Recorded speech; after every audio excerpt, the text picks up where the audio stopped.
out. Okay, cool. I'm gonna post to update the Facebook there. Comment. It turns out the Google Hangout turns off every time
join. Okay, cool.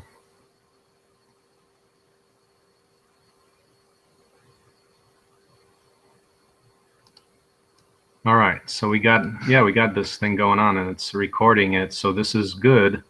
We can record any notes and observations here. So don't say anything you don't want repeated.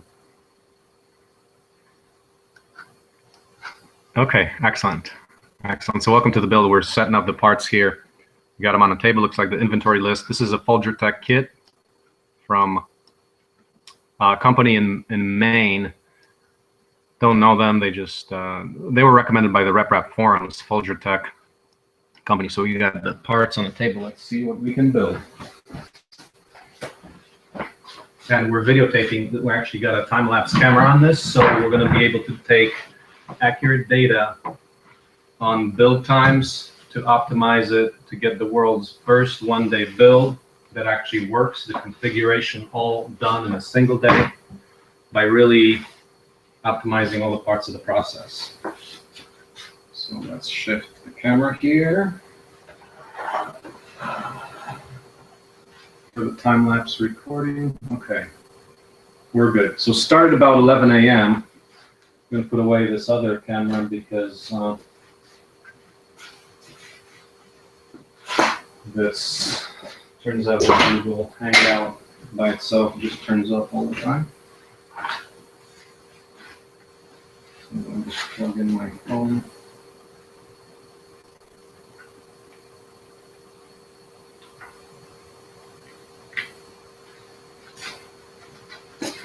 Okay, so we got the instructions. So we're now pulling up in some instructions.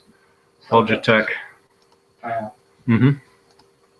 The document that you empty is just empty, right? Are you building that together? Yeah, yeah. So first of all, slide, new slide, instructions. Where are the instructions? Do we have them? I went Yes. to the site for Folgertech. Uh-huh. We've got some stuff here. Okay. Do we have it in here as well?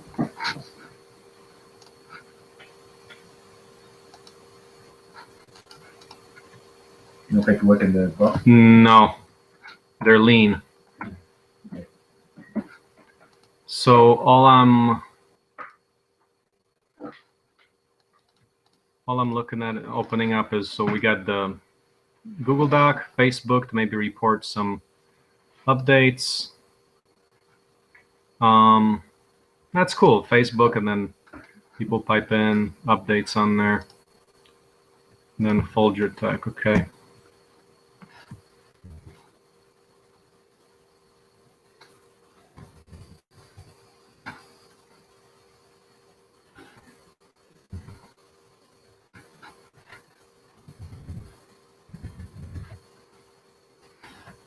So one of the things that's a big deal here, we're going to include, for the first build, we're looking at including auto bed leveling, automatic bed leveling, which essentially the relevance of that is, the big importance is that turns it from a printer that's a hacker's printer to a consumer grade printer where you don't have to mess with leveling. So basically, whenever you turn it on, it works. Like the Lulzbot Mini I have, that's a great example. It's you just turn it on, you don't have to worry about bed leveling. If it gets off level, it automatically does that by a little routine write-ups when the printer starts up, and it takes about 2 minutes. So there's a little time, but then again, it's time that you just walk away if you put in your print file. Okay.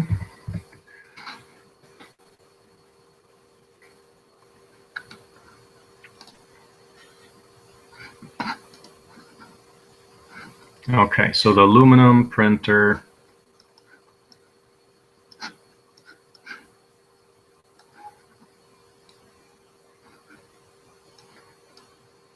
That's pretty cool. I think this Google Hangout is gonna, the Google On Air, it sounds like it's gonna work. I mean, it looks like it's recording, and no mess, it just does it automatically for you. So that's good.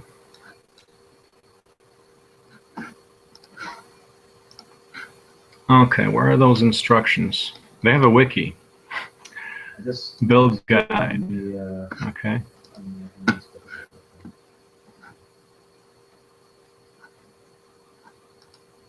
Okay.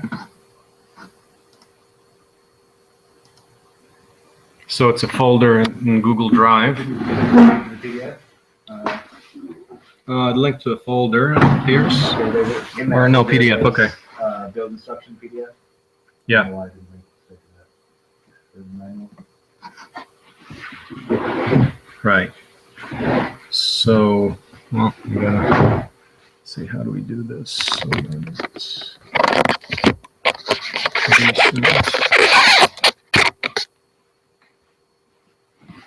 see, there's the build table there. Got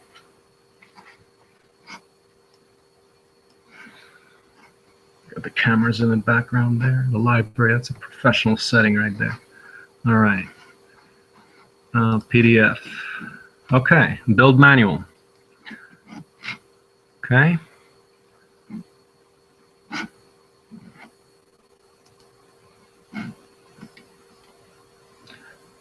Now that's showing the, okay, so that's the plastic one. We got to go for the other one. So we got to do the metal one. Yeah, okay, so not this one.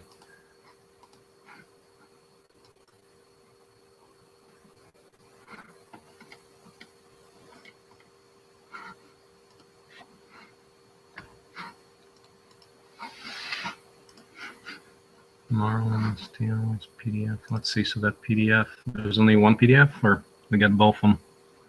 I got a configuration PDF as well, but it's the 2020. That's the new list. Yeah. Let's see. I'm clicked on it. There it is.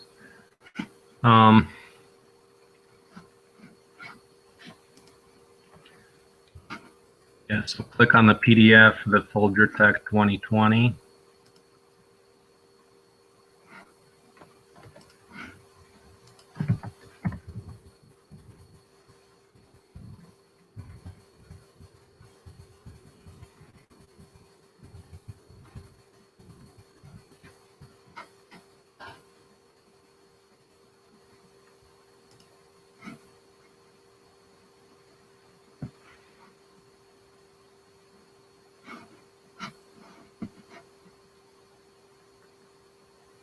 This is great.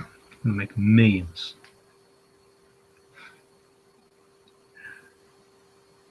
This is basically like distilling, 10 years of RepRap development. This is kind of one of the better ones. And of course, it's got so many improvements that can be made. So it's a good experiment at technological time binding. So this will be your first workshop, will be on this one? Yeah. Basically, we don't have enough time to develop the full iteration. So we're going to go with a simple one and see where we go from there. So today we're going to explore what first of all, the time and the features, and does it work? And second, what do we need to make it a one-day build? Because it's going to take longer. It has to take like 6 hours or 8 hours. We're going to take more than that because there's some calibration steps. Well, we'll see. But I suspect the expectation is there's going to be messing around. Like, we're going to get the whole thing finished in like reasonable time, and then it's going to be a bunch of messing around to get it to work. And that second part may be as long as the first part. I mean, it's likely, possibly. I mean, this is the first time we're working with this. I don't have much experience in 3D printer builds, so this is going to be basically for somebody who's never really built one complete from A to Z. See what kind of snags we run into, but while having experience in the workflow and production engineering of a much larger machine. So we'll see how this applies here. Let's see, download this maybe.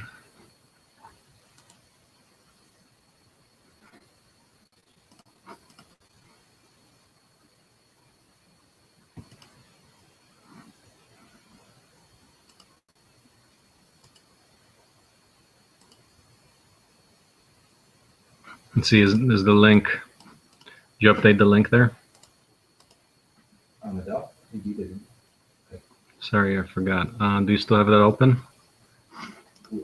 Oh, let's see. Let's just link to the, yeah, can you link to the other file? I think you did. I think that's how No, I just clicked on it. It's still the plastic one.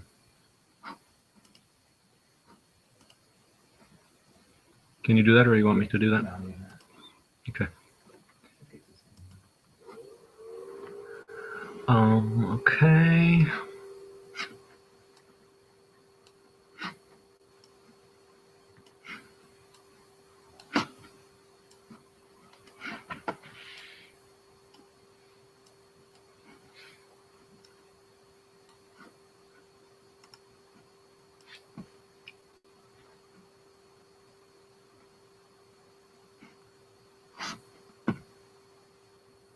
Is that the right one? I think you know.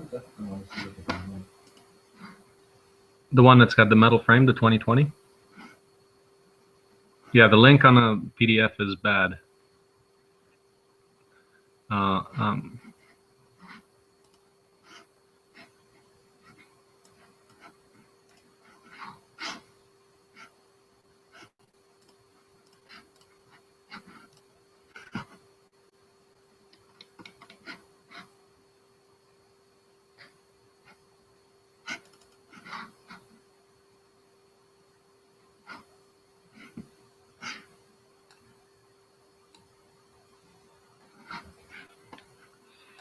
Okay, so the 2020 manual, it's like 20 megabytes for one, 33 megabytes, 34 megabytes. It's a sizable file, 40 pages. Let's see how good it is.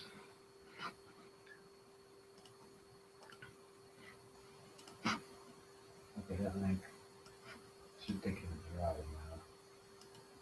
now. Okay, if you click on that file, you should be able to link directly to it if you want. Okay. All right, so yeah, we could just do that.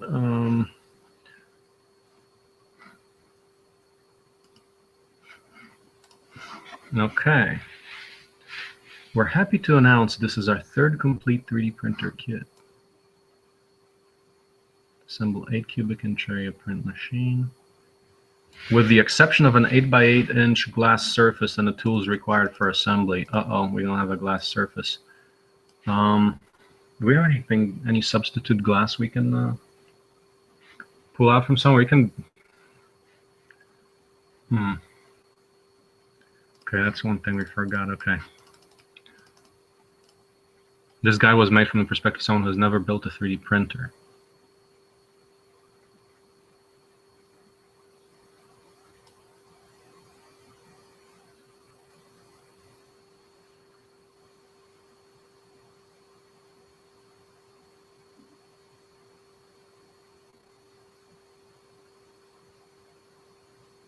All right, so we're looking for feedback on this. Yeah, maybe we have him give us some feedback. Yeah. Okay, there's a rep thread. Let's see what they say there.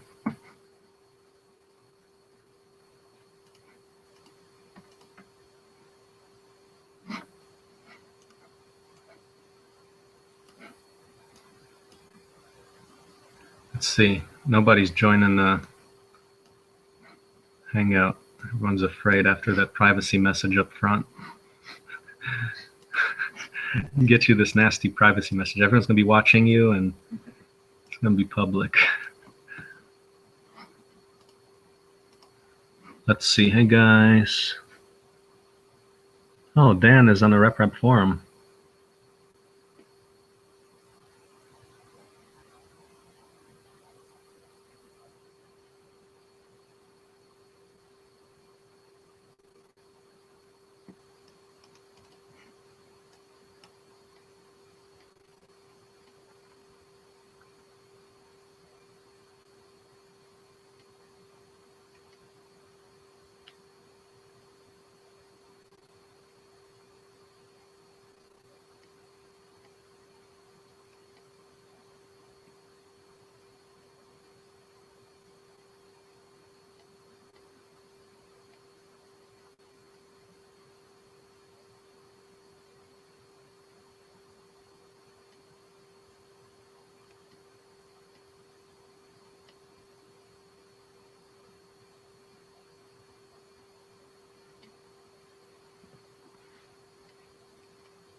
Yeah, so I mean, looking through the forum, it says that just going through the forum, LinkedIn instructions, people are saying, okay, yeah, I got this built. First day, no printing. Second day, printing. Like good quality. So yeah, I mean, the thing that's the thing we're trying to address. How do you get it to print pretty much same day?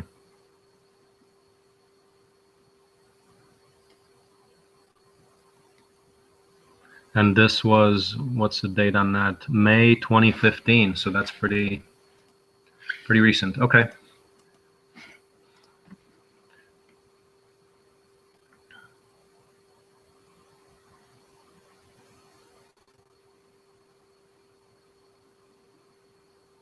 Ooh, it's extensible to 300 millimeters, like 12 inches,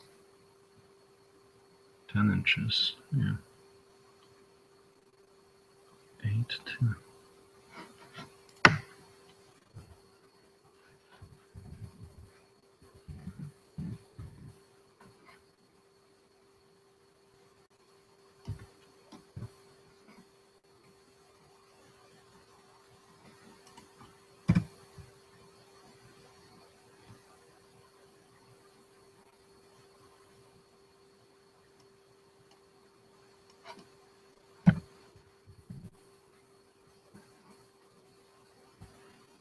Yeah, 12 inch. It's extensible readily to 12 inches. That's what they're saying. They have an upgrade. Okay, so unbox. Okay, so we want to separate the screws out into different sizes. Tool. Yeah, tool gathering.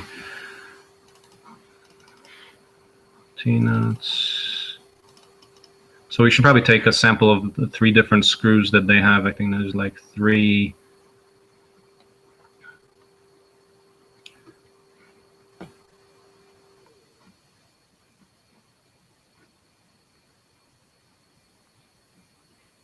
Four millimeter T-nuts, panhead bolts. So there's 2 5 millimeter type of things and 2 4 millimeter types of things. So it looks like 4 different, either 2 or 4 different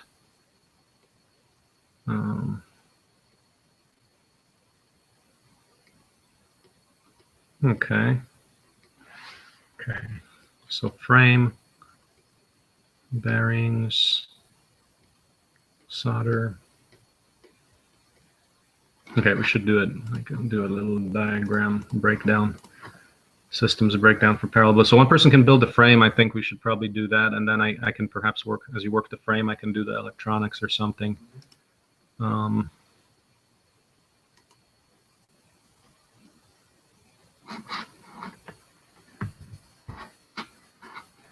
a little diagram for the what's able to be built in parallel here.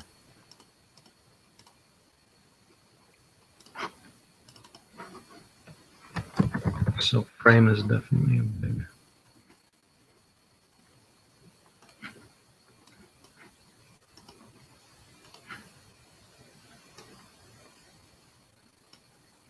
Let's see if I can distill the main parts. That this is broken motor mounts.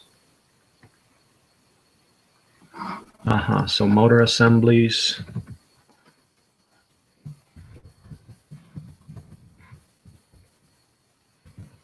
Let's see, in this thing, I can actually, oh wow, I can actually screen share in this too. So yeah, as I go here, oh, interesting, yeah. I can screen share so people can see what I'm doing. That's good. Yeah, so breaking this down. So frame, motor assemblies, I'm going back and forth between the guide. Let's see. Let's try that again. Okay, so on my screen, I'm going between my documents. So looking at the things that we can break the machine down into. So definitely. Does that frame include the bed plate as well? Or? No, just no. We'll try to do it in the minimum parts. So let's see what there's a clear order to that. It looks like... Well, later, but let's see. Do we need to? Well, the bed part, I think there's a little soldering there. So maybe I think the whole bed could be an assembly, right? And then we can attach that to the frame. So we want to break that into that. The bed would be the plate and what else? Just a whole bed plate.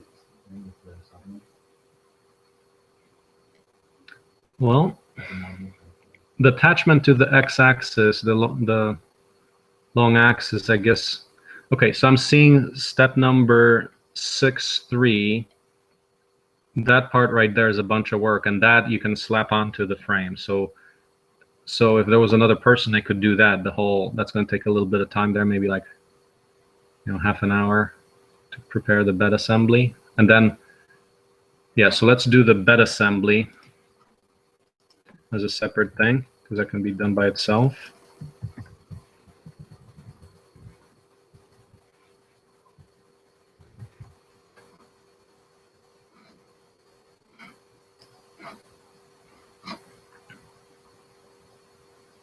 Bed assembly.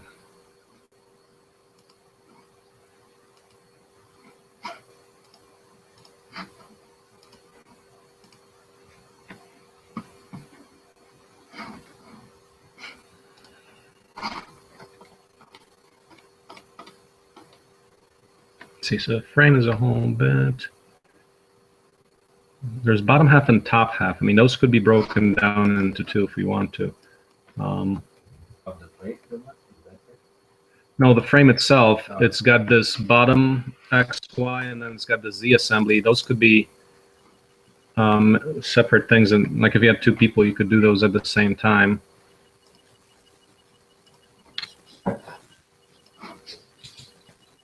Hey. Hello. Hi. So you're on air, man. We're doing Hangouts on air. So we've got a camera in the back recording the build, but right now we're just breaking the thing down into pieces. So we're just doing everything here and recording the whole time it takes. So working on a document there. Do you have that document? Let's see. Or this one. Maybe you can help out on the breakdown. So there's the so I'm breaking it down basically like if we had infinite number of people, what modules we could do. So that's a good study. So saying right now, frame XY is one person, frame Z is one person, motor assemblies and bed assembly so far. So Alec and I are here.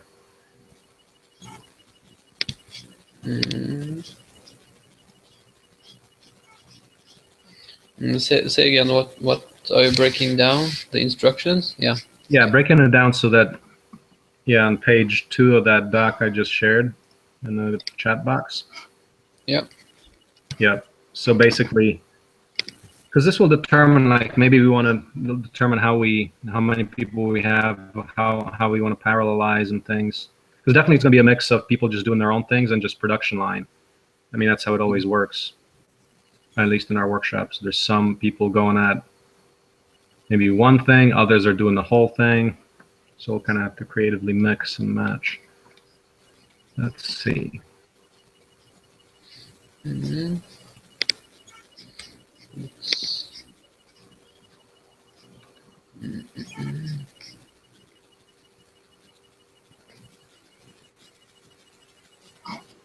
So the frame includes Y carriage. So the movable platform, they call that Y.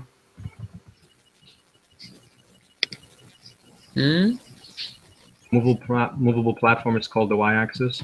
Yeah. Let's see if I find there.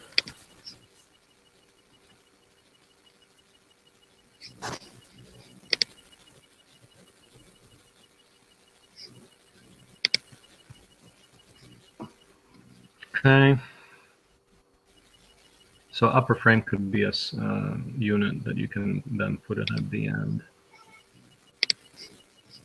But the XY frame person has to install the mounts for the Z frame. Maybe write that down. The Z carriage is a separate assembly as well. Okay, pump it in there.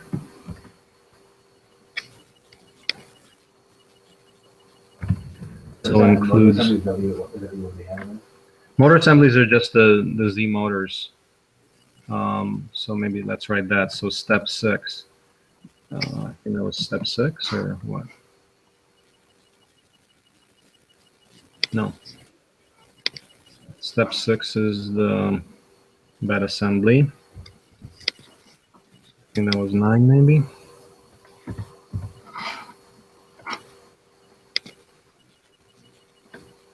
Yeah, so heated bed, solder.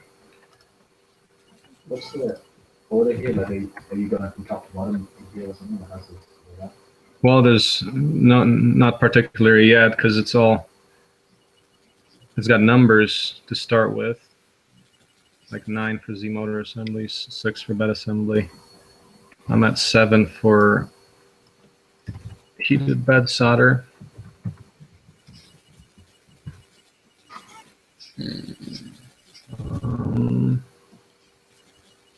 8. Okay, bed attachment to the bed plate. So that's so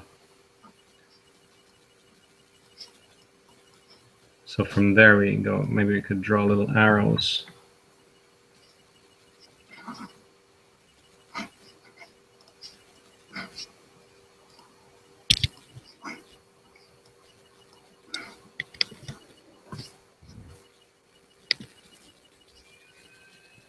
What license do they use for their documentation? I didn't see it. What is it? Can you look at it? Didn't find any. Let's see.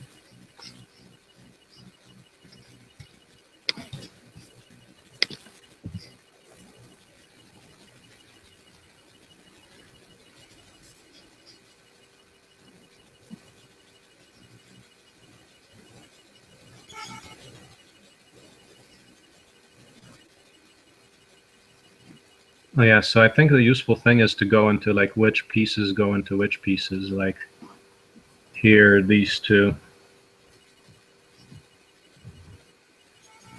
For example, these go into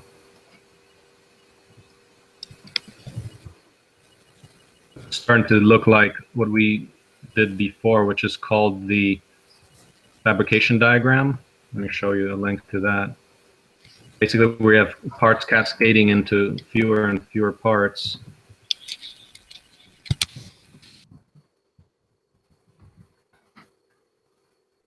Okay, so fabrication diagram, I can take a look at that. We have a huge one for the brick press. Yeah, there's some notes on that. Fabrication diagram there.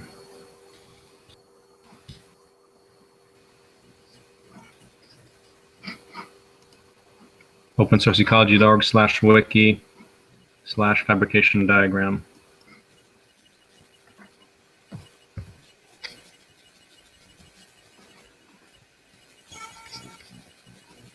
But this is one, the page 2 here is starting to look like a fabrication diagram. So right now, we're looking at things that can be in module separate, like for the stuff that you're doing a step that has to attach it to the frame. We're not considering that. That's like part of the line production right now. You know what I mean? Yeah, right now it's so parallelize design. So this is a parallel diagram, paralleling diagram kind of deal.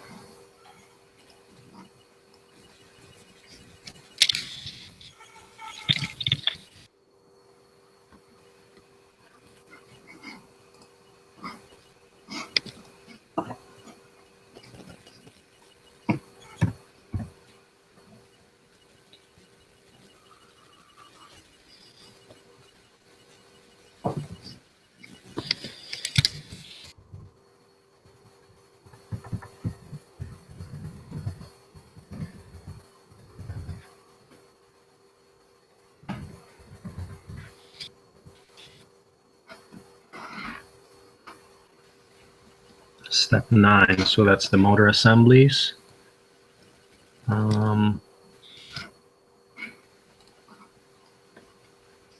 Step 10, Z carriages. Let's see, how do they look?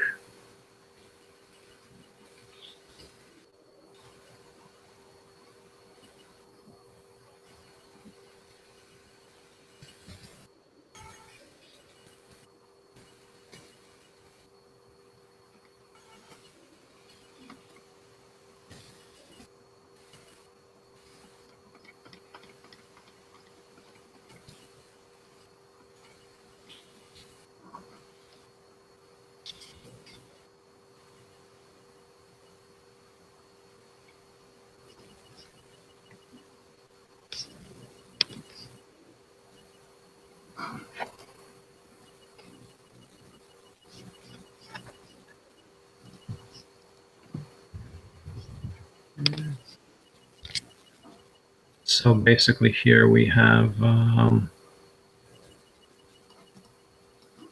if you have the Z motors mounting,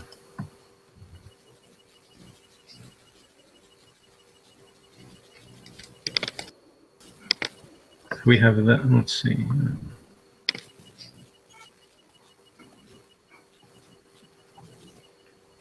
So that gets us frame with motors.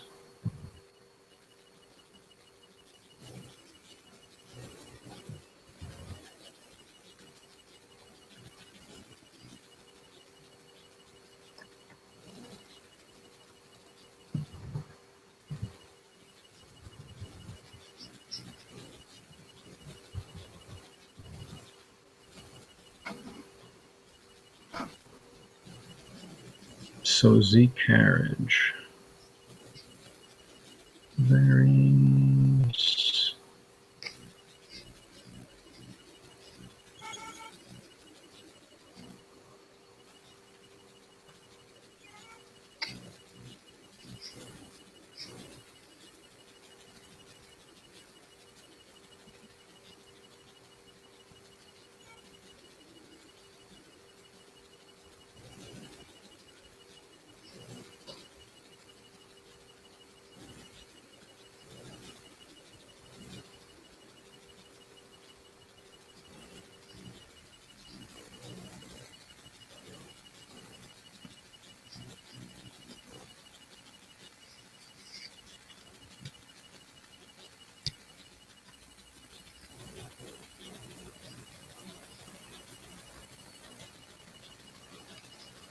I'm lost in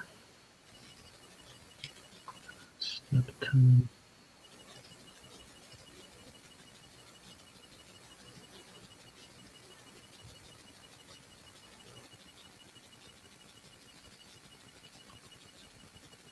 Oh, so Torbjorn, what's step 11? It's the right and left z-axis slides. Step 11. Let's see where you're at now. Sorry, step 10. The Z carriage. Mm, The Z carriage consisting of two sides. One side is different than the other, yeah, and one has a motor, the other one doesn't. yeah. Okay. Okay, so let's see, can each one of the right and left can be done at the same time, and then so let's put them as separate ones. Usually the right and left part are mounted at the same time as the x-axis, together with the x-axis, so you build a linear actuator. Okay. So 10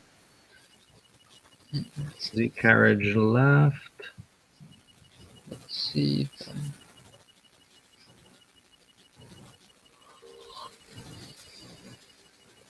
And then they go, let's see, they're attached with the two threaded rods. Let's see what they show there. So you thread the rods in there. Wait, no, that's a separate thing. That's, let's see. Assemble Z carriage.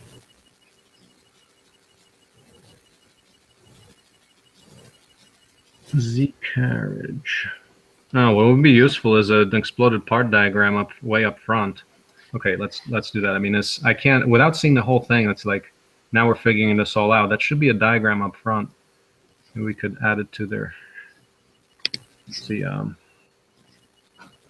I'm gonna put a notes thing. Improvement notes. I'll try to get in contact with the guy who wrote the documentation. Or do you want to just do that? Do we have a full 3D CAD file of the thing?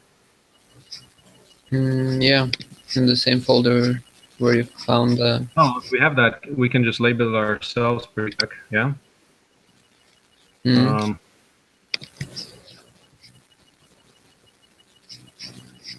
Wow, there are only six CAD files. Oh, that's just the parts, so no, forget about it. It doesn't have the whole thing then.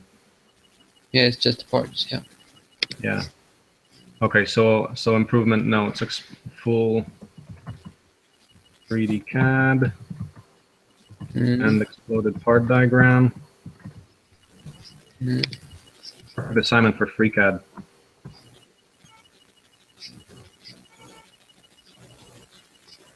For the non-existent FreeCAD team.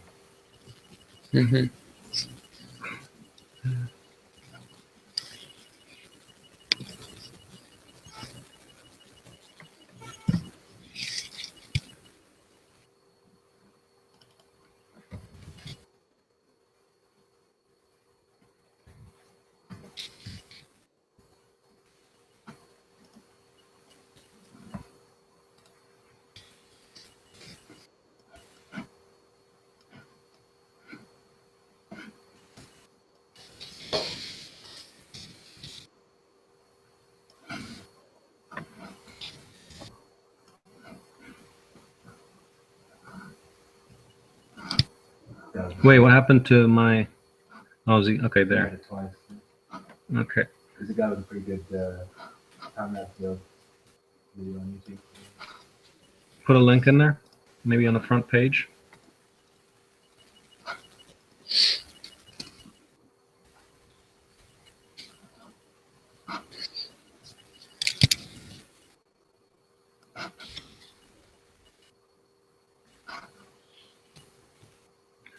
Yesterday I came up with a concept called depth of modularity. I don't know if anyone uses that, but depth of modularity means that we can totally do a build in any given amount of time. The question is, what is the depth of the module? Like, if the whole module is a big piece, then modular design will work for it. Like, and you have to select which level, like what one module is, because you can only do so many things in a day. So if you have a big ass complex, like for example for the tractor, if we have the power cube already, then we can build a tractor readily in a day.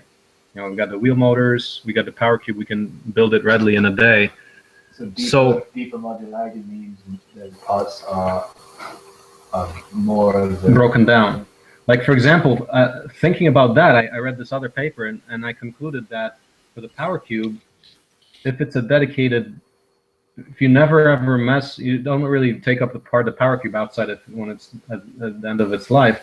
So it actually makes sense to weld the frame because it allows us all the freedom of the bolt attachment. Oh, wow. So that's, I think we might have to do that because I mean, for example, one challenge was all the bolt conflicts on the tractors, which were really hard. Would you still need the XY, like those corners, the XYZ? Because if you could get rid of all that space that they take up like that would be great. Well, you want, if you have that frame, that means you can, it's a structural unit. You need that if you want to attach directly to it. Otherwise, you have to make new mounts for other stuff. You want the structure, and there's no reason for that to be XYZ. So the depth of modularity there should be shallower. That's what I mean by it. That if you're welding it, you don't have to have them cross. No, yeah, you just do the corner, so you open up a bunch of space. Yeah, that would be It's going to be major improvement. That would take off like a foot in width. Yeah, man. Just simple stuff like that. Just pretty much looking at all the design details and see how we want to reconfigure it to make it basically like anything is going to be buildable in a day. And this leads to appropriatization of fancy word, technological time binding, meaning that if you provide person with a module that they can understand, then you no longer need experts as long as you've got people that can handle that because it's an understood, well-defined thing. So I think this modularity concept totally leads into the technological time binding where you can really build upon former technology. Like for example, why has nobody built an open source CNC torch table since our first prototype 3 or 4 years ago? Why are people not time binding it? It's that thing. I think we can do way better. But it's a whole kind of like a mindset of how to do it. But if you put the pieces, as big or as small as you need to, then you can have total control by the population of people, not experts. So that's.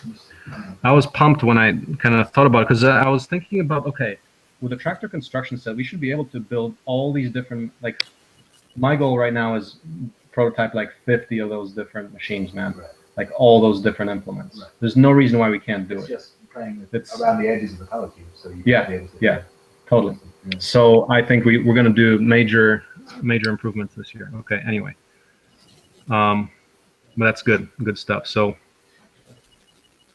where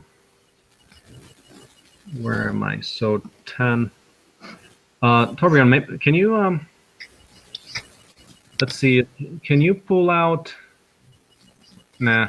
Without the file, I mean, the only thing we can do right now for the Prusa is to take a 3D file from someone else and see if we can. I was thinking about taking the STLs and try making pictures. Yeah. Yeah, that's a good exercise for FreeCAD down the road because I mean you can import those readily into FreeCAD and you can move them around. So and then we just need to fill in the other pieces. Actually, that'll be a nice experiment in FreeCAD where, okay, we've got those parts. Then you just need to add a few more parts and just move them around, and there you go. And that's FreeCAD is well suited for that. I don't think importing them will be hard. That should be the part. Just click import. But placing everything right and getting all the other vitamins in the right spots, that's hard. Yeah, just the proper alignment, which is something that someone has to understand when they're building it because they got to actually build it in real life. Yeah. Okay. Anyway, continuing. Z carriage right. Z.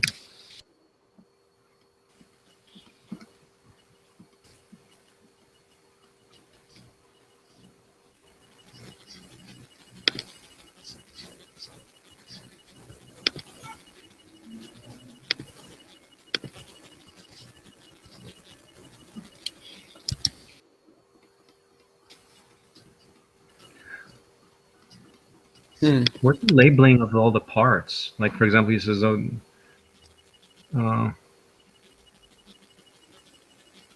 okay, what we can do right now is take the picture of that complete machine and do a basic diagram, because okay, for example, he refers to parts, but he does not identify what those parts are. Like, wait, let's identify them here. Hmm. Like All numbers for plastic parts should have. inside, but should be numbers for the parts, right? Like Mm. using like these 1060, 1051 in the kits. Okay, so But what are the the actual printed parts. parts? Mounting kit. Where are all the builders? See, that's the plastic set, but it's not labeled, so you don't know which part is which. Does he label it on the wiki? Okay, that needs to be like, I don't know where to find that. So let's see, is that labeled elsewhere? It just says use this part, but he doesn't say which. Label the printed parts. I mean, you can eventually look at it from the picture and kind of figure out, but that should be transparent. Yeah, since they're 3D printed, there's no reason not to just extrude letters directly in the part. Oh yeah, letters, just label them right with a 3D print? Yeah.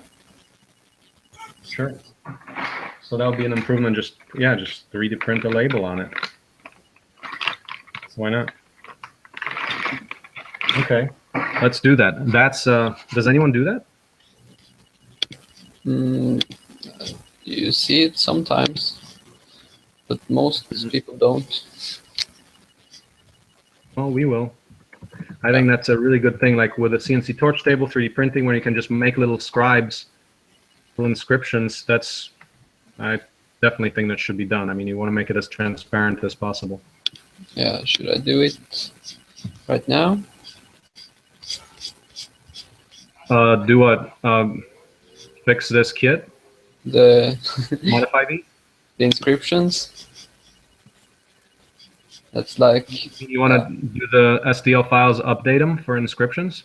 yeah. Yeah? Should We don't know if we're going to end up using this kit still, so maybe wait a little bit on that.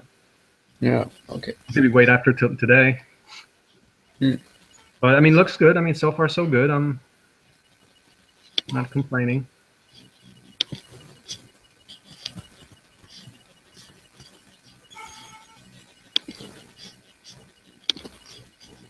Let's see.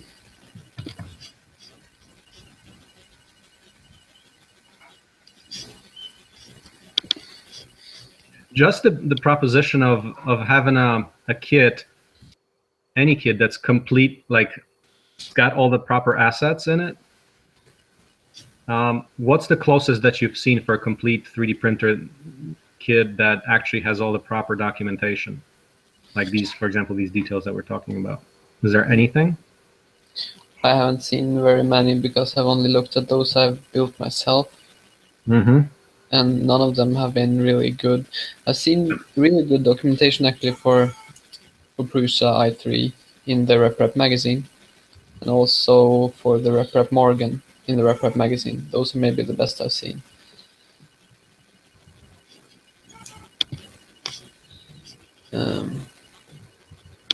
I could link them to you. Mm-hmm. Look at page 2, and I'm doing so basically a coffee table quality manual. You can actually look at it and it's enjoyable. You've got the whole machine and you can put little stories in there, kind of like RepRap magazine. You put those links there by Morgan and Prusa. Yeah, sure. Instructionals. I think we should produce that.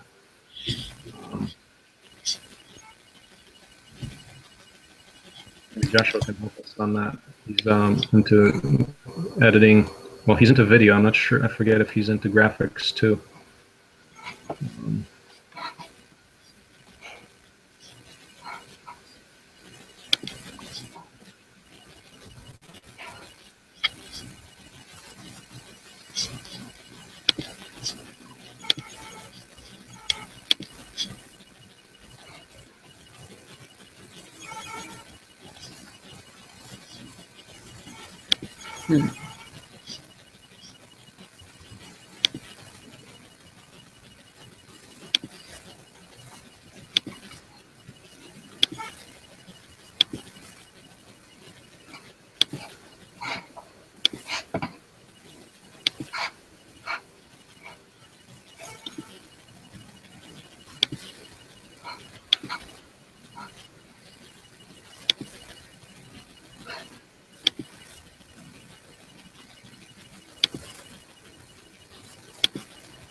Wasn't there a wiki page from Folger Tech?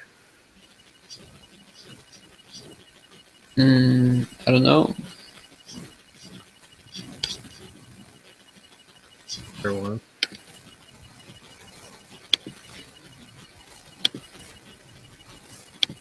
No. Yeah.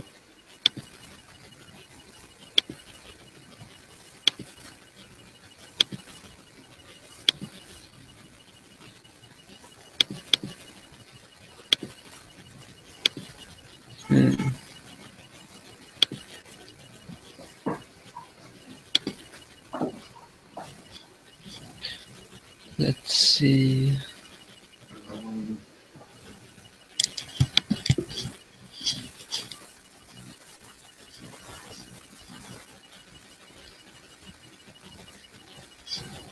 Okay, so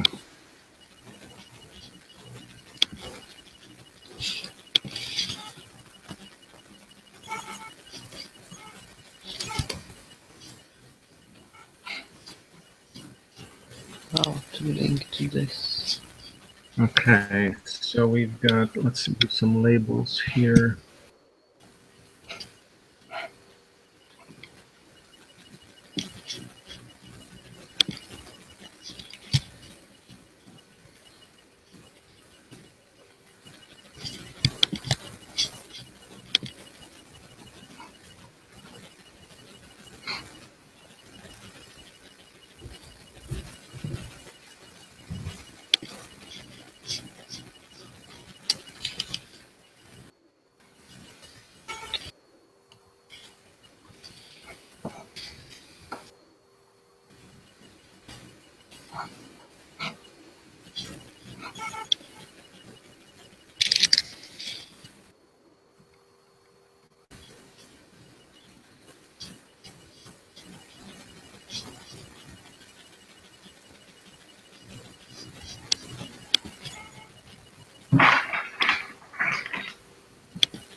Should the bearing mount for the Z be slitted all the way through, or should it be attached at the very bottom?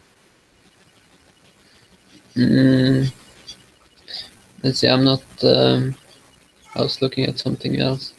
Okay. Printed bearing mount, page 8. Let's see.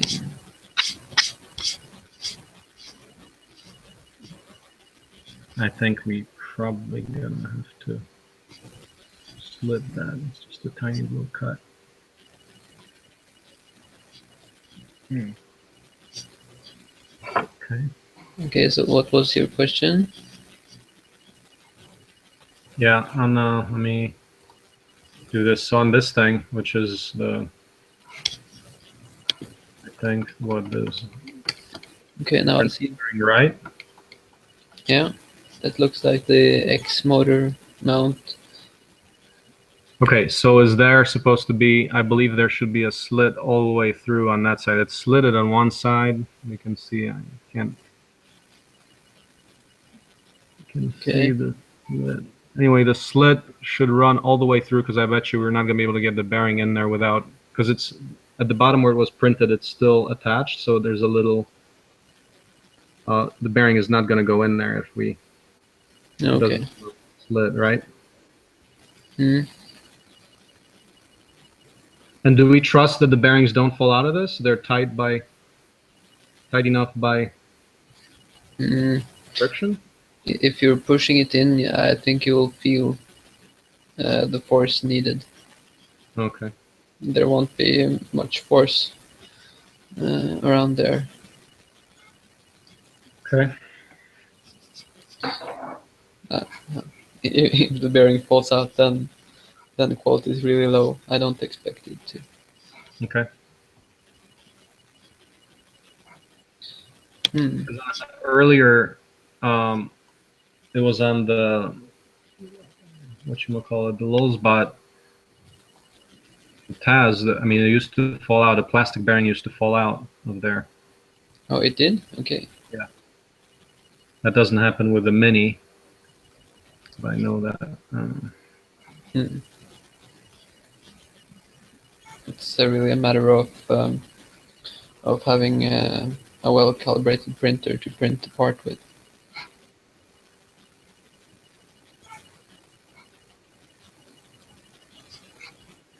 So you get the correct radius on all the holes.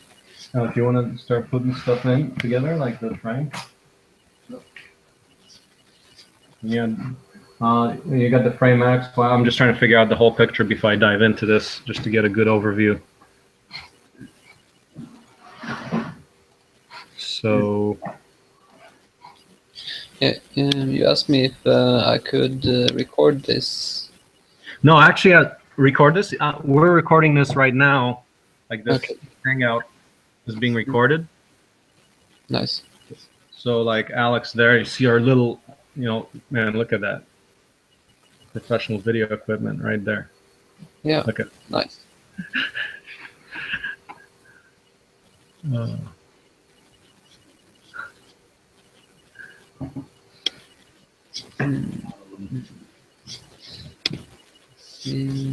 Prusa.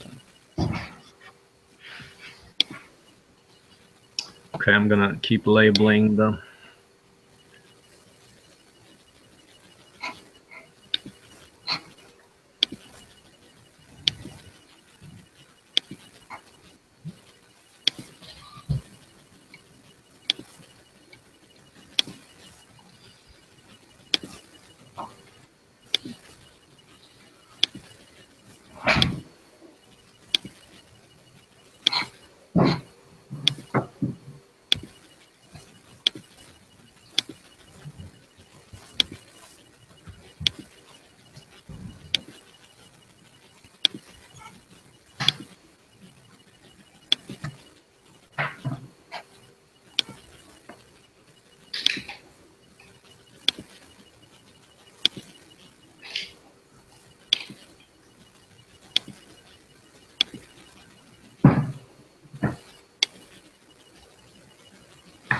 For the as far as doing the XY frame, are there any precautions for the 2020 over tightening?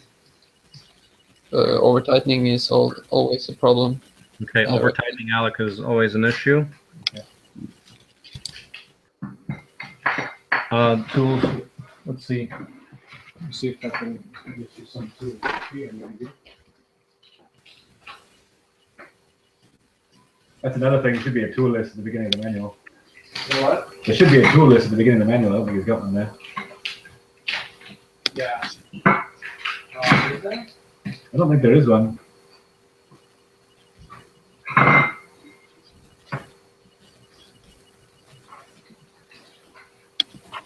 Yeah, I think what you probably need to do is a small drive. Probably go down to the shop, get the sample bolt, and To the shop or the engineering room? either. I mean, it's gonna be Allen wrenches, so.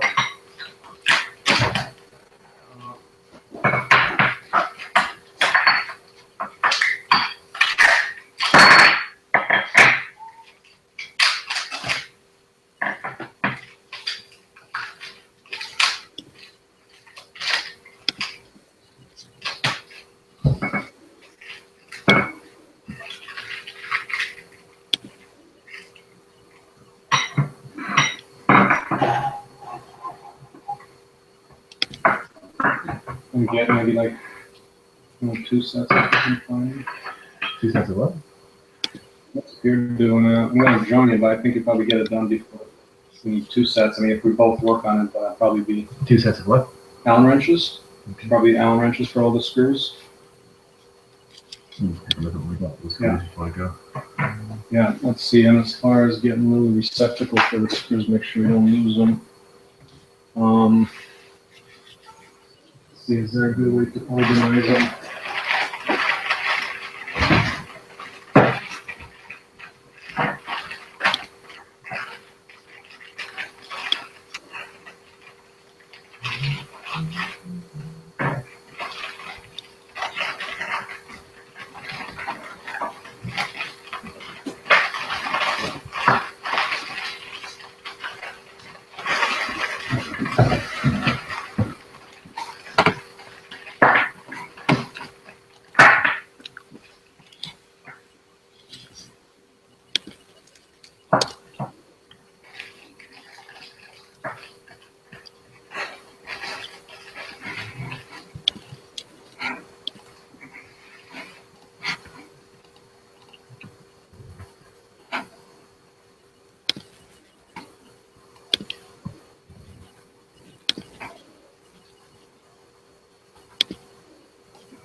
Are there separate like metric keys from? Yeah, there's metric and imperial. We should So we have, they're all in a drawer. There's like 100 of them in there. See, there's a video for extruder carriage. Yeah. Yep. Okay, I'm gonna go grab those. I'll get some of the boxes if I can find something for the. Yeah, so grab like a sample set of screws so you can get the right. Well, I mean, they're all in here. I don't want to bust them out until we separate them. Okay. Yeah, so we separate them into orderly way. How do we do that? We could get, we have the little red containers. Yeah, let's try and Do that maybe. Yeah. I don't know if we have very many empty ones, but I can see if I can find them. We can consolidate some, or what else? What else we There's got? quite a few of those little white, like clear drawers are empty. Do you think the engineering was better? Is it going to be more organized down there to get this stuff, or is it going to be in the workshop? Like the Allen keys drawer in the workshop kind of crazy. It's crazy, but that's where you just take. There's only like I think like 4 different bolt types. Maybe take a sample of each, and maybe get a. You think maybe a planting tray for a plant out? That's Is a good thing. if they got one with no holes in one. Yeah, just get a planting tray so we can. Let's see what's going on here. That's in use.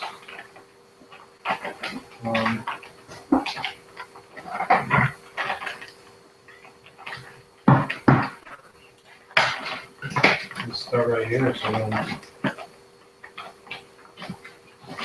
don't lose them all over the place.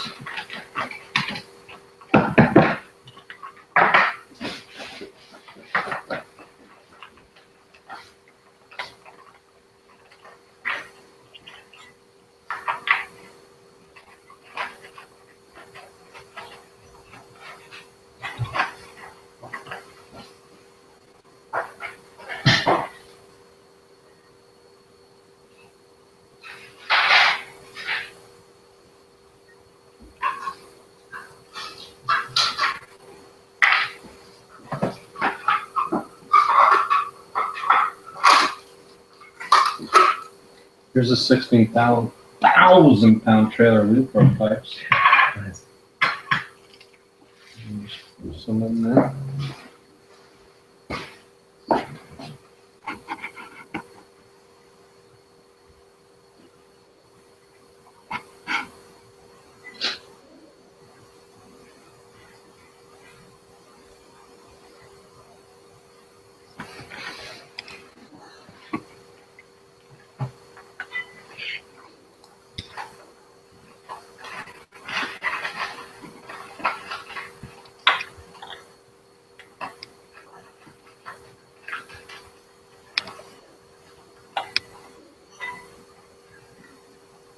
Wheel there.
Anything else to get when I'm done there?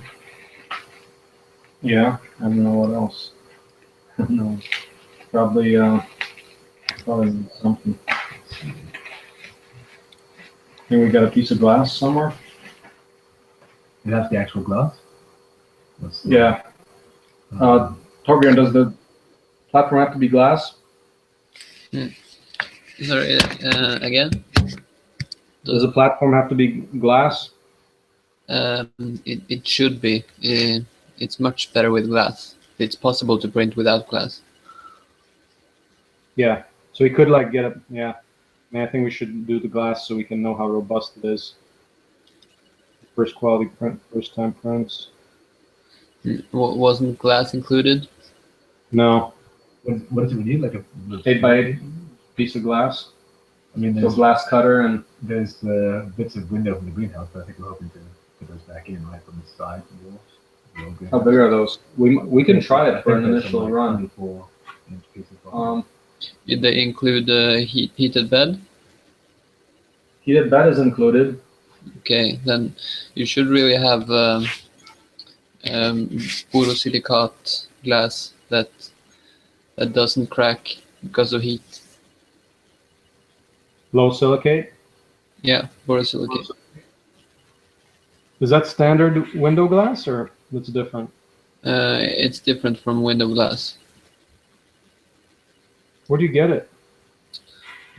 I always get it through the internet. Oh. I've been reading the Polgertech Prusa 2020 forum thread, and lots of noise there are about where to get the glass. Yeah, can you paste us a link so we could get that? So this is not. I was reading somewhere and they were saying that you just go get it from a hardware store. Yeah, it will work for some time. It will break, maybe. I don't know. it will break a lot earlier than borosilicate would have. So just the thermal shock, just, I mean, if you heat it, if you slowly, I mean, that breaks too. It's okay to heat it slowly, and it won't break immediately. Mm-hmm. It will break after some time. Yeah. Well, this extruder assembly, that's pretty funky. That's very compact.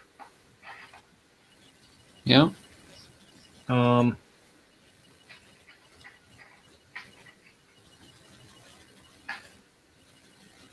Did you assemble that now, or was it pre-assembled? No, that's already assembled. Okay. Have you seen one of these before, like the exact same one?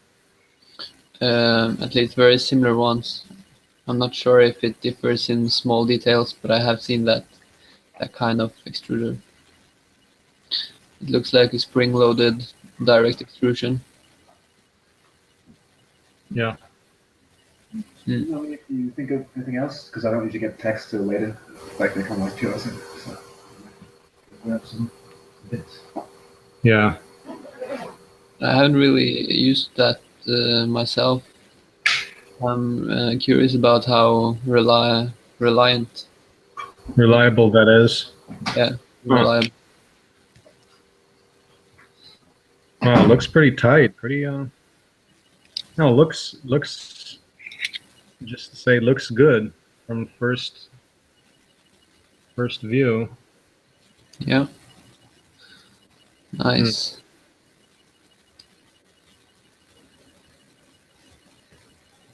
Yeah, except I mean the parts here, I mean they're just professionally made. This is not. Do people typically 3D print this part here? Yeah. Because here it's not 3D printed. It's injection molded. Yeah. Okay. But that's something we can do readily. We can print that, just build it ourselves if we want to, so at low cost. Yeah. So we can get the cost of this down. Now, as far as so there's a little piece. So what is an extruder head like this at the simplest instance? So here we've got a little piece of aluminum block, set screws. That's a resistor in there that provides the heat. Yeah. Wait, there's one heater element, and what else is the other lead? Yeah, that's the thermistor. For measuring temperature? Yeah. Okay, one is measurement and one is heat. Mm-hmm. And then there's just a little nozzle thing. And how much is one of those nozzles? I guess just the nozzle with the heater element, thermistor. I don't think they're expensive, maybe $5. Yeah. That design there is really simplistic. It won't work perfectly. I mean, you can get hot ends with much better performance than that. But it will work decently, I guess. And what's the critical feature that makes it better versus not? I mean, you're just spitting out molten plastic. So is it about cooling? It's about the needed force to push plastic through, and it's also about how much how toxic it is, and how Toxic? fast. Yeah, how much. You see, the nozzle is brass, so when it gets hot, it releases toxic elements into the plastic. Mm-hmm. What's the better material? Stainless? Yeah. Or I guess maybe for nozzles, everybody uses brass, I think.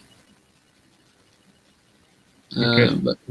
But the force is going to be determined by the extruder little gear there.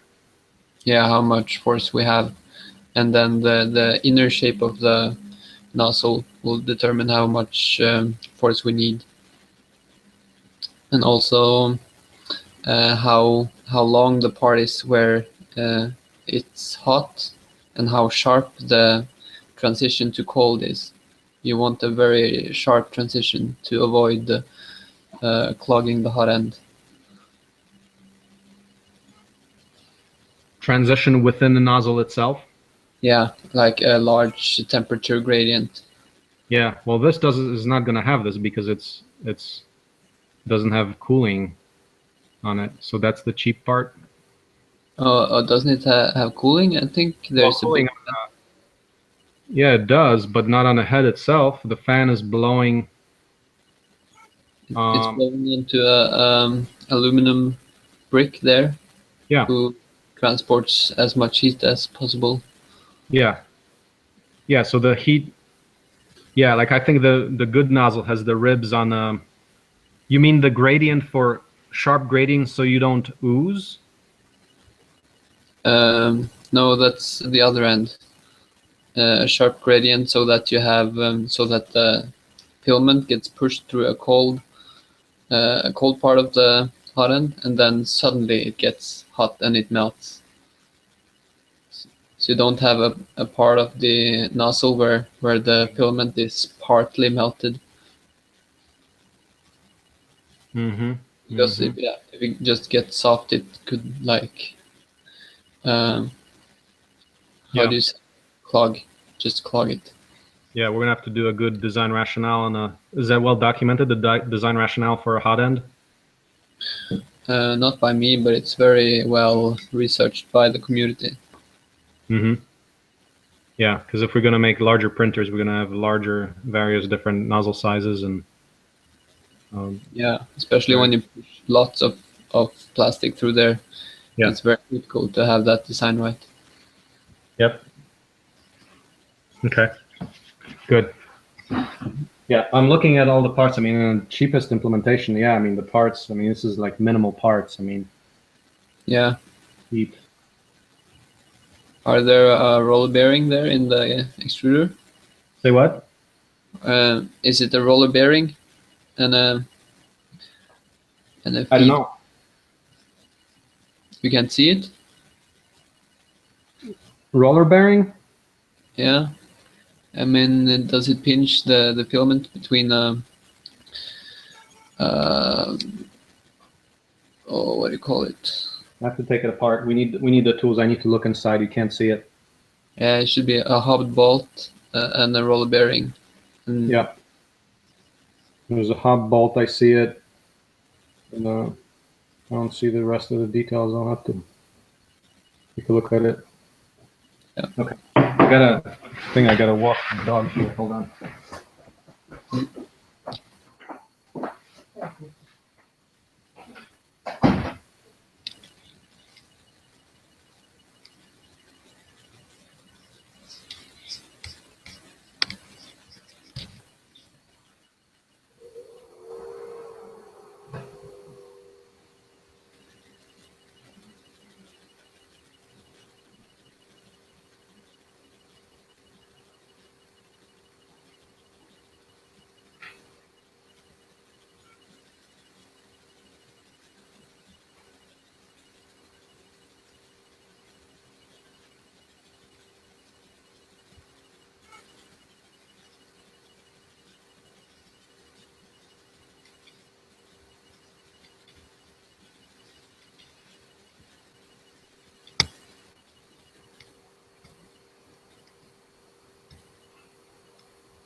vi se.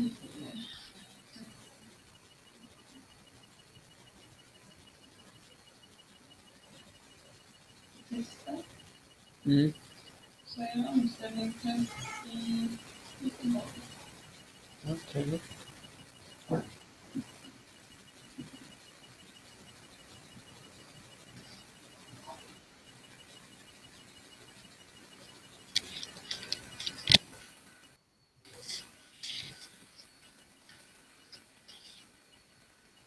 Alingsås är datumskiftet.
Det som ni gör nu med den här workshopsen tänker liknande på sätt och vis det som omställningsrörelsen gör. De håller kurser då kan istället för workshop. Ja, det är sant. Eller liknar väldigt. På sin sida.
There's more of the tiny fish down. There's like maybe 5 more dead.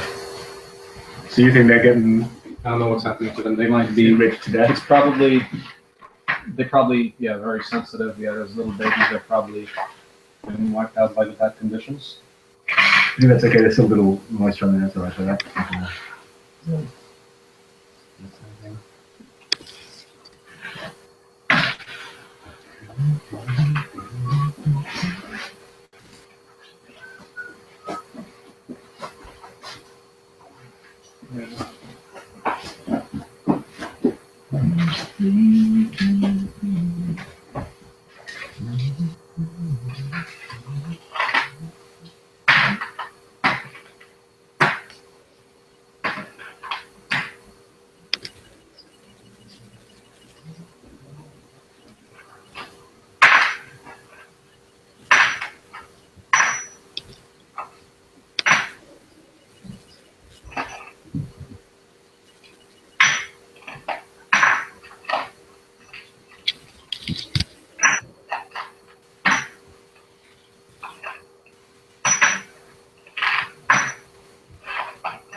Let's go. Good.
Okay, what else?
What's this rotation?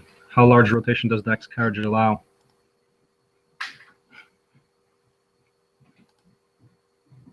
Okay, you're muted. Hey. Yeah. Yeah, I'm just curious. If you grab the X carriage and try to, if it's mounted on the linear rails, and try to rotate it like that. Well, we haven't done it yet, but you're talking about how much rotate? What do you mean rotation this way? If you grab your hot end like this Mm-hmm. and pinch it and try to screw it like that. And that refers to the stiffness of the bearings, bearing assembly? Yeah, if We there's can test play in the bearings. Why do you think that it appears that? I'm just curious if it gets very stiff or if it feels slack when the linear bearings are mounted that tightly. Yeah, I don't know. It looks like it's going to be pretty stiff, though. Why would you say it's not? I mean, that would be a function of the. I mean, the motor itself is. We'll see, but I don't see. Have you seen problems with that? No, I never. I just curious because it's relevant to how we design the linear modules on the D3D printer later. Mm-hmm. So if mounting them very tightly is okay, then we get a larger active area of the linear modules. Then we'll do that. Okay.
Chickens with the dog just keeps eating shit.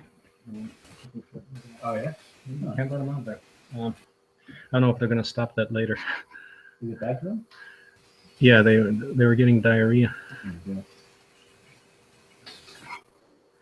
I don't know. So Hey, can you send me that rabbit video? Just want to make sure the what? the rabbit video you took. Yeah, man, I got a process. It took forever. It took 2 days to load, so I'm gonna shrink it. Oh, okay. Yeah. There's that short second piece, but that just shows the rendering. Okay. I tried loading all the FolgerTech STL files. Mm-hmm. How's it looking? How to share that? You want to share the screen? I could share the screen. Yeah. Like that. Select the window. It says we select.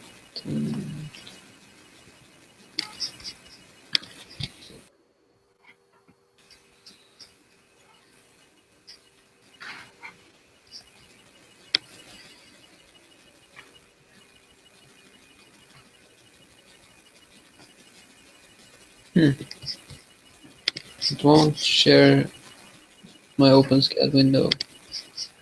You can't share it? No, it asks which window I want to share, and it doesn't give me the alternative to share OpenSCAD. Just share your whole screen. There.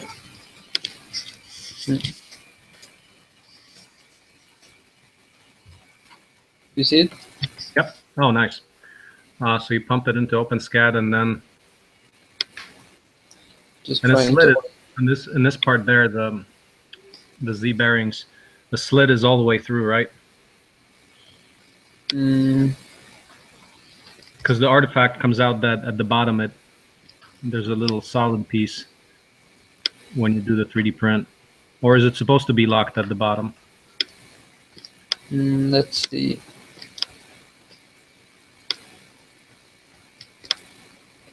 Oh, it's supposed to be locked. Is it? Okay. Oh, you're right. Look at that. Well, that it has it. So, Yeah. okay.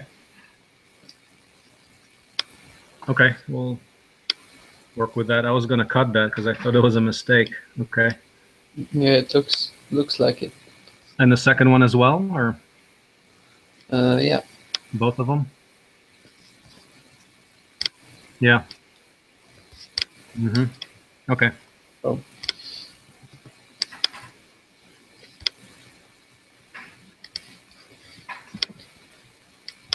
Wow, I don't like touchpads. There.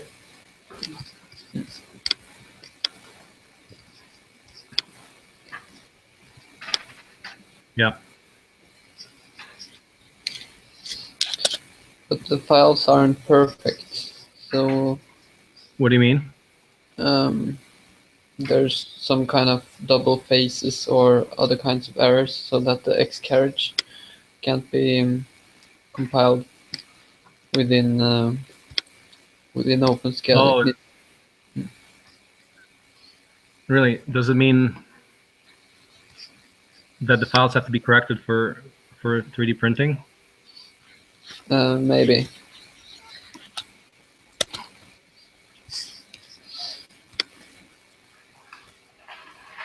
So some programs handle those kinds of errors very elegantly, and others just crash.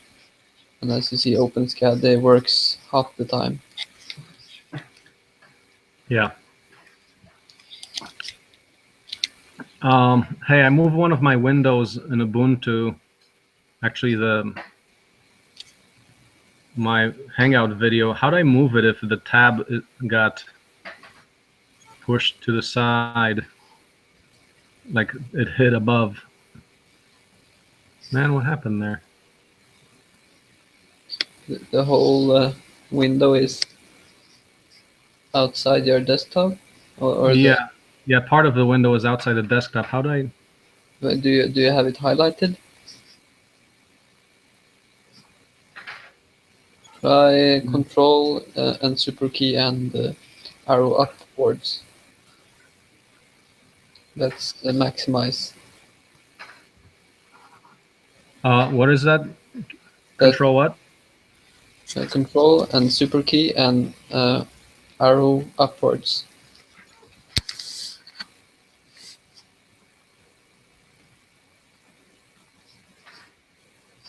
What's a super key? It usually shows the Windows logo. Oh yeah, there it is. But then when I could either maximize it, but then it doesn't let me shrink its size. Okay, but control super and right, that should place it on the right top of the screen like this. There it is. And you Yeah, can that worked. grab Oh, it. thanks. Okay, now I got it. Yeah. Funny error.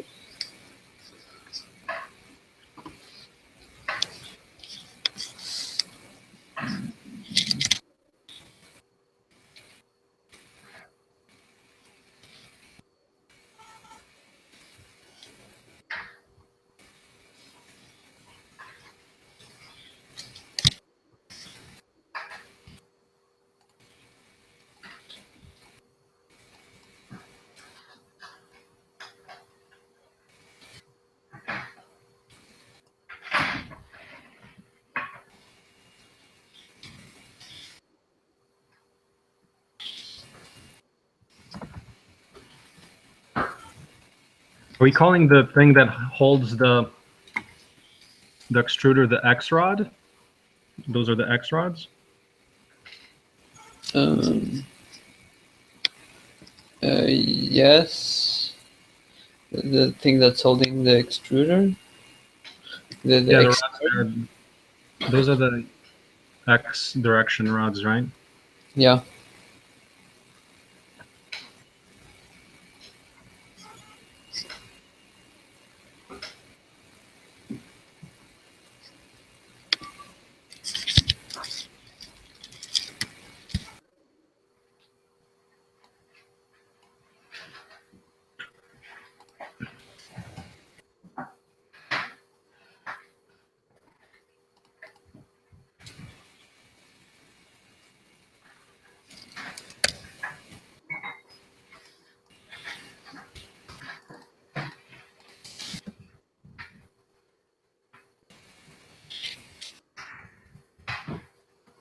Look at my diagram on page 3. Does that make sense to you?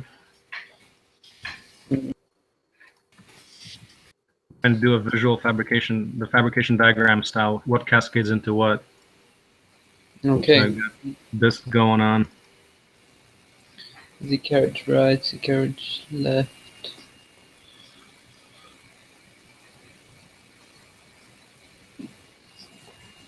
Yeah. Yeah, that makes sense. Okay.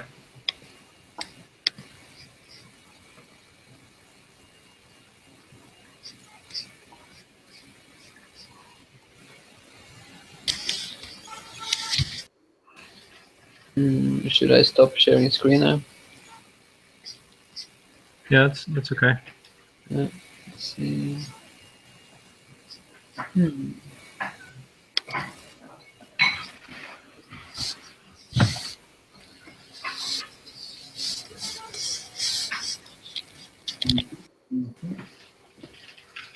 That's going on. That's good.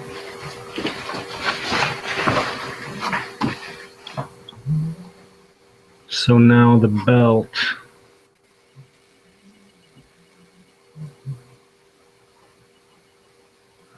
Belt attachment. And actually we've got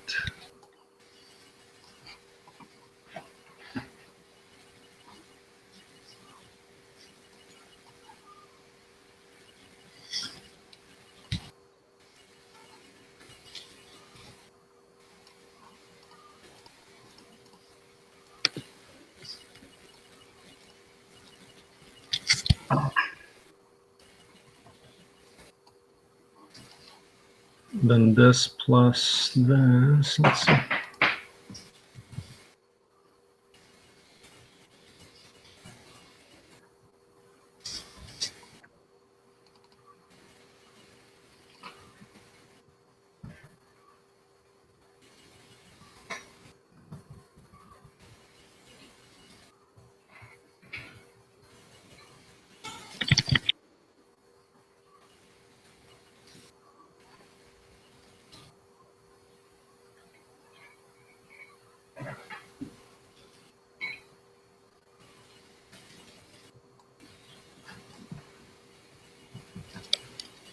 So I think maybe call the thing there is the Z assembly. Z carriage assembly, which carries the X carriage. Mm. Let's see, I just...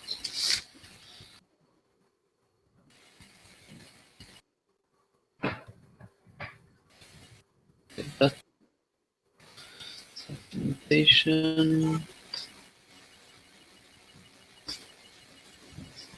X carriage, I mean, that's really the extruder.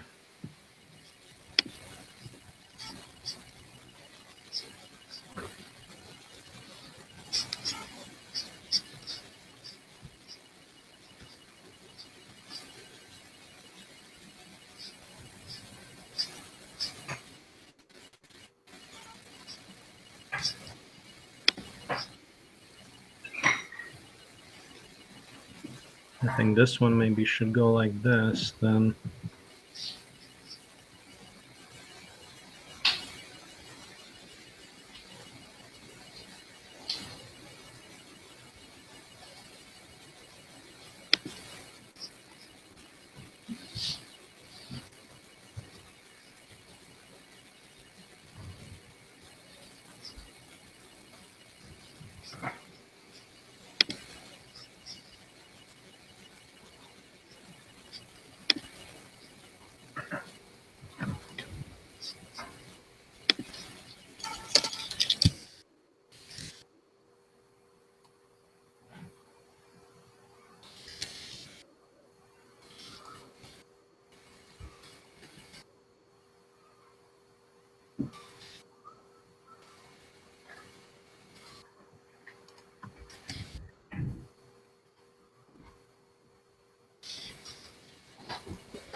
Yeah, the size, like amount of build, gigantic. They say 4 millimeter, they're talking about like that. Yeah. Correct diameter.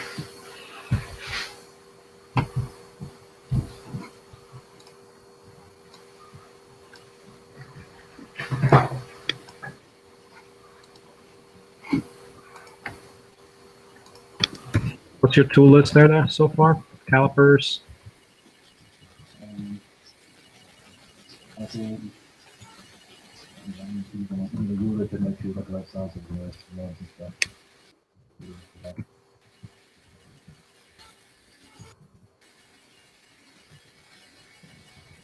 You're trying to identify all the Allens right now, right? Right now I'm trying to identify the screw. I don't know, how do you release like with the... Like Well, it says there's 4 and 5. So this is for... there's, I think there's only like 4 and 5 millimeter. Okay, so this is for the 4 millimeter. And then there's the bigger ones. There's these ones here. This one. And then there's these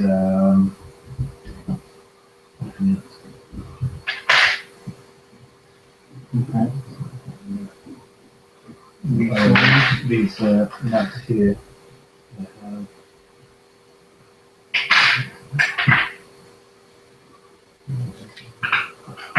No, there's a whole bunch. There's actually going to be a whole lot of them. Okay, we'll figure it out. Yeah.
Extruder to the carriage.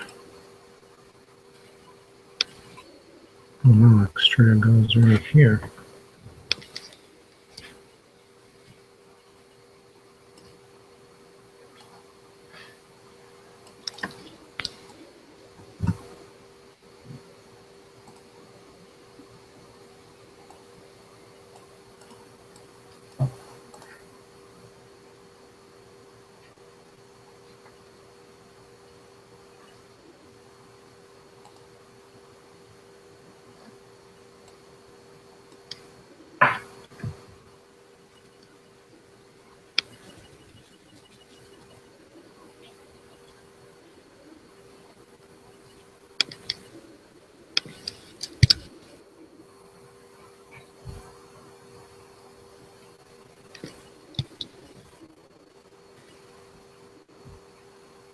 And then this, on step one, I'm going to start.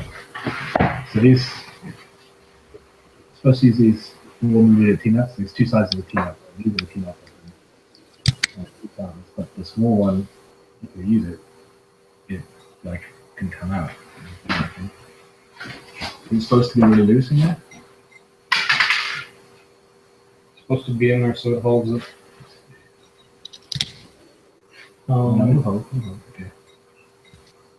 There's like we've got way more of these than we're supposed to have, so I hope I got the right part. Looks like 15. No, hold on. It's like this. Looks like. Well, It's like this.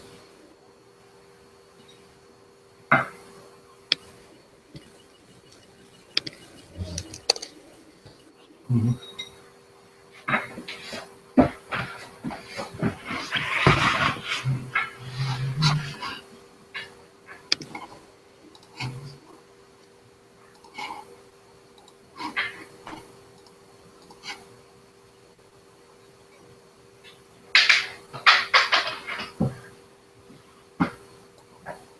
Mm.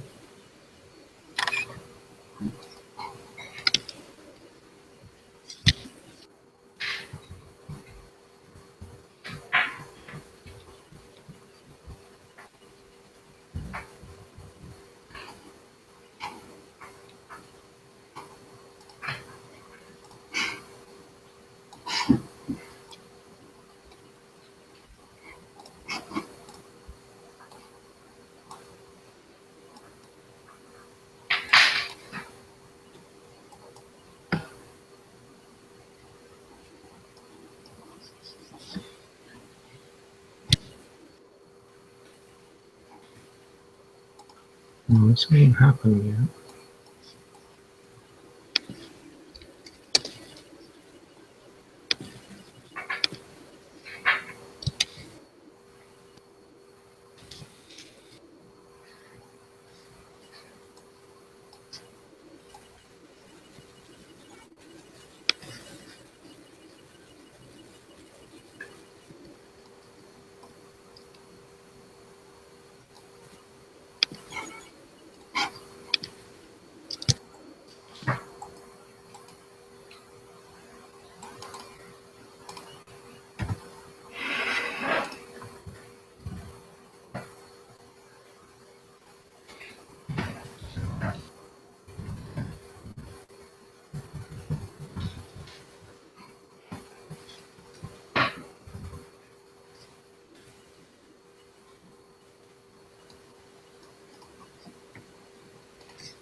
Do you know if we have to do the corner brackets? We need to tighten them before we put the front pulley assembly? Or can we take off the front pulley assembly and put the brackets on later? I don't think we can put the brackets on later, can we? I'm not sure. It depends No, if the screw blocks the T. Right. It appears it blocks it on one side. I'm not sure if it blocks it on the other. Right, because it would be nice since there's like 2, 4, 6, 8, 9, 10 pieces. With the brackets, 12. And 16 with the T-nuts and the bolts. So 16 pieces. That thing should come on by itself. I guess we probably... What if we have the T-nuts in there and then we do the entire slot? That assumes... It would assume there would be no conflict. I think we can make it happen if we use a shorter bolt there. Because see, the conflict appears to happen from that end sticking out. Yeah, if there is a conflict. Might not. Let's see. I can test drive that right now. Let's see. See if we can do that by itself, because that would be a time suck. Because we're gonna get this built down to about 1 hour. No, I can see how. Yeah, yeah. I mean, we'll I think we'll have to do the. I can't even figure out which fucking bolts are which size, man. Right. It seems like the bean counting right now is one of the main challenges that we've gone through so far. I mean, just a number of different little bolts. Do you have you don't have a working caliper in that can actually show me the size? There's got to be. Where'd you get that one? In the workshop. There's 2 of them down there, but they're both bust. They both busted in that. No, this one, the other one is actually missing a piece. This one is like. Is that one got a digital readout? Doesn't turn on. There should be. We had last season. We had one, but yeah. Okay, so the bean counting is bolt assessment is turning out to be quite a time sink here, and I'm not going to do that before the workshop. People have to do it because that just takes too much time. Okay. Well, let me test that little part we talked about. Let's see the T-nuts.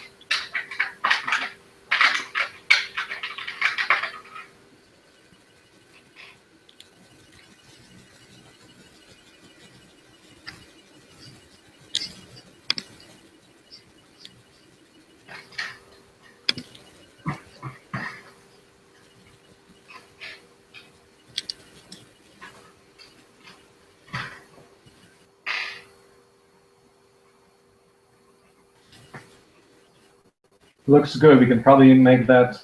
I'm looking at all the little things, production lines. We can switch to production lines too, but as long as like not everybody has to figure out everything. Like there's got to be a lot of the way this is going to succeed if there's an intense amount of organizational like group learning, like everybody teaches everybody. Because I'm seeing it's like none of it is complicated except to get your bearings around the thing. Get orientation appears to me right now. What I'm seeing is the hardest part. Would you describe this as a panhead bolt? What? Well, I'm saying orientation around materials and the task orientation is, I think, the #1 challenge. If we can accelerate that, we can have a rapid build.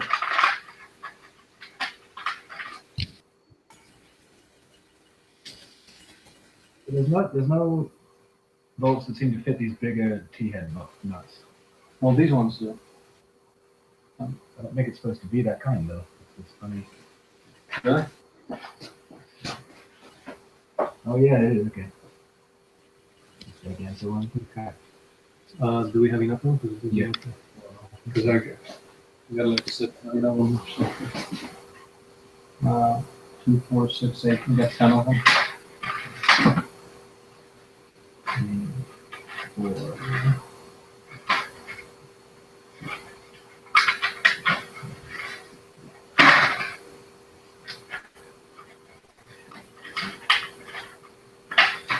Does it include some kind of specialized print surface? Sorry, say it again. Did the kit include some kind of specialized print surface? I don't Like think so. tape or something?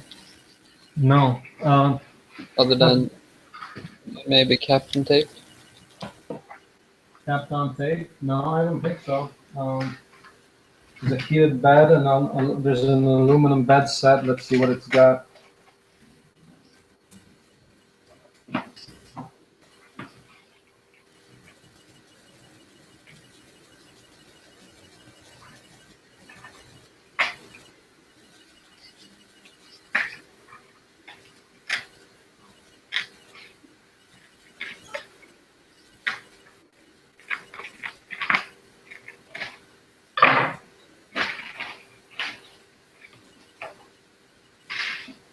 Nicely packaged. Look at that. Quality.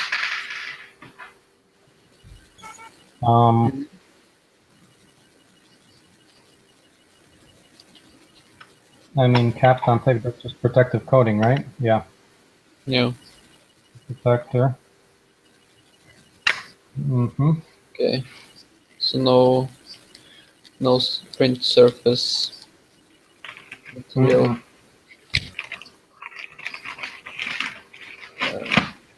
Can you pump a link up for the whatever people get for the glass for U.S. sourcing, for Missouri sourcing?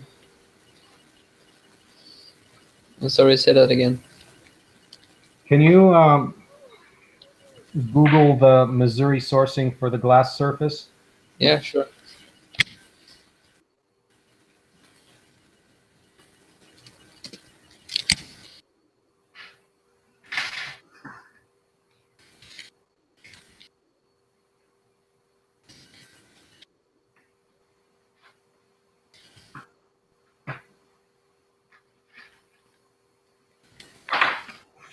Let's see, this is the thermistor with wire.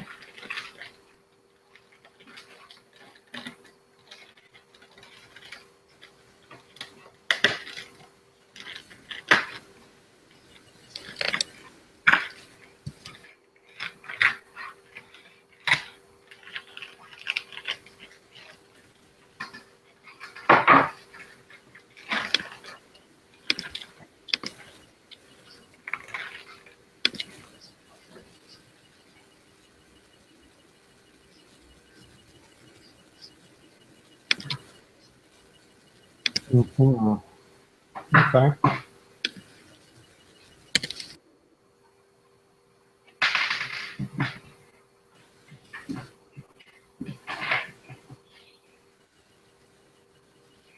How do they make this? Is this something you get from a board shop? You can get it from like anywhere. It's just a circuit board with lots of Yeah, I see that there's a bunch of resistive leads. And is this the same technology as just plain circuit boards? yeah. It's actually designed by Prusa. Designed by Joseph Prusa. Yeah. Yeah. DPL V2, I like that. Open source hardware right here. Yeah. So it's just a big flat resistor. How much does it cost to make one of these? Oh, very little. I'm not sure, but you find it cheaply on eBay.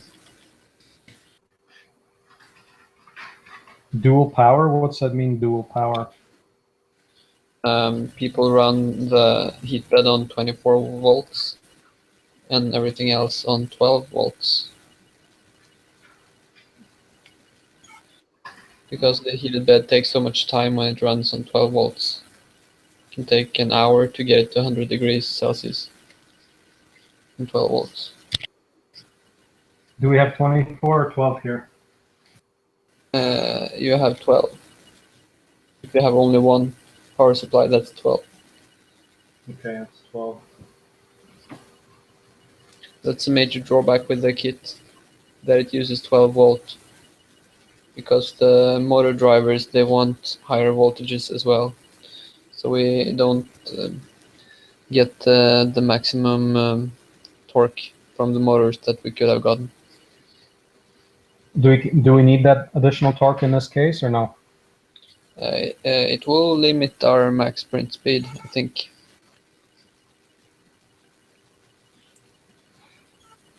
Max sprint speed, you mean like how fast it moves in terms of inches per minute for the head?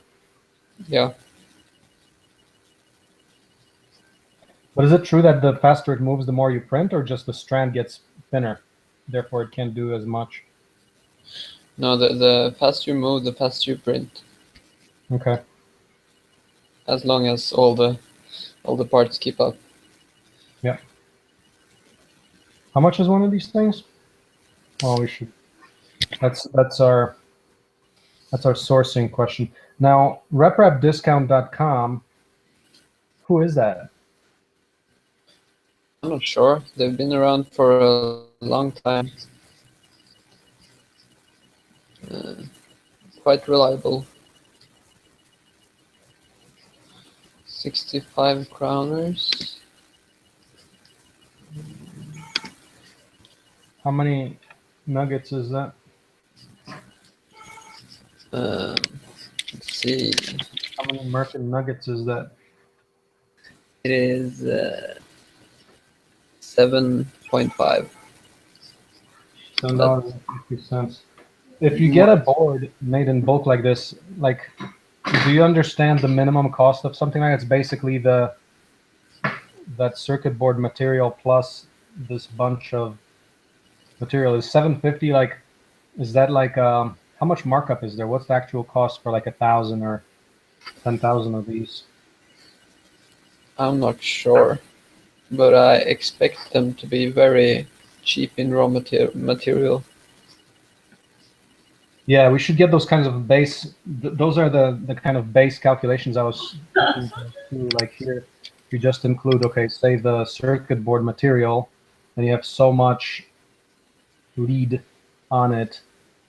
Yeah. What's the actual production cost? One, materials, and two, actual time, machinery to do that. For the materials, well, I mean, There, one guy 30 sells cents, I'd say. It's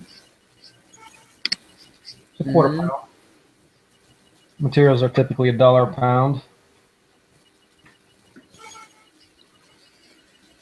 Plus, that's copper on it. Is that resistor copper, or what is it? It's copper, yes.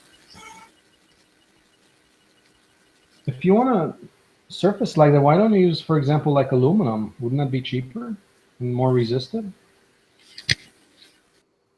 I don't know.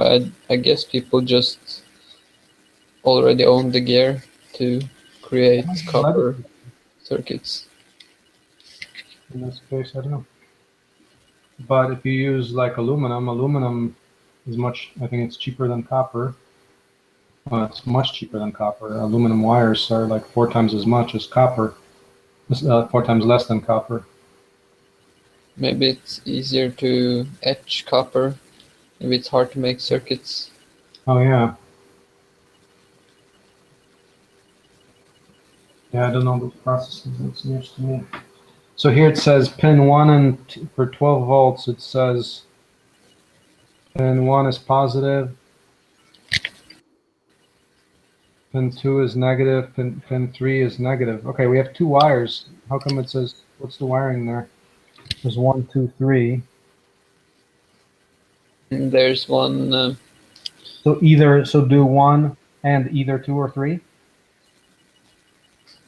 I'm not sure. Sometimes people mount a LED on the heat bed to indicate if it currently gets fed with current. Mm-hmm. And there will be a thermistor mounted on it as well. Mm-hmm. Okay.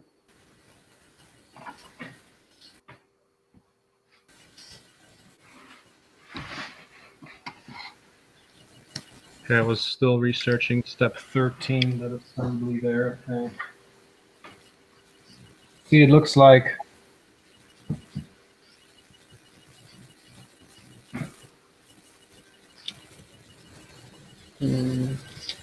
so there's a lot of play there. So I think we can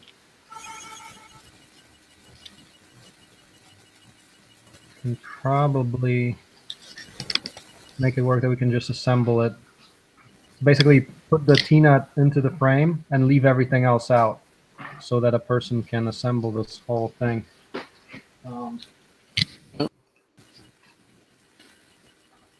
Let's see.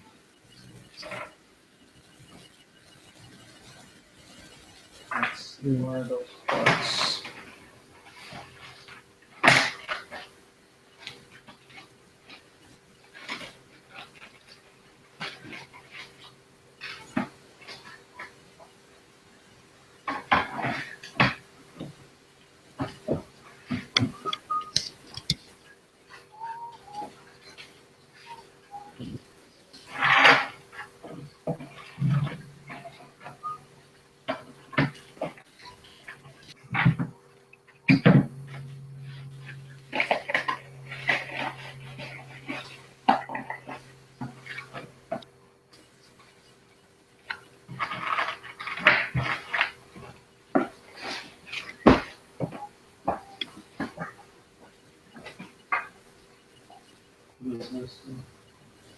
the lower.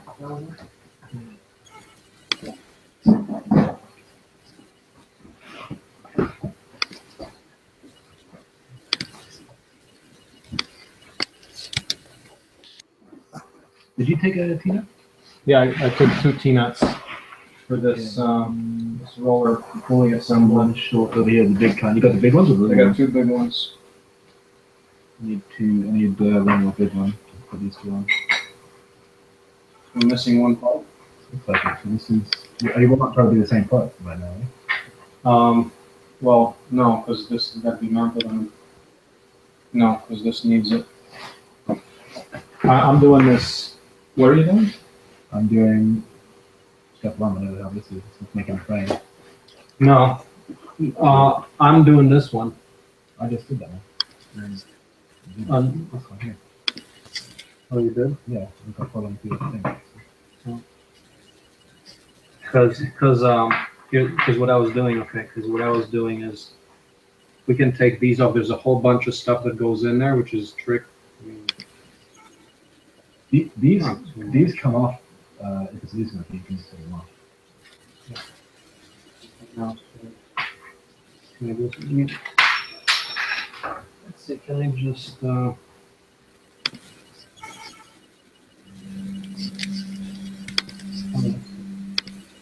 You can do it that Oh, way. yeah. You can also just take the corner bracket thing. You just come off, and if that stays in there, as long as it's loose enough to turn it at an angle, it only just holds it in there. wait, so this one can turn in there? That one can turn in there. Oh, you can and actually. then the knees also, like the Oh, good. that little nut only just holds it in. So if it's a little loose, you can just twist it and pull it off like that without doing anything underneath. So here's the deal. I was thinking,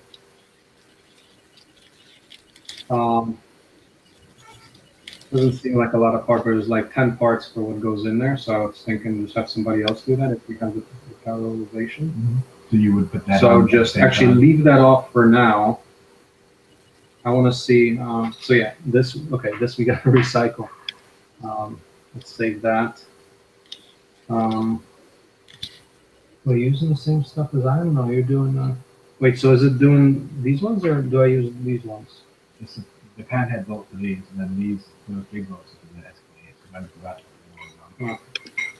Okay, so do that. I just wanted to, because I got to step 13, and this assembly that goes with this is step 13. So let me take this, and you just go that won't be. Okay, Much. so But this, you want me to, I'll deposit it back? Or you where's gonna take the it? where's the? Well, so I got 2 of them. Oh, down there. Okay. Okay, so we got enough? We got 1 extra, or? Yeah, it wasn't the same amount of straight on, but it wasn't what they said they had. And this bracket goes where? Apart from those two, I haven't got to any more of those yet. Okay. Okay, I'm gonna do this. Okay, so just that little part. And I was gonna break that little piece out of that, so we can do the circle. It's gonna be like 5 minutes, 10 minutes to get done to this, so we'll save 10 minutes.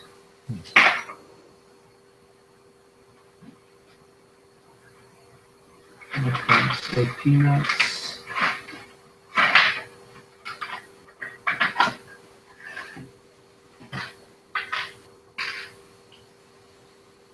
This is the big peanuts in there? Those are the little ones, and that's the big ones.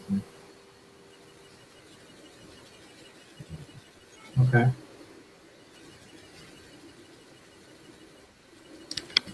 I think they give you a lot of extra of these, unless I'm. Okay, we'll see. They didn't give you body part count? Okay, this on there. We've got more. Did you check if they? Like I didn't check all every of one, them? but when I was going through these, I checked like these peanuts, and we've got like 20 or something. That's it, 4 and 6 or 7. I forget exactly. One of the base edge and this one. Okay, let's go through that. Actually, I'll go through that. Just gonna make sure just for.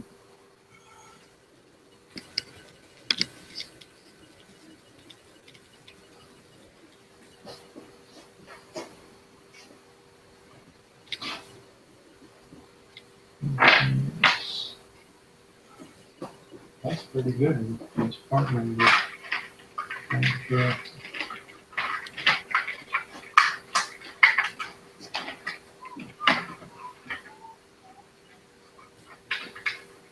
For the bean counting at the start, you have like a little either a picture of what each part is, so they can just look at it and put it in its right file. You know what I mean? So they know what Take a picture of each. yeah, like having the instructions like separate, put this one here, put that one there, to have them assemble, or an actual example so they can check the size of the bolts and stuff. Like just to make it really quick.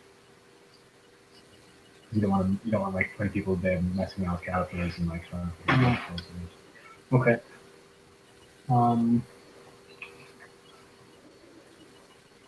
That looks pretty easy to get this thing. Huh? Do you know what that's called? SKA.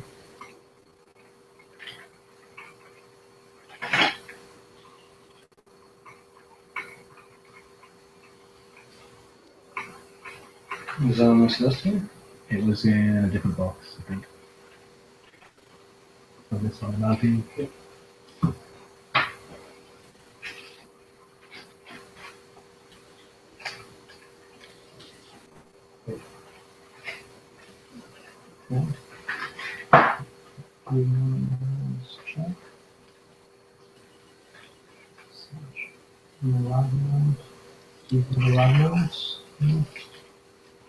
These would be yeah, we'll do that.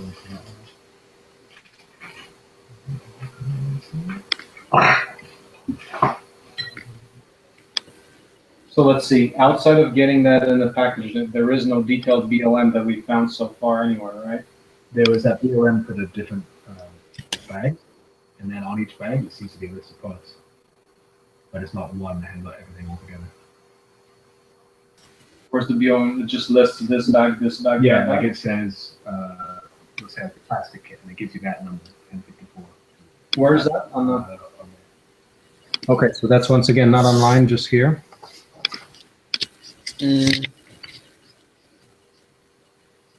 Torbjörn, did you find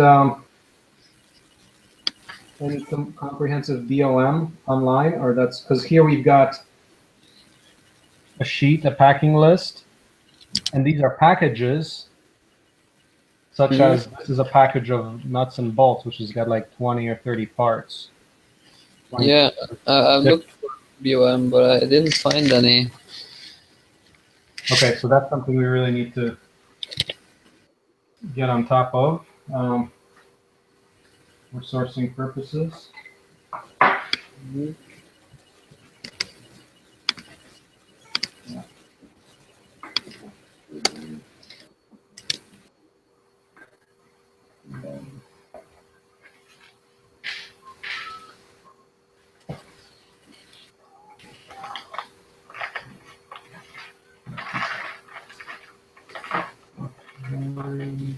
Oh no, we have 8mm Kapton tape here. Okay. Yeah. So what's that mean? We can print on aluminum with tape? No, Captain Tape really just protects what's below the print surface. It's not easily printed on. I suspected they only had the Captain Tape.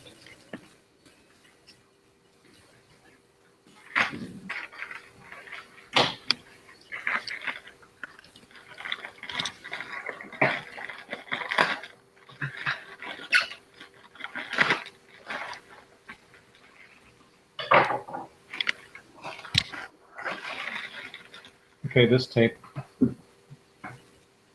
Yeah. Maybe they only meant it for isolating the hot end. Sometimes people put it around the heat block to not get burned. Okay, we'll see what they say about the Kapton tape. Okay.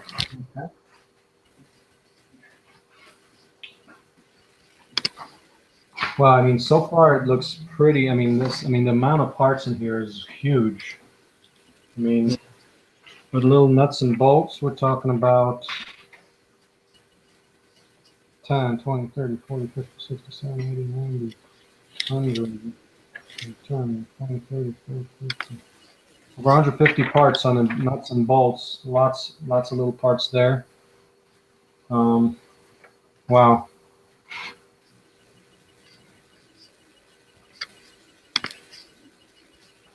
I think instead of having 20 different bolts in our version, I think we'll have a single bolt.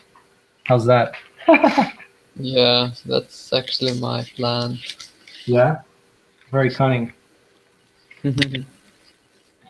Yep. No, I mean, I don't think this is just because I think, yeah, we can get around that, definitely.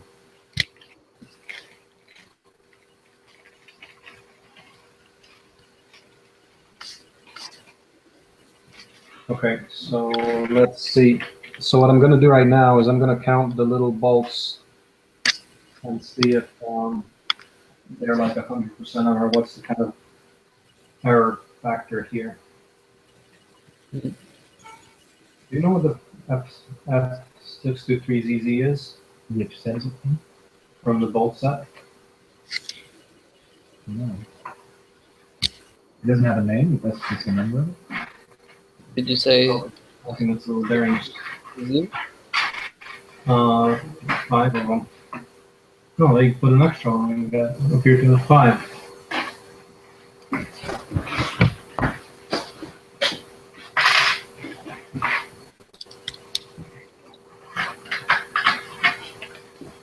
F632ZZ. Yeah, that's the roller bearing, small one. Okay, they gave us 5 instead of 4. Yep. This print is really coming together. Yep. Belt springs.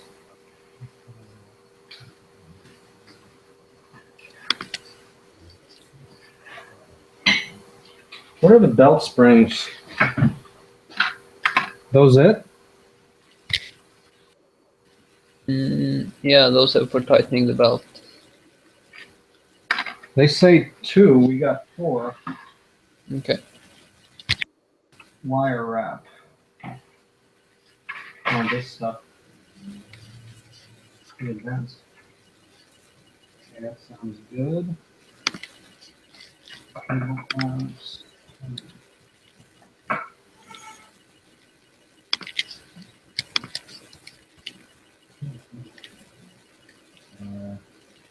Not you. Oh, cable clamp.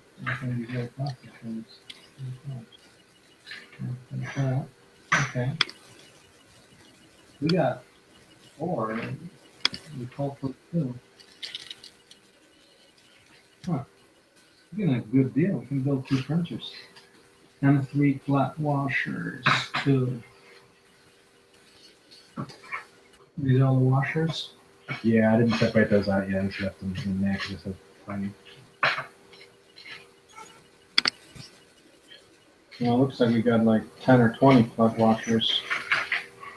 Let's do M3.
Packing is actually pretty impressive in that I just want to show you.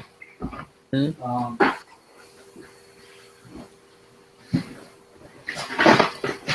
whole kit comes in a pack like this. Look at that. Wow. Tiny. Wow, that's small. And here's the little UPS fragile priority mail. It came like this. It kind of had a little crack in it. Okay. You taped it up. So it came, the box came damaged, but all the parts look okay. Man, that is tight for a printer. Yeah, really cool. I mean, compared to Lowesbot box, the finished Lowesbot Mini even, see that in the back of my videos, like the other videos, but that box is huge. Of course. Sample.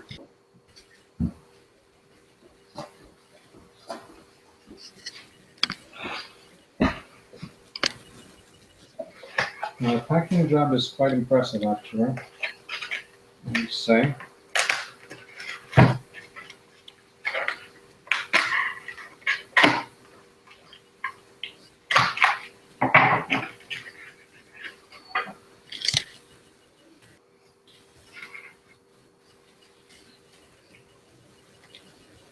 So under stepper motors, it says Folgertech. Okay, so they're specially ordered. How much current and what does it say?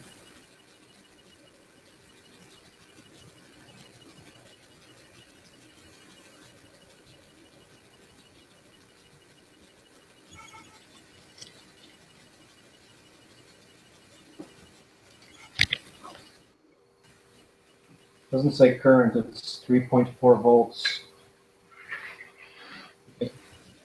73 inch ounce. This is 73 inch ounce, and this is 36. So this is this one's double. Wow, okay. Okay. Are they both same? Yeah. From okay. NEMA 17. They should specify current because the. And the same one for the stepper drives, for the extruder. Okay, so that's the small one on the extruder. Wow. Is that good? I would expect the biggest motor to be on the extruder. Well, you don't need that much. I don't know. These motors are pretty powerful, and I'm not sure if it's a screw drive. I mean, you don't need a lot of force to drive. You don't need like 15,750 foot-pounds like on our tractor or anything like that. No. I've had spring-loaded extruder once before, and the motor really had troubles not skipping steps.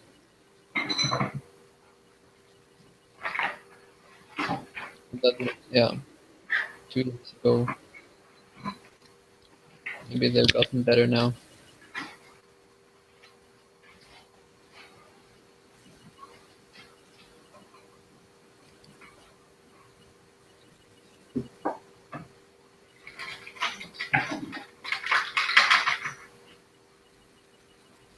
How does the ramps board look like? What's it look like? Yeah, the solderings. Many people are disappointed by the solderings on the ramps board.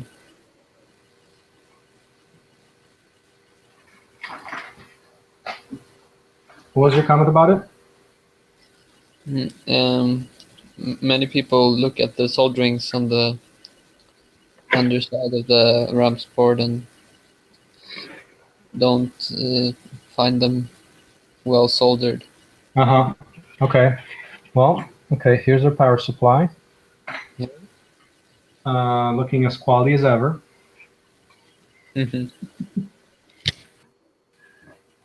Let's see, is it ISO 9001 QC8 115 or 230?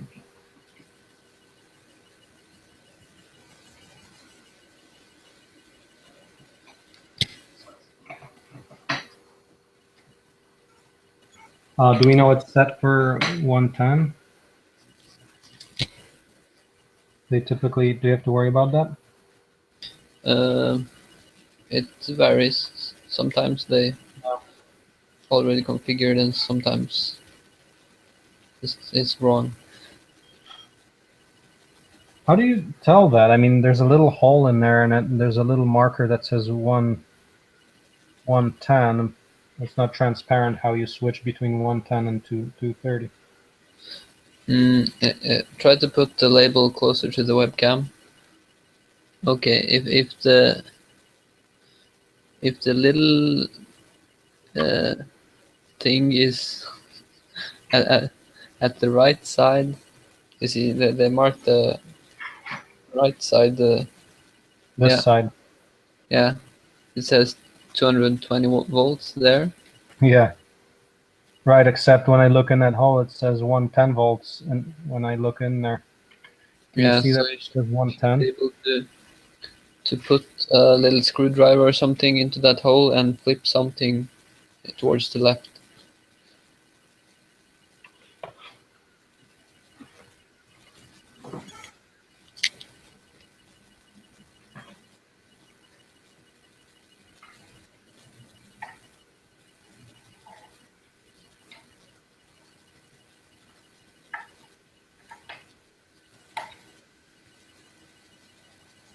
Oh, I'm gonna have to open it up because I'm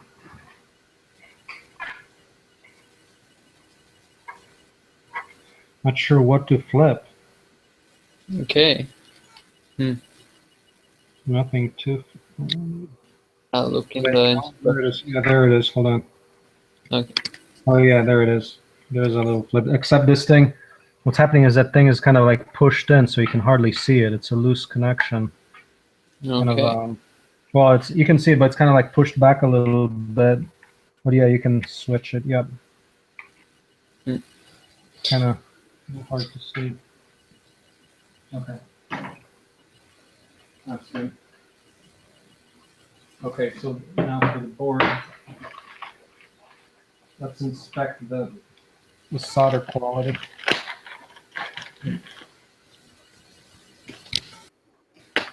See if we got the best deal. Okay, little cable. Wow, we get a little ceramic aligner tool. Oh, what's that? Choice. You know what a ceramic aligner tool is used for? Something. No idea. Oh, now it's too many electronics here. Oh, more. Oh.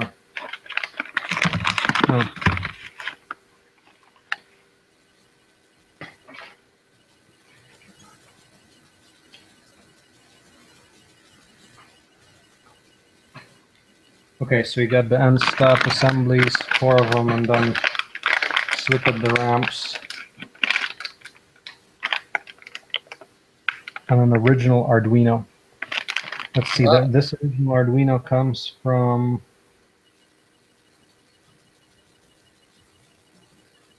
It says it's made in Italy. Clones sometimes say they are made in Italy. Because the Foldertech webpage says it's a clone. Yeah. They just borrow their labels too.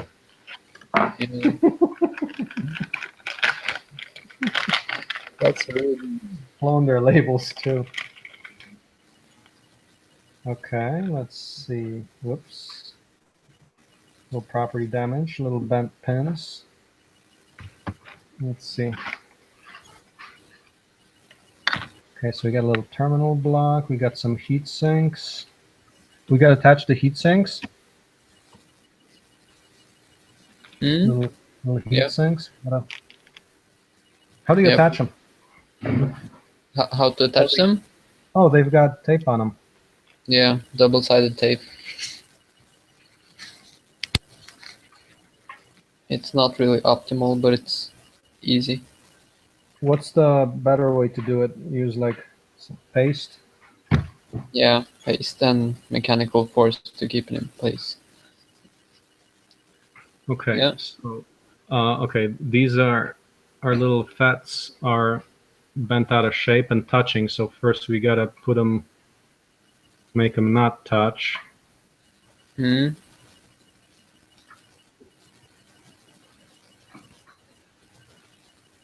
The little pin here on this connector is a little bent. That's not a big deal. Straighten it out. This little pin here has got a little bend. This one. Yeah. Just. Try taking off the shield from the board. Yeah, and inspect the ramps from below.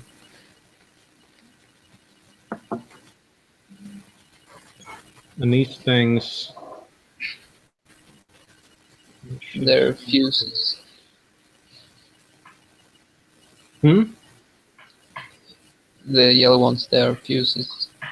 They're the weakest part of the design. They're fuses. Yeah. Does the original ramps have them? Yeah. Who designed this thing? That's Mm, bigtreetech.com. Is that the producer? GPL3. I think it's a community. The whole RepRap community participated almost. Let's see, reprap.org.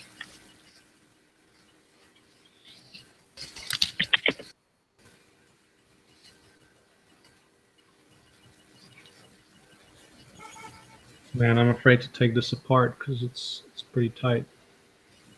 Okay. No, I can do it. A little leverage.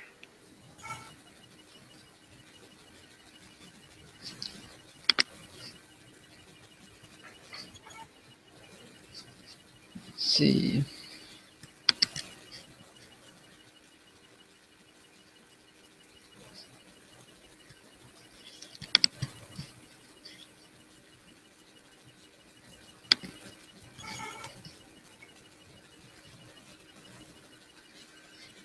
It's a RepRap user called Johnir who uploaded all the design files. Johnny Russell at Ultimachine. Okay, Ultimachine designed the ramps then. Is Ultimachine open source?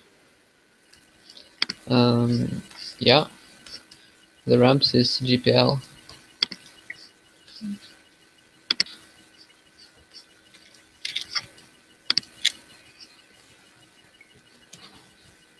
Ultimachine also supply electronics, but they're kind of expensive.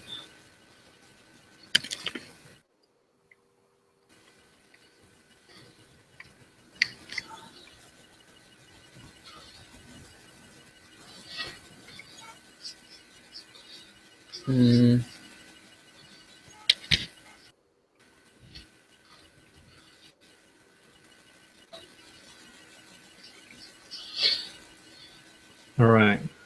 So better quality mega board.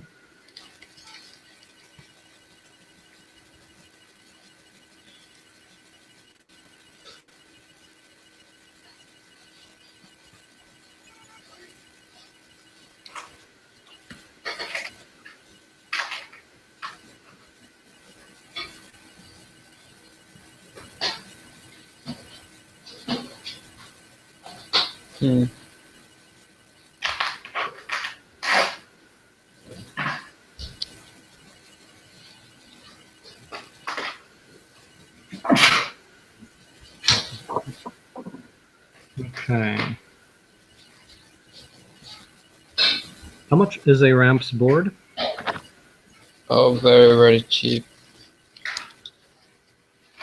Like without the 4 drivers, how much is it? Let's see on eBay.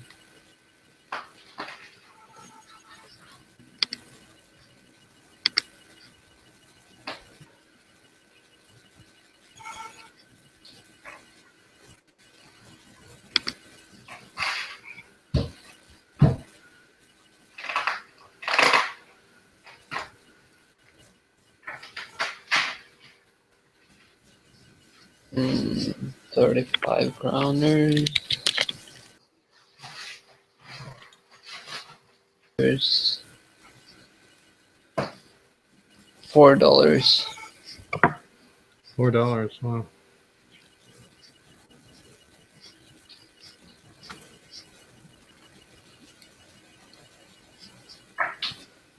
On eBay. Putty machine. Let's see, Putty machines. Original price. $185. Wow. Oh. It's 185. Multi-machine? Yeah, it looks like it includes the step drivers. Send me the link. Yeah.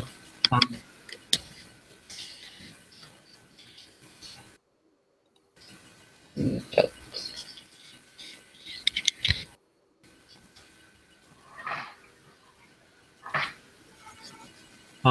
Let's see. Can you put those? Did you put those borosilicate ones into the document? Can you paste that into the document? Page 8.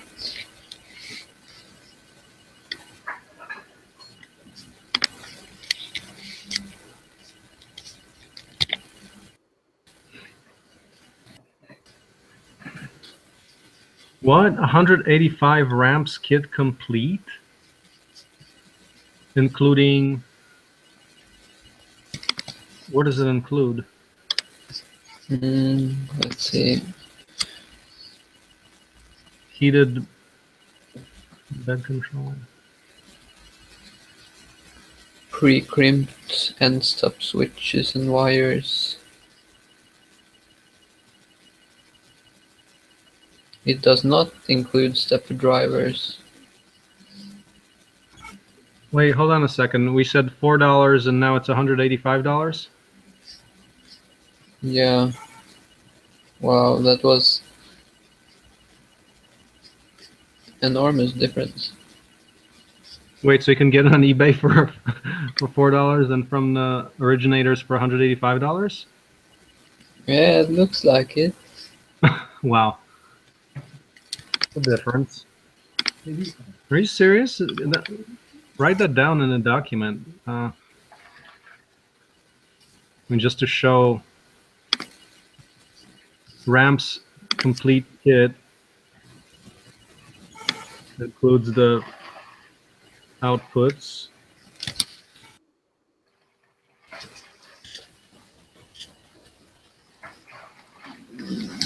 Wow, that's amazing.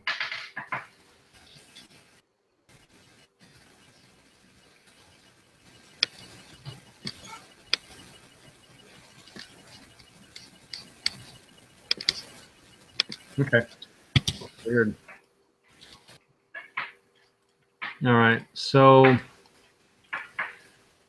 looking at the ramps, let's see what to look for. I don't know. I mean, I don't see any issues. Let's see the soldered connections. I mean, how could what to look for? I don't see any. The solders look dull gray and like spherical. Then the soldering has been cold, and you're not guaranteed to get a good connection. Has to be very shiny. Yeah, it's pretty shiny throughout. Good. You're saying it should be shiny, nice and shiny? Yeah. It looks good to me. Nice. So you're saying in their process, like in their timing, they were a little quick and it's cold and a lower quality? Yeah. All the cheap homes I've bought, they've had some lower quality solders, probably manually and really quick. Are these manufactured by machine or manually? Guess a combination. Like all the pins in the back, is that automatic or is that like all the pins? I mean, someone doing it by hand or that's all machine? I don't know. If I were to design that process, I would build a machine with to solder it for me, but I don't know what they have done. Yeah.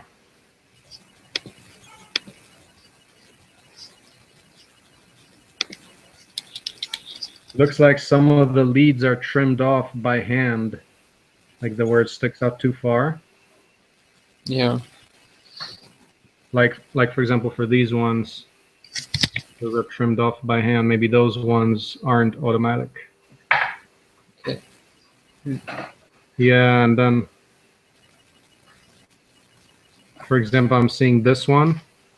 See, it's slightly lower. Yeah. See it? It's a little deeper.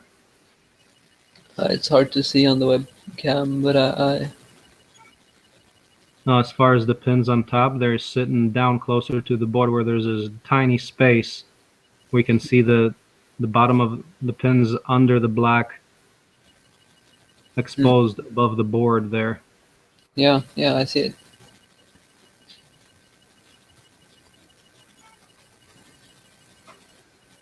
Yeah.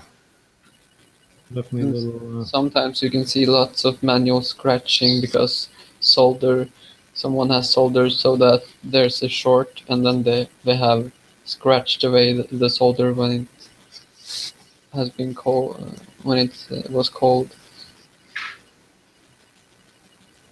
Yeah. As far as those two, is there something missing there? There's nothing in those two holes. There's two holes right there, and they have nothing in them. It's not guaranteed that something's missing. It could be by design. I'm not sure. See. Yeah, I've got balance sheet. I'll just grab a quick light. This is still loose and it's got bearings on for those. Yeah. Man, we're almost done. Look at this thing. It's like really good. Yeah. I'm gonna take a picture of this missing thing. That's a little suspect.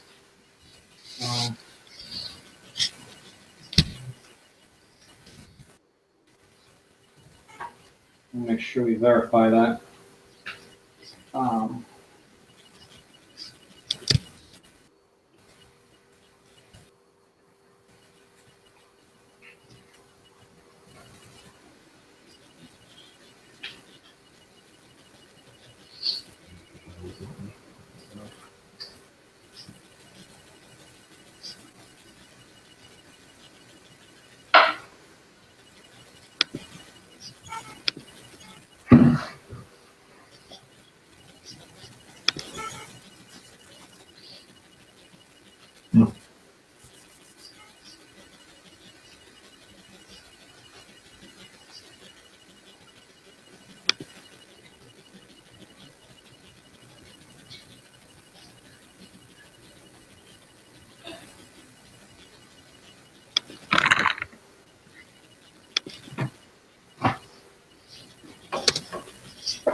I found a picture of.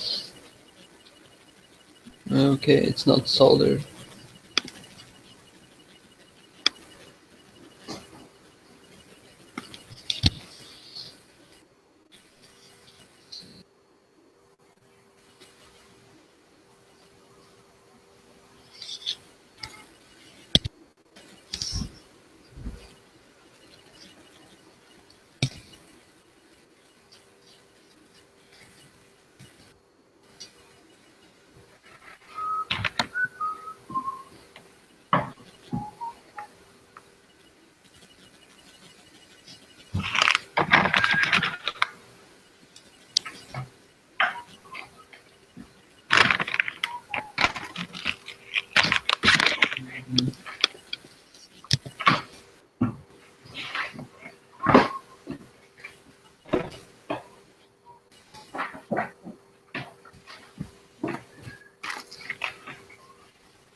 So one discovery here is, honestly, it looks like that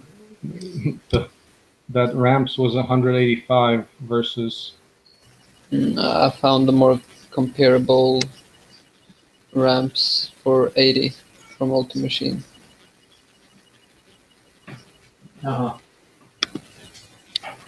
It's still a big difference. Oh wow! So Prusa belt kit, it even includes a little Allen key. Quality. Okay,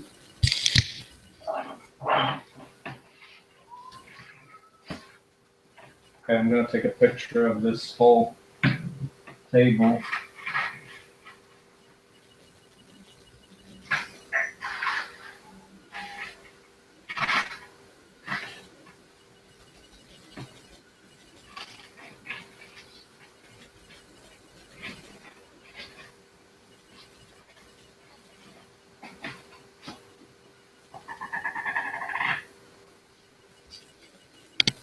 The 12 Allen UU 2623ZZ.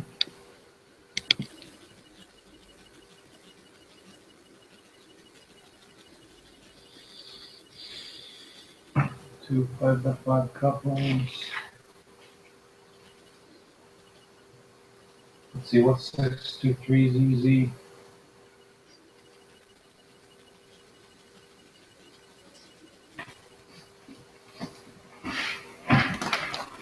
Still going over the bolt list, seeing if all the.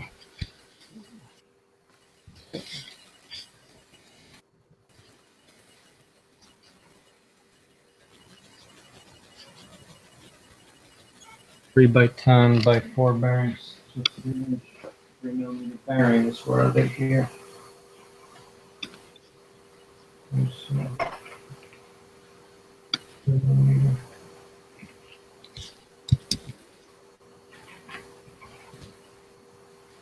Oh, those are the, yeah.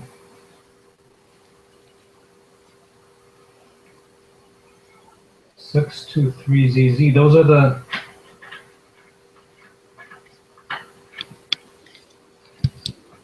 Are these the 623ZZ, the super tiny ones? Yeah.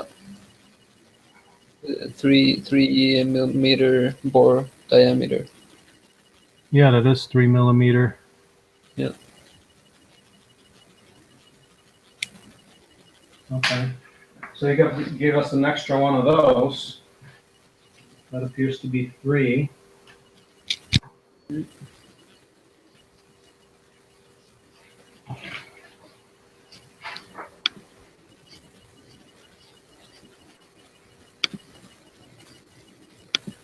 Okay, I'm gonna continue actually looking at the parts list to make sure. So the overall big part list, they did have everything checks as far as all the main parts. I'm gonna continue checking the. It's okay. Washers.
7,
2, 2.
Okay.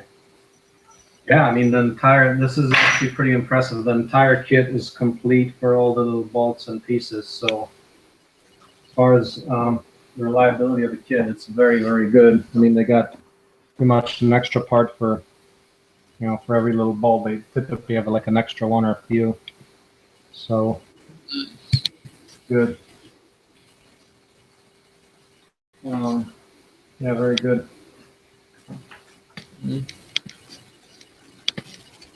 No, this so far, my impression of this kit is actually quite positive. So far, so good. We'll get tired later, but yeah, so far, so good.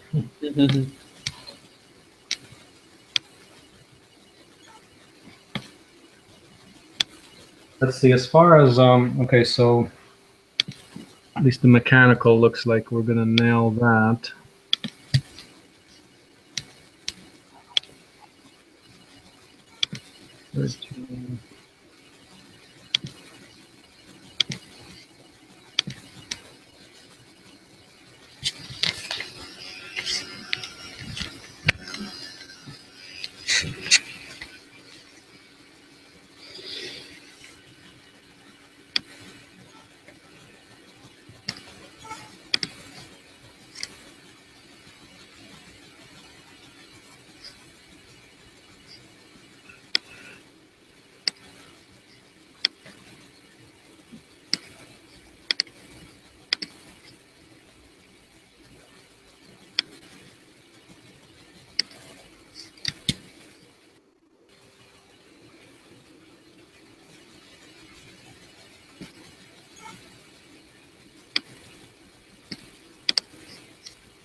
Have you been putting any screws through printed part holes yet? Through printed part holes? Have you put screws through the printed parts? No. And see? Okay. Why is that? It's a common problem that small Let's try that holes right now. get too small.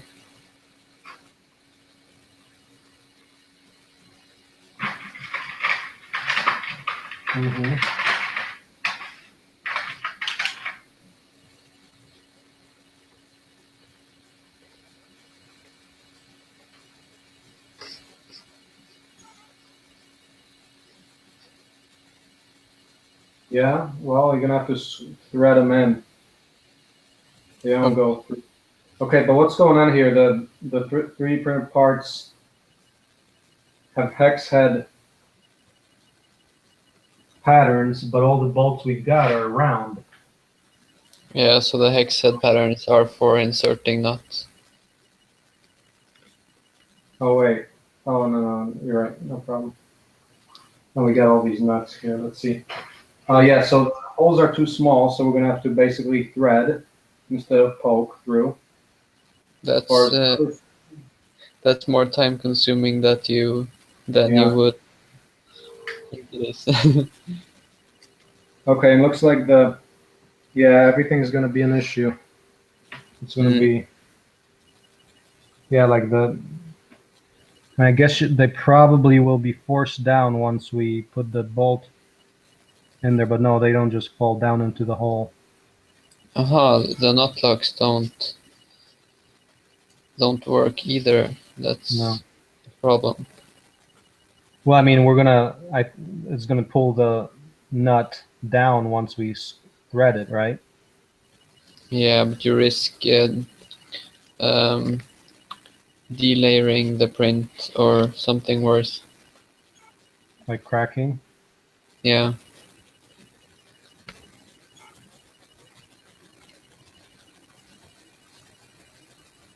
Hmm. It'll go in, but it's tight. Okay. Yeah. No, it'll be.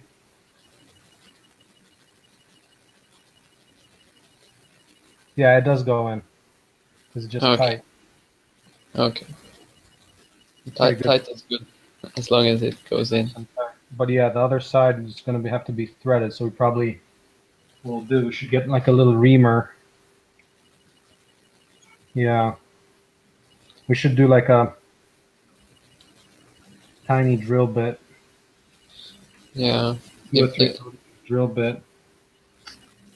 when I notice I need to thread it by hand, I usually just take my drill and a drill bit and open up all the holes Yep. in one I go. think we'll do that. Yeah, that's going to be a pain. So that should probably be a task for somebody during the event.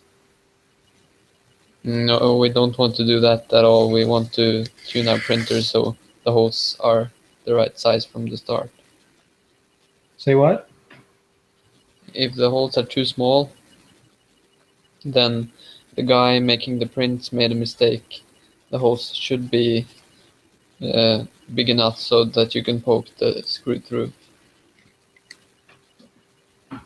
Right, but if Just, that's what we get for this time around, yeah, we're going to have somebody do that. yeah.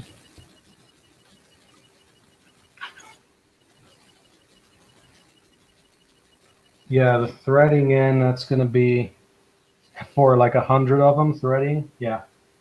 I guess what do you waste? What, like half an hour? Yes, or more. And if you don't use an electric drill, you waste your arm as well. Right. Okay. No, that's an issue. Yeah, write that down. Hmm. How long are you going to be up still? Maybe 1 hour. Okay.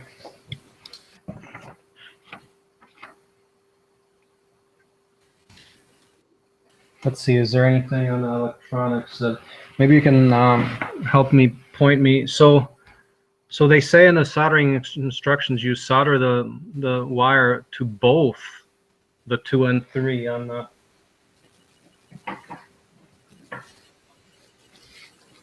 a heated pad. Okay.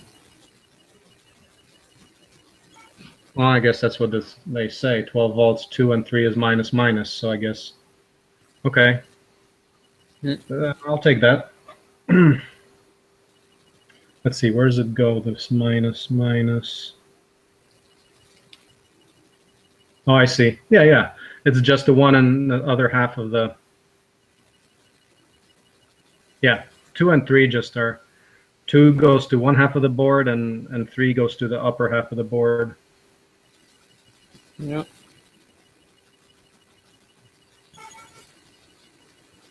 Yeah. That soldering is also something we don't want in a workshop.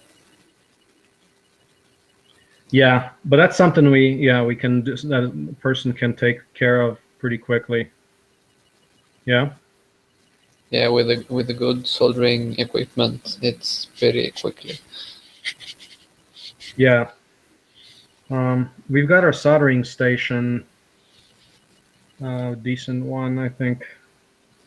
Yeah, the thing is, so much current is going through that heat bed, so you want the solder to be really, really good. How much is going through it? Like 10 amps? Maybe. See. Yeah, no, I think that's fine. That's good.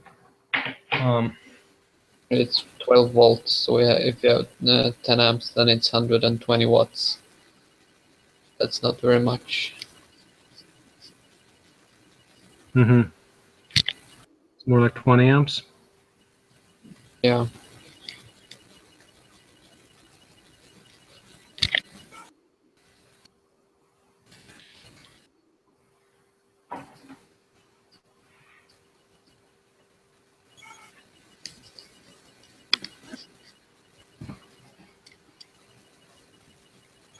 Thermistor. Mm, The let's see thermistor one. just goes into that little hole in the center. That's what happened. Mister? The thermistor just is poked into that little hole. Yeah. Ideally, you would like to glue it there with some non-conductive glue to get thermal contact between the bed and the thermistor. Or if you have an aluminum sheet on the heat bed, then you want to have thermal contact with the aluminum sheet.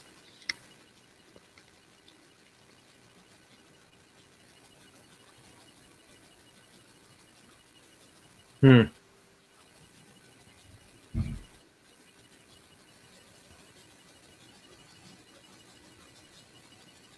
Does the thermistor need to be calibrated, or that's all done?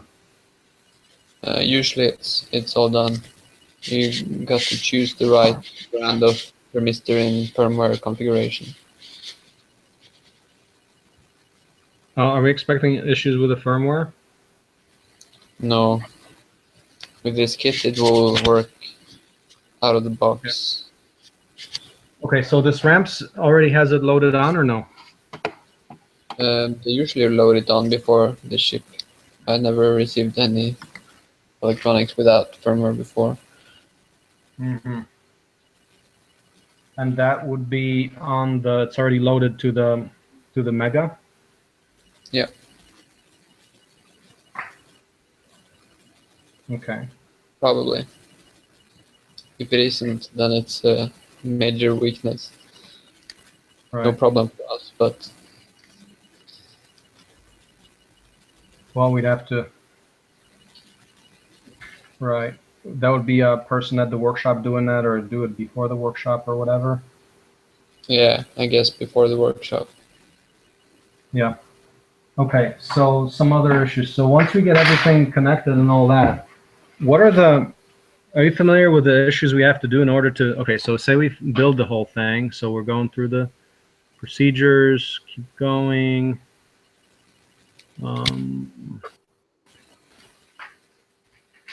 Got the. On the steppers, we got all the drives.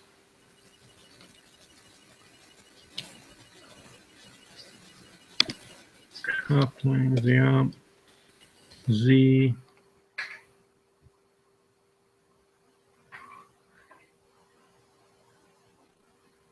Rods at the right place. I mean, so they say the Z rod. You just do it by eye as the location of that? The C rods, Yeah. aligning the right and the left one. Like, let's see, on page 22 of the guide. Yeah. That's the holder for the rod.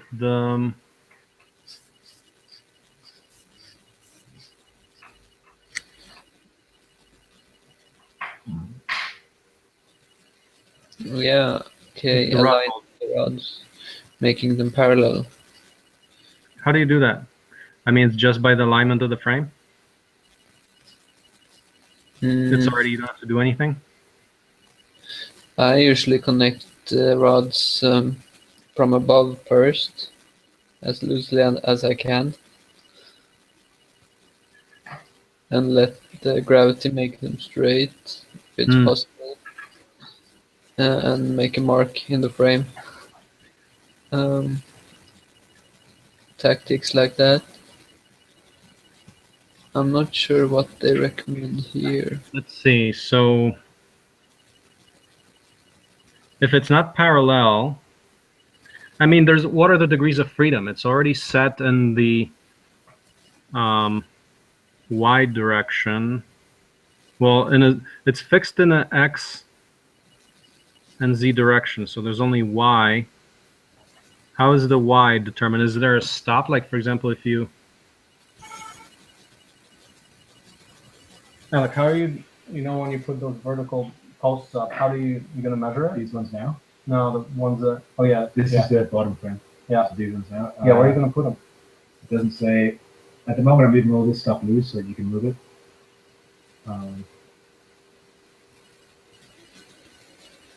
You can say where to put it at this point. Okay. Because these are set screws, so you can just do them at any point in the procedure to put them in place. It didn't say what location? Not yet, I'm just putting them on. Yeah. Okay, make sure the back of the beam is 19 millimeters from the back of the front. 19? 90. 90. Yeah. Okay, and that kind of inaccuracy for whatever we, plus minus of 0.5 millimeter. Does that matter? 0.5 millimeter? Yeah. From top to bottom? Yeah. What's at stake? We've got the X carriage. No, let's see the... Okay, the extruder carriage goes back and forth. We need a alignment rationale graphic. I would like to see that. Let's see. So we built the extruder carriage like in page 3 of our fabrication diagram, and if the vertical rods are not straight, I mean, can that thing twist? Probably, yeah. That thing can probably be twisted along the x-axis.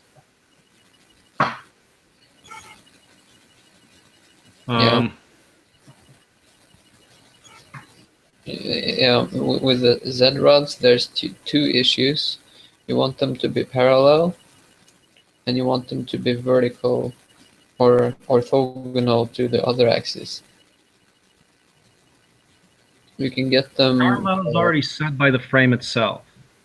An orthogonal, I would wish that stop would bottom out against the Z frame, and that would be your determinant. Or if it doesn't exist, we should make that happen in the future versions. Are you sure that the orthogonal is made by the or parallel is assured by the frame itself? Well, that's the purpose of this precise frame, right? You see the bottom attachments for the Z rods? Yeah. They're manually placed.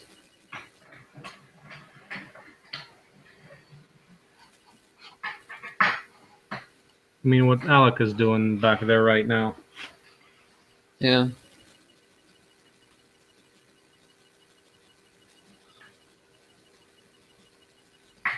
Okay, but maybe it's so easy to aim in the frame that it's no issue at all. I'm not sure. Yeah, I don't know. There should be some figures of merit, like plus minus. Like we should be, as a result of our analysis here, we should be able to say, okay, what's the tolerance on it? Does Prusa have any tolerances? I haven't seen any, but we should ask. We should get that thing to a. That's in CAD they call it GD&T, geometric tolerancing and dimensioning. But if you do a professional version of this, where you kind of people do it replicably, you put in a figure, say plus minus 0.5 millimeter or whatever, or it could be plus minus 1 millimeter. I don't know what it is, but we should determine what that value is. As in, like, we can do it, we can deliberately offset it and see if it still works flawlessly or not, like what is we should have a number attached to that. We could possibly look for the through the RepRap community, but I guess it's specific to this frame build. And is anyone else using this kind of frame? Yeah, the frame is it's a very common type. So there's got to be some data on that somewhere. Like, what are the? I mean, basically, when you use those, or maybe the manufacturer of that might even have the numbers. What are the? What's the perpendicularity or linearity? They typically have those kinds of figures from, like, the 2020 manufacturer. If we can find out who that is, we can get those specs off the. I mean, how precise are those 2020s cut on the end so that when you screw it down, it's really perpendicular? Or do we actually have to measure it? I don't know what their procedures are, but we should have a very concrete procedure for what's up with all of that. It's quite easily to see if the rods are parallel enough, because you can unscrew the Z screws so that the whole X carriage is loose, then lift it up and drag it down by hand, and just see if it runs smoothly. But testing orthogonality to the two other axes, that's much harder to do by hand.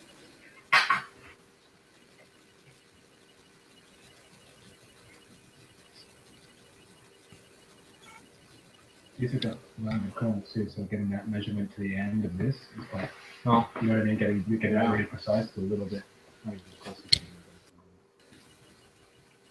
yeah. You know, just trying to measure like that, like you know, something like the edges of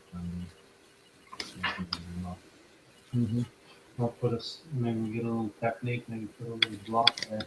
Yeah. Measure to that block. Some of the stuff you might want to get jigs for the workshop, like just have it ready to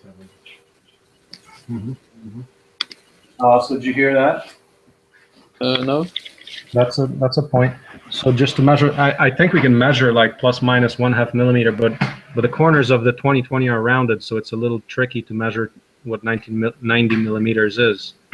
Okay. So maybe do like a stop. So here's the 2020. Because the corner is rounded a little bit, if you measure to the end of it, put a stop there so that when you measure the ruler goes into the stop or something like that. I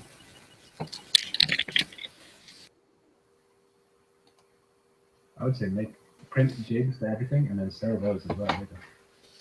Print jigs and sell them. I don't know if the 3D printed jigs are going to be accurate enough. I don't know. Really? I don't know.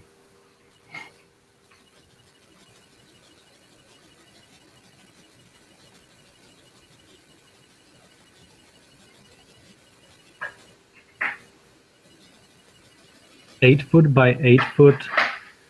McMaster Carr sells 8-foot by 8-foot sheets. Yeah. You can probably get a smaller sheet, right? 8-inch. I meant inch. Oh.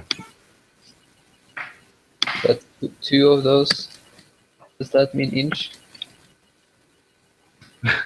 Yeah. No, 8-foot by 8-foot. That's a little large. Yeah. Okay. Okay. We'll figure out as far as nailing the alignment, we'll have to work that. We can only speculate right now. We'll see how it works, and we'll take some data later. Now, so that would actually be a good team effort to do that, because it also relies on how well people can follow those procedures. So that's where getting it out to Jonathan or Joshua or whoever else wants to build the printer, that might be useful to help out on that. Okay, but on the electronics, so assuming that everything is uploaded, so we get the machine up and running. You got the motors, you got the bed, printing. Man, piece of cake. No, this is actually, I mean, conceptually, it's, you know, with that extruder, slip in a little piece of filament. Wait, let's see. Does it use 1.75 millimeter? I hope so. Wait.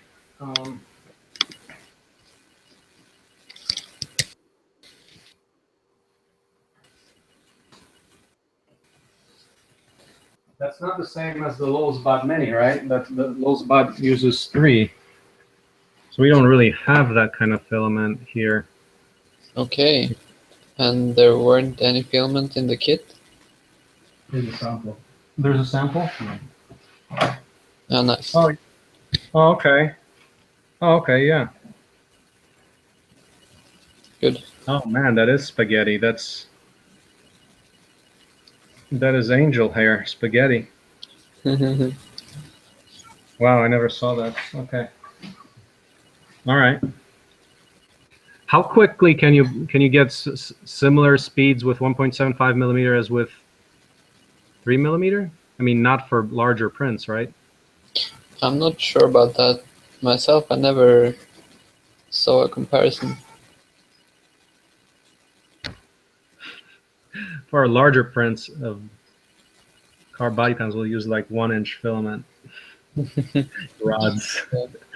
I know that stepper motors don't like rotating faster than 300 revolutions per minute. So, but you can probably just gear up your stepper if you have a very thin filament.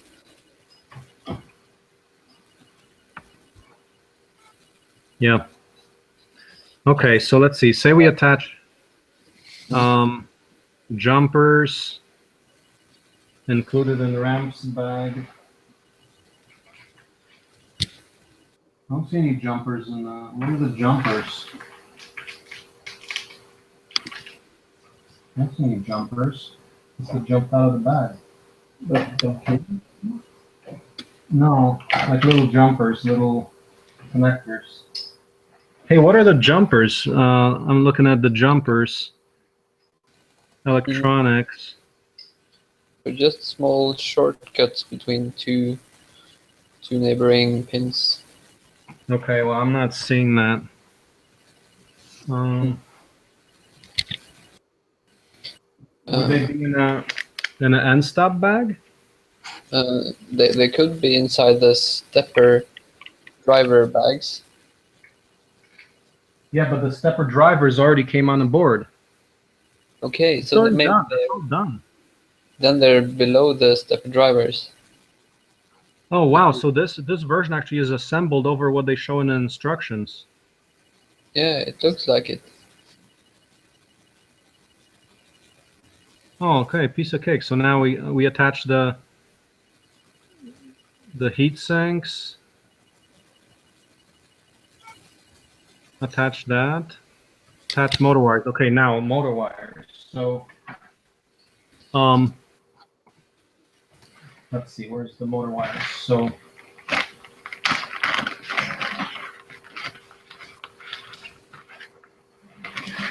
nice little bag of motor wires. Let's take. Let's see, the white end are the motors. Let's see what we got here.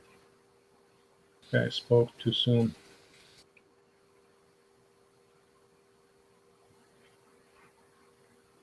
Okay, this is the power cable somewhere.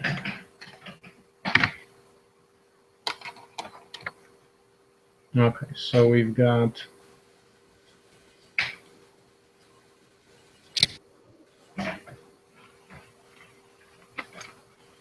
oh wow, this is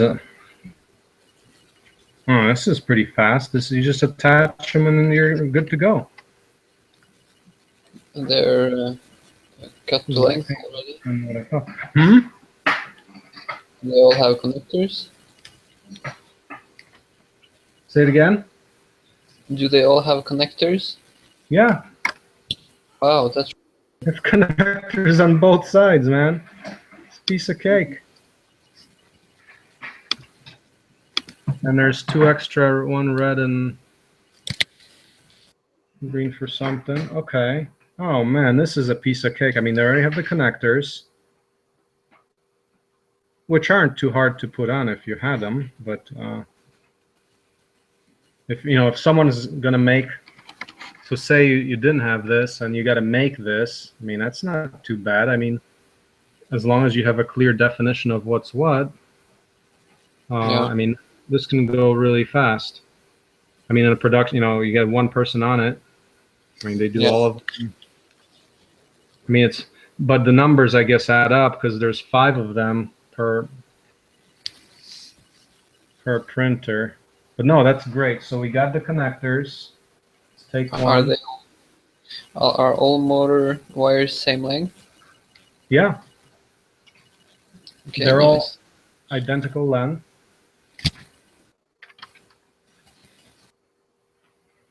This is really good.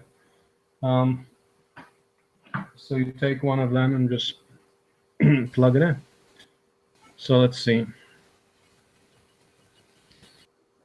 You can get the polarity or whatever. You can't burn them out, right? No, you can't burn them out. So there it is. It's connected. The only way you can burn something is if you detach the wire while the power is on. Then you will burn the driver chip. Yeah.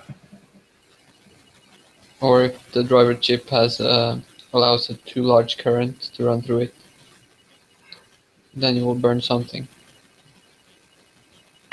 And if I plug them in, are you familiar with this kind of connector? Yeah. So you plug it in. How do you unplug it? Just twist it. Kind of work it. Yeah. I mean, it does come out. Yeah. Good. Okay, so no problem on that side. On the motor connection side, and what about on the board side? Where are we going to? The headers, the 8-pin And the 8-pin headers. Just each one of them. We just have to get the right motor to the right motor, right? Yeah. So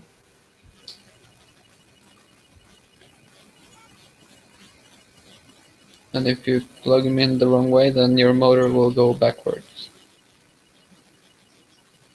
It's not a big issue.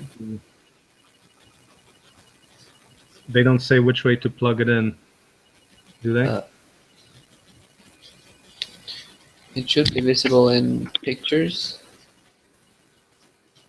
Well, on the motor side, it only goes one way, but on the other side, let's see.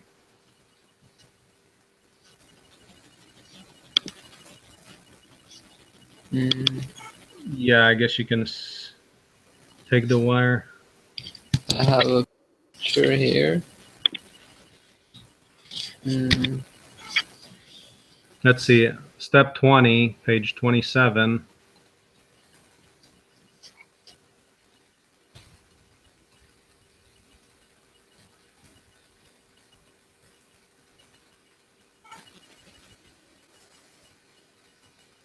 Touch the motor wires. Okay, they don't say how to attach them. You can look at the colors on the pictures on page 28. Okay. So just 28 by color? Yeah. Okay, so just the green on the left-hand side.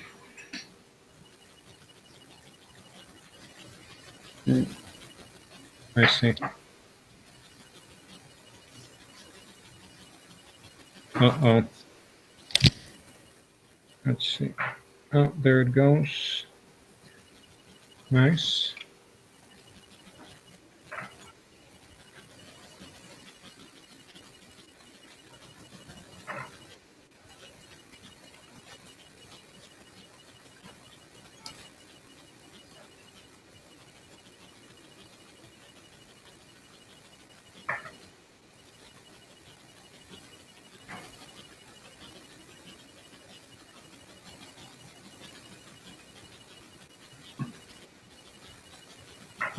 Okay.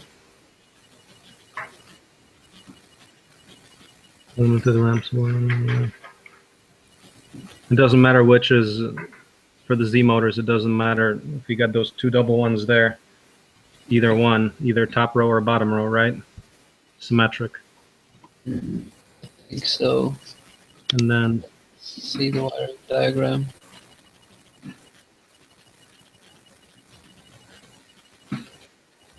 yeah, well, they should definitely say like, yeah, there's the picture, but they should say, okay, make sure the green wire is on the left, because Yeah. you're just plugging stuff in. Somebody won't notice that. Yeah. And they will have reversed motors. It's irritating, but it's not crucial. I can take a note.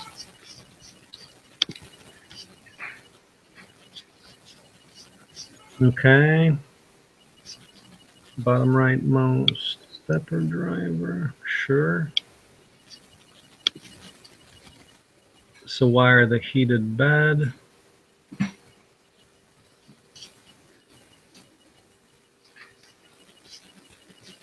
Okay, and then put them in. Yeah, that's fine. D8 up and down. Yeah. Cool.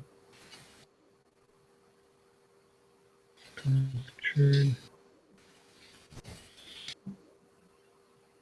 Okay, no problem. 22. Attach heated bed and extruder thermistors. Okay, so there we. No, that. They also show that the. Oh man. They basically did all the work for you. They also show that the thermistor beds don't have the ends on them. Yeah, they do. It already comes with the end on it right there. So that's another piece of cake. I mean, this is going to take 2 hours to build. That's Nice. already got on it.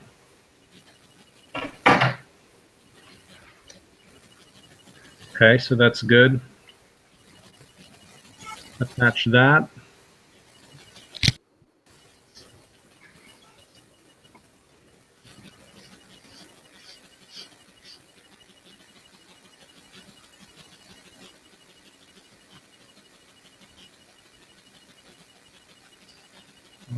So extruder and thermistor wire.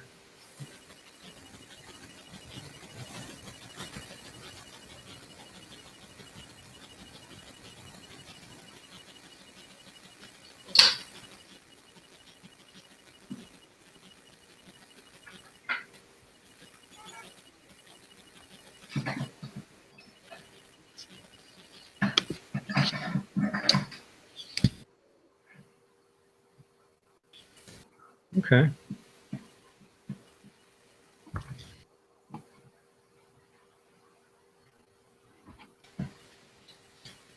End stops. Okay, let's open up the end stops. See if we. Okay, so that's a piece of cake right there. We got it. A good procedure for getting these at right angles either. Do they come at right angles or no? No, the brackets are right angles, but you can still put it together and have it not be right.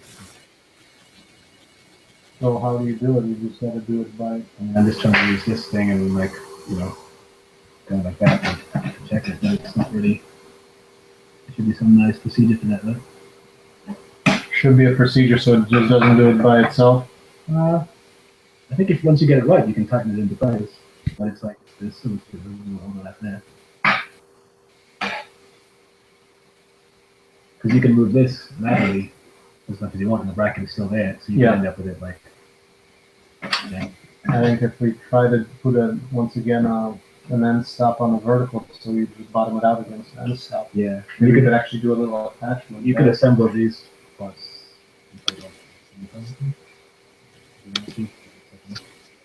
Yeah. Okay.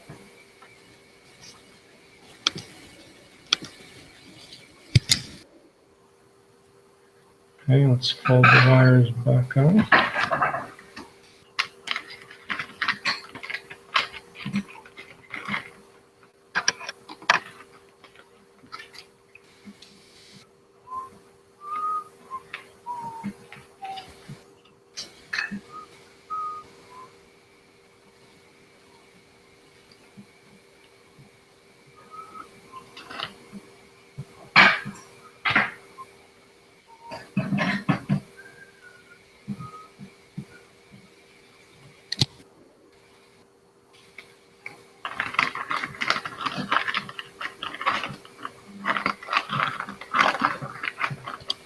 Okay, so it's the wires. Now let's look at the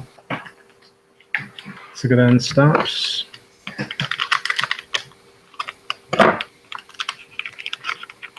Does this matter to do the right angle, or it's not? Yeah. If you do the end straight, but it's not on the inside. All right. Seems like it. Seems like it doesn't matter. It's really here. Well.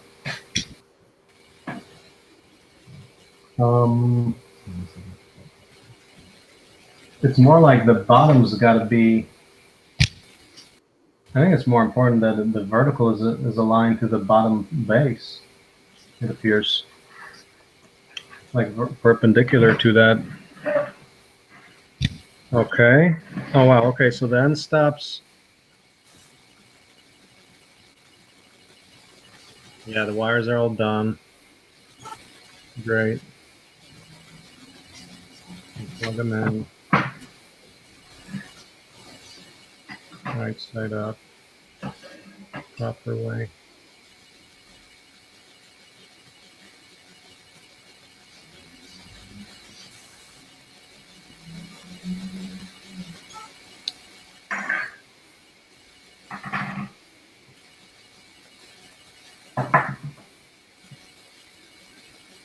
Yeah, no problem. And then to the ramps. We have little screws. Yeah, the end stop assemblies, yeah. Attached to the plastic.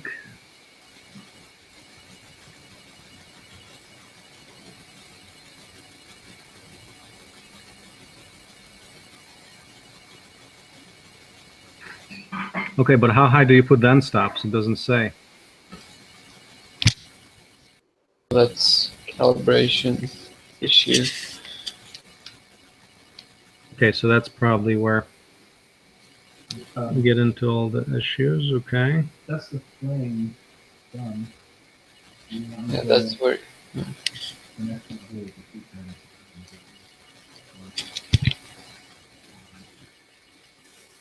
Yeah.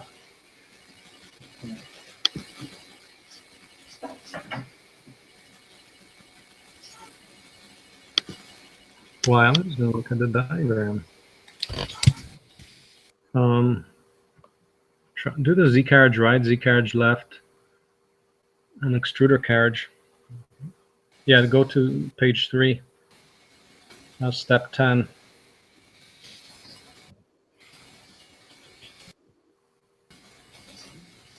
Me? Page 3? Say it again. Was it something on page 3? No, that's for Alec. Okay. So I'm asking about, so now the end stop location, that's not clear yet. You could eyeball it now when you calibrate it later. Okay, so let's get to the calibration. So let's see, we got the end stop. Mm-hmm.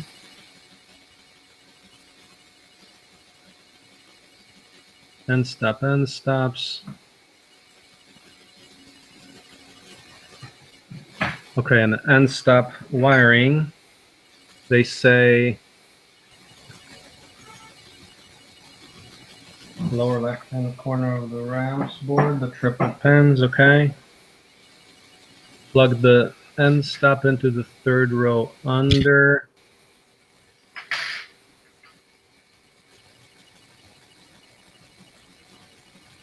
Third row over. 1, 2, 3. Where the first row is the quadruple. Mm.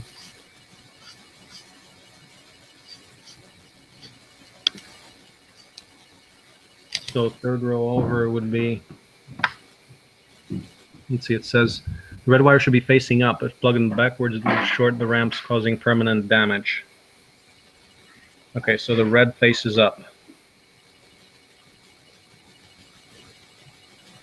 3rd row over. What's going on? Okay, the quality control on that. Those triple headers are a little bit poor spacing. Oh man, you see it?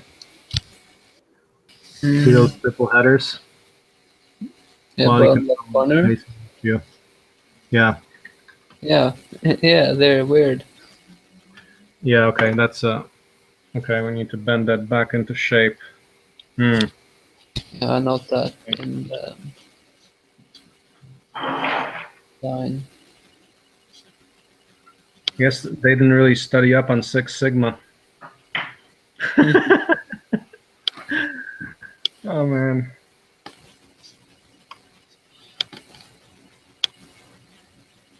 Okay. That's actually let's see, can I get that back? Bent back into shape. Requires some surgery.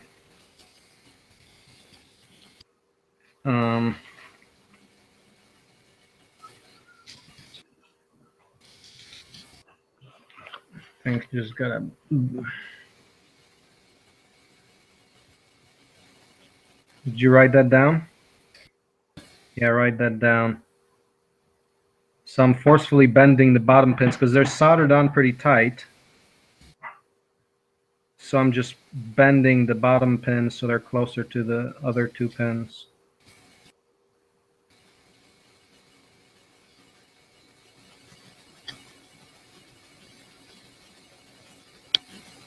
I need to take a picture of that.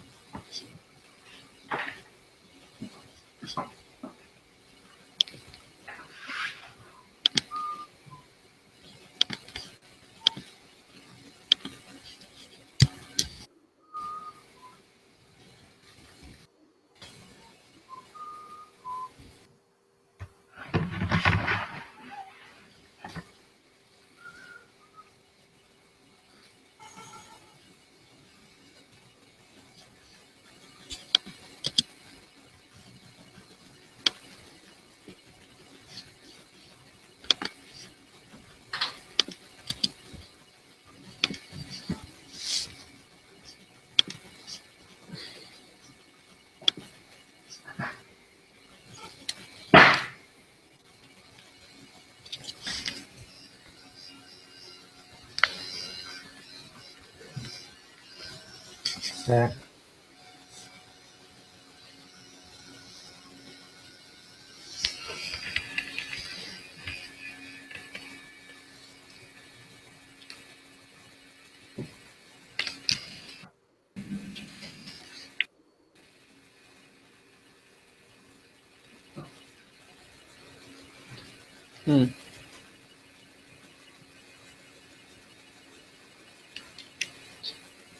Google Talk Plus eats up one of my CPU cores. Hmm? The Google Talk takes up a complete core in my machine.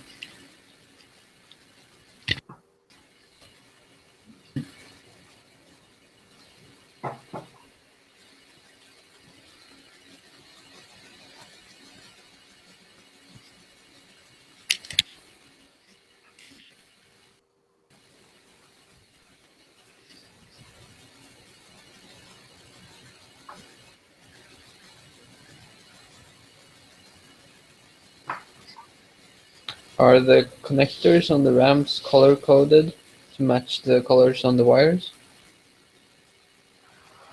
Yeah, I think so. I mean, sure. I mean, yeah.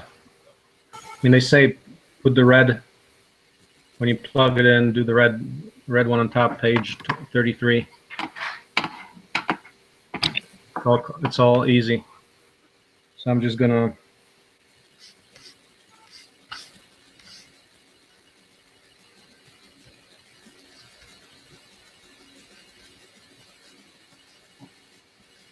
Wait, I was gonna take a picture of them table here.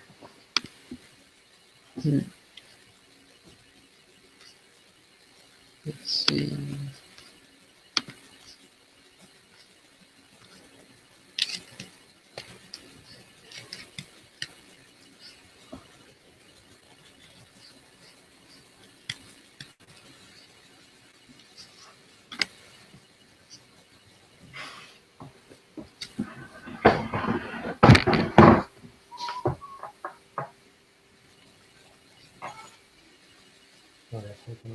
Video. Oh yeah, okay. I'm gonna Facebook this. I'll send you a link right now to see what we're doing here.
Okay, so I'm going to try to plug it in. 2, 3, red on top.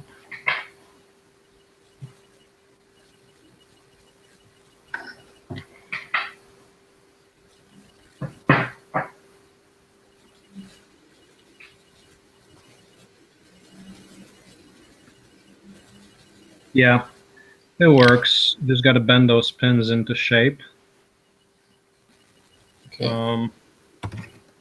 That's fine. As you can see, those pins don't have an even spacing. Yeah.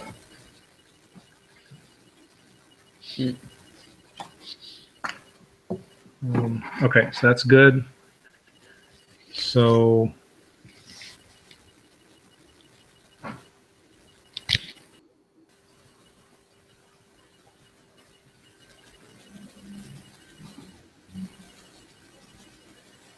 Yeah, so that's, they call it the third row of the bottom leftmost headers. Yeah. Third, fifth, and seventh row. Yeah, okay. So once again, do the same. Wire the power cable. All right, take off the plug. Yeah. Cable. This is Yeah. one step we don't want to have in a workshop, ideally, because misconnecting this is so dangerous. Yeah. Yeah, so we'll have to get somebody on that, or do it before. Yeah, we would really like laptop style power supply with just a plug. Right. Yeah. That way you can't get that wrong. We could do, you know what you can do, and I think Lulzbot does it. They print a 3D enclosure on that with a plug on it. That's one thing they do. That might be a worthwhile thing to do. That we make the and that plug itself has wires that you can't mess up, because they could, for example, be like in a row, and you know what I mean? Yeah. Yeah. That's a really good thing to do. I usually print enclosures to all my power supplies myself. Yeah. Okay. Okay, so that's just a step to be careful about.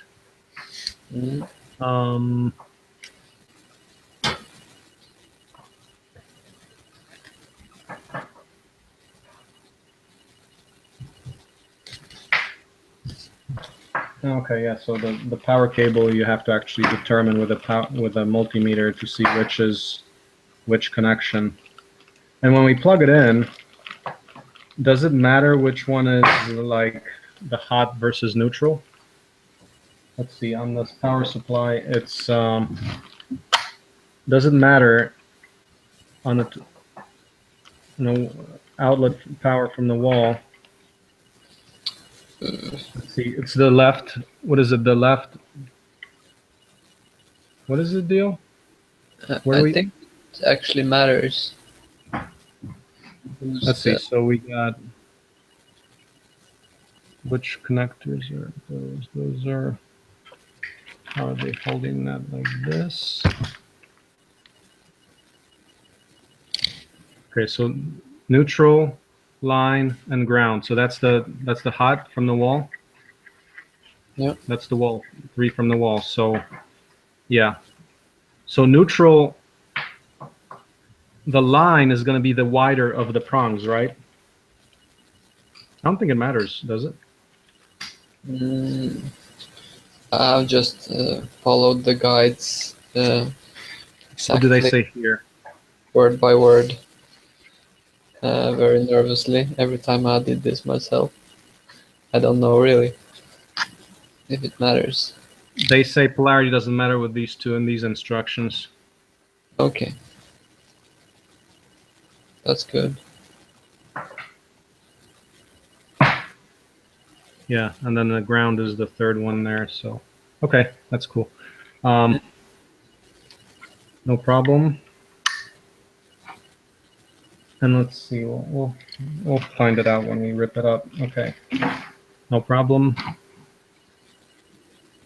Wire the ramps to the power supply. So now take the fatter wire, the green ramps connector, which is already in here. I've got that thing in there, and just connect the wires, strip them and connect them. Let's see, when you plug them in there, you actually clamp down on them, yeah, right? And do you pre-solder them or just do straight? When I do it myself, Soldered at the end. It's time consuming, but it's... You do the solder in the end, right? Yeah. Yeah, you got to do that, otherwise you'll rip them apart pretty soon. Yeah. You have to tin the ends. They don't say that, so we should tell them to say that, because that's not that's not a permanent solution. Yeah. We can write that down. Those need to be tinned. Yeah. Insert. Also, the bed connectors needs to be tinned. When something burns on a 3D printer electronics, it's always the bed connectors on the electronics board. The connection of the bed to the ramps, Yeah. which is what, like the D8, or where is that? Yeah, something like that. The those blue terminals. Yeah. Yeah. Yep. Okay, so write that down as well. That should happen. Mm-hmm. Yeah, let's see what step is that.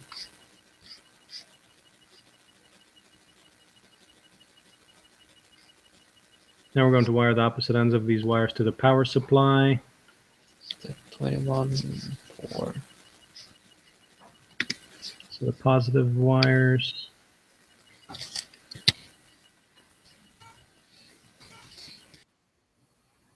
Okay, so they show the pictures.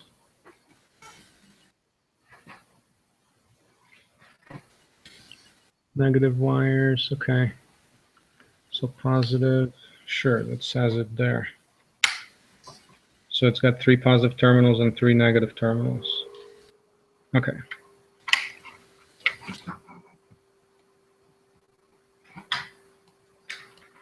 So fan, attach wire extension to extruder fan and wire it to the power supply.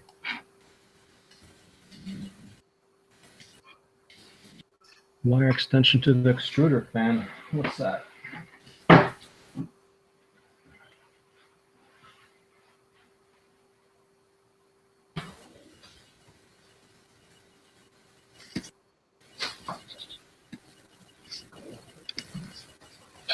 What's the wire extension for that extruder fan?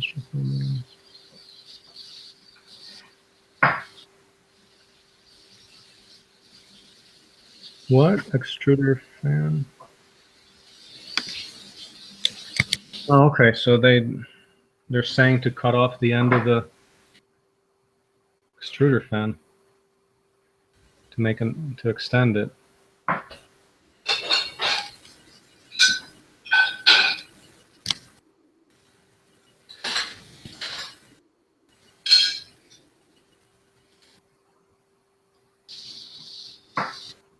One meter of the 22 gauge.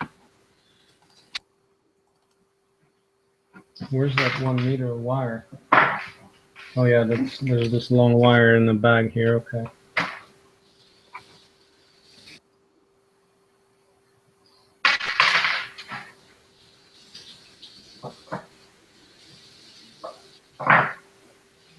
So that's where they use the Kapton tape to do that.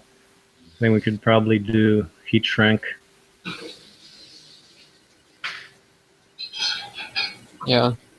Yeah, so that they use Captain Tape as heat shrink. It's funny.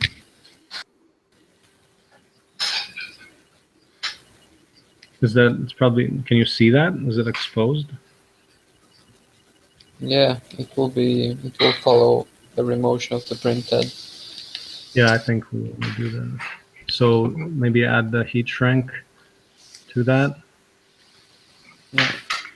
I mean, we can do the Kapton tape as backup. Yeah. I saw one thing with the connection to the PSU power supply. Step 24.2.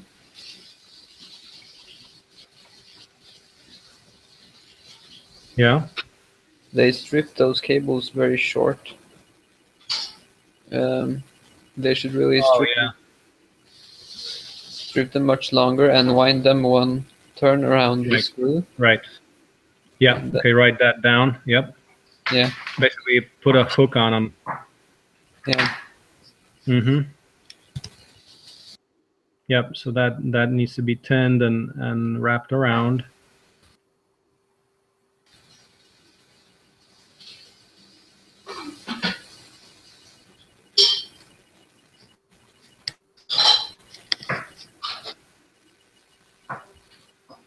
Mm. Let's see. So the power supply for the fan. So the fan goes on all the time? Yeah, it's the fan for the hot end. That's on as soon as the power supply goes on? Yeah. If you ever run without that fan, you will clog your hot end and have a mess.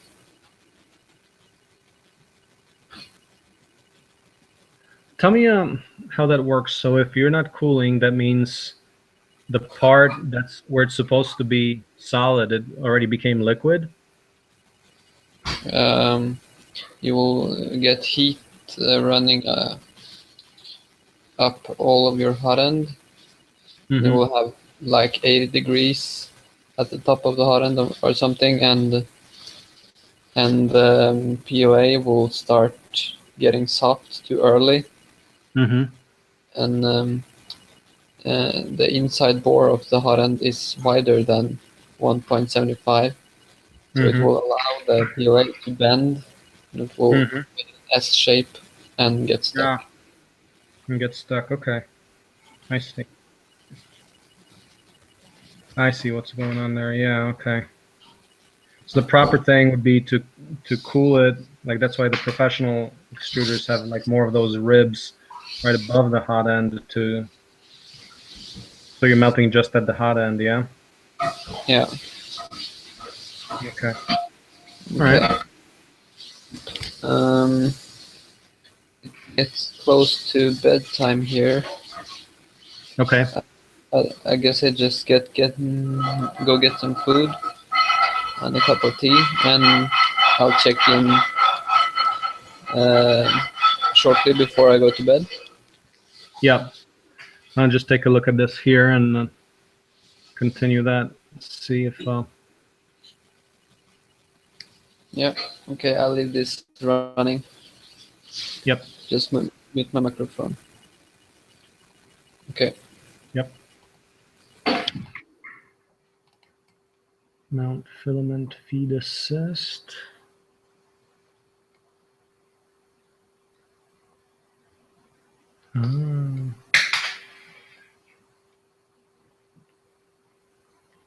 Wear and cleanup cosmetics. Okay, and that finishes the build. Okay, piece of cake. Except now what happens when we run it? So now what do you do to calibrate? Wait, they kind of quit their manual there. What's going on? There's a configuration manual as well, I think it's next page, right? Right. Okay, so the build, that's going to be trivial. Now what happens? So what do we have any more documents? So there's that second document. Volgitech.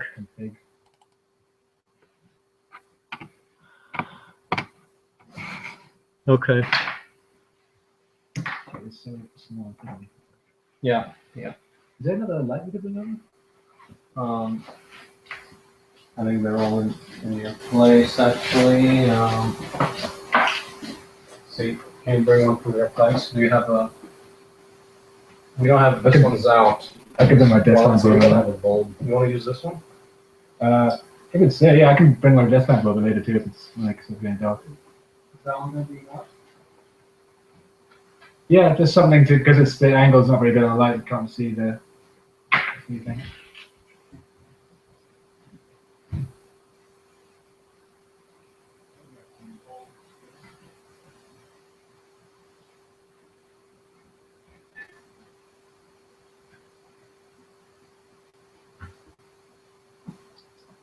Oh yeah.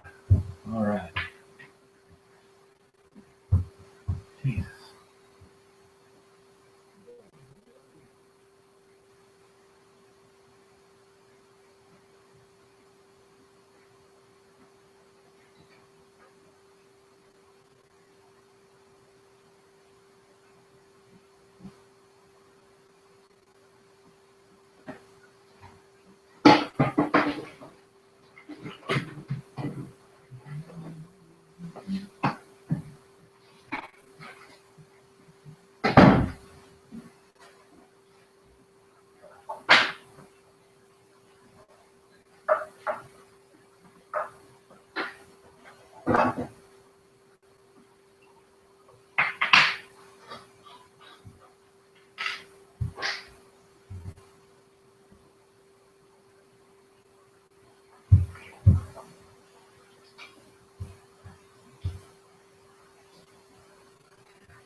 Um,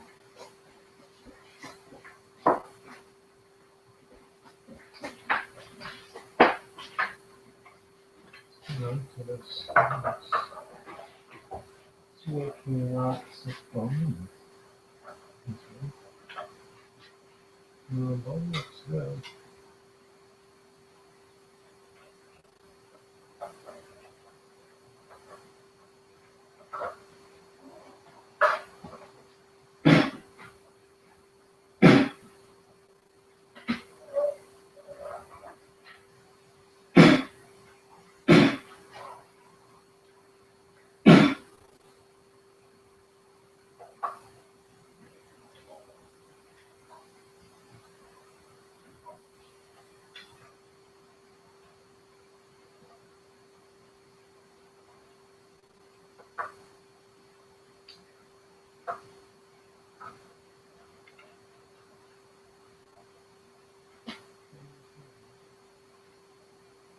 Back sometime. Is the casing loose, like the black thing that feeds into that lives in the lamp? Yeah.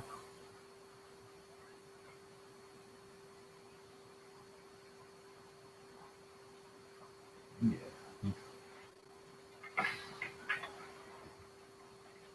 Well, let me see. See if this other bulb is even still good and use this casing.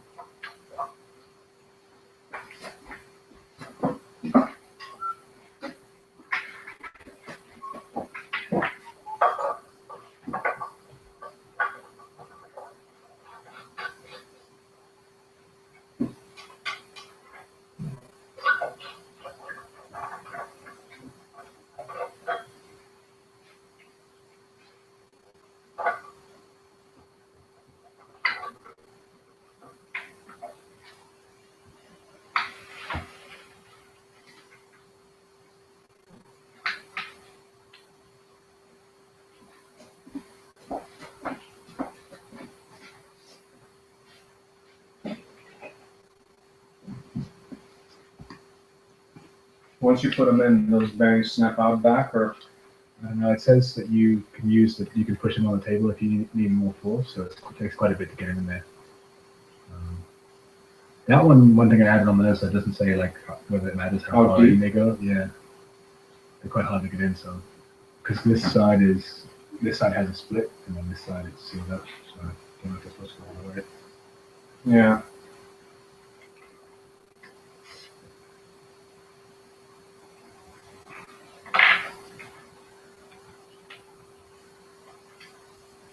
It looks like you're like scraping in. They're going adjusting in there.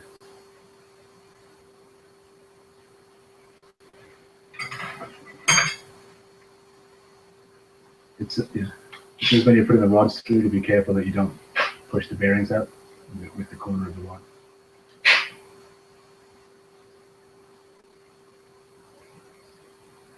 The bear? You mean the balls?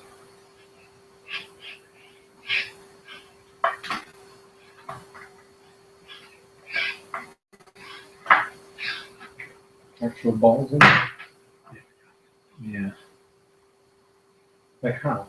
It just says that when you put it through, the corner of the rod can catch the balls and make them come out. Okay.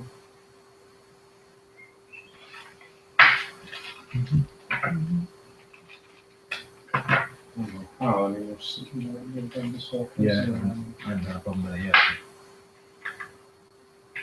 Someone must have had that problem for it to be in there.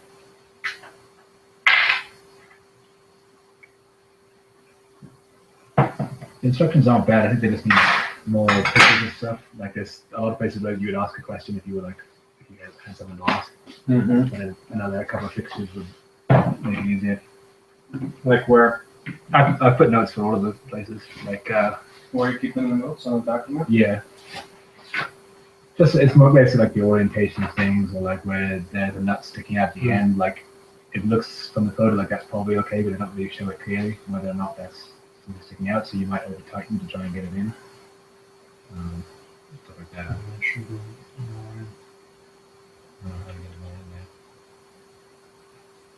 Okay, that's a good This one Wait, here, what about, is there something missing there that's supposed to be wobbly like that? I think so. Yeah, I mean, that's all the pieces, unless that's the wrong bearing, but it looks like the right one. This one, I couldn't get it to not be loose like that. It feels like you're at the end of the thread. I'm gonna keep tightening it. Kind of wiggly.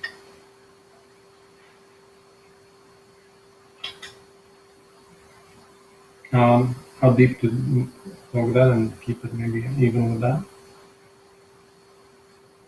Did it say how deep to make it? No, you gotta- it tells you which bolts to use, so it's depending on the bolts. Okay, but this thing should probably stick out more because the belt's gonna rub on the side there. If the belt goes through it. Yeah, it doesn't say anything like that. It says Oh, it doesn't say anything? teeth side down. Okay, so make a note of that, write it down and say align the teeth with the hole. That means it's got, I guess, teeth in the middle of that hole. So yeah, I looked at that, I didn't see that in detail. That's why I was like, how deep you put that thing? Step 10. Okay.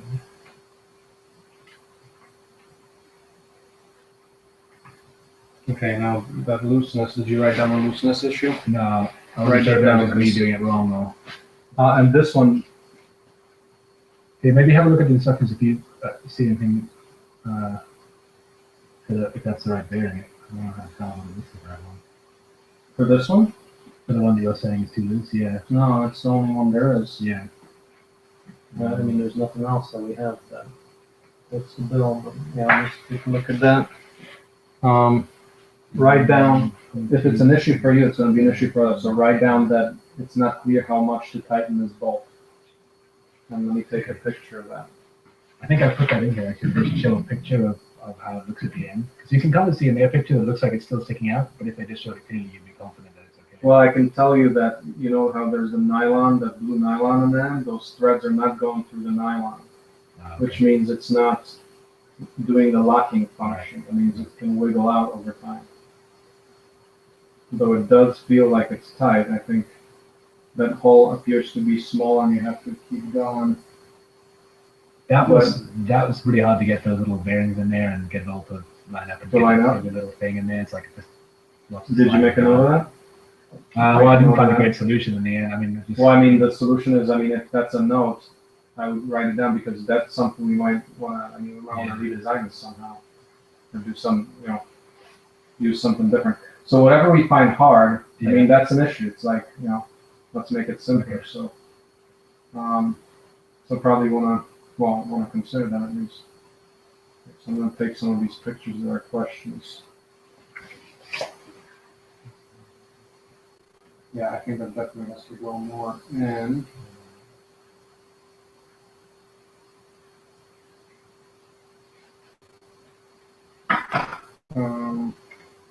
Yeah, this thing about, yeah, these bearings going on the end so much, I don't like that. They should go in all the way because you're pretty much giving up all that other space. it should be the same this. length as the bearing, so I think that piece Yeah. should be a different size. Yeah. Because that just means you gotta, that's why I questioned, do we want to just break that little tab there so that you can stick it in more? Right. But let's see. Well, then I might get kind of loose.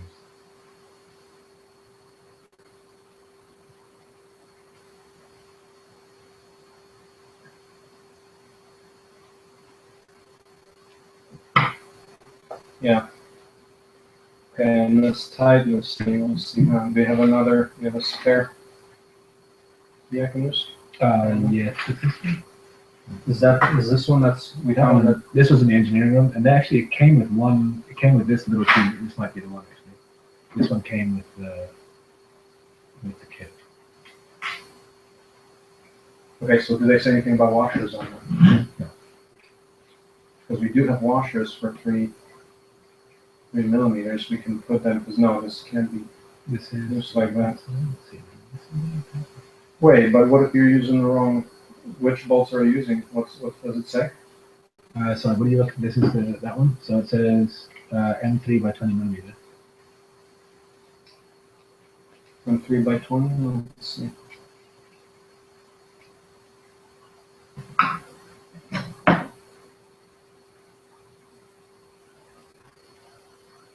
That's the right one. So there's, okay, that's a bug, so we gotta, and they say nothing about washers? No.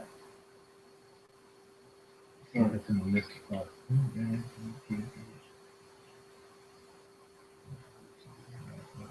no, they don't mention much of that.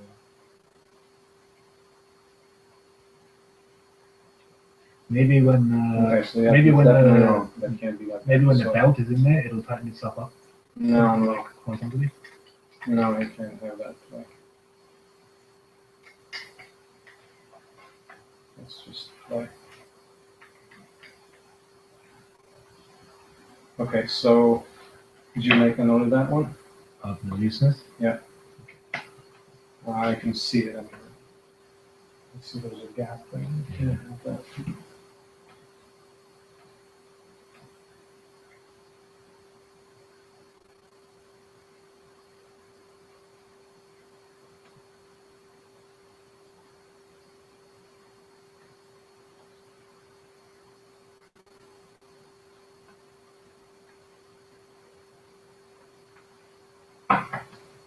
So the hole needs to be deeper, right, in the 3D printed piece.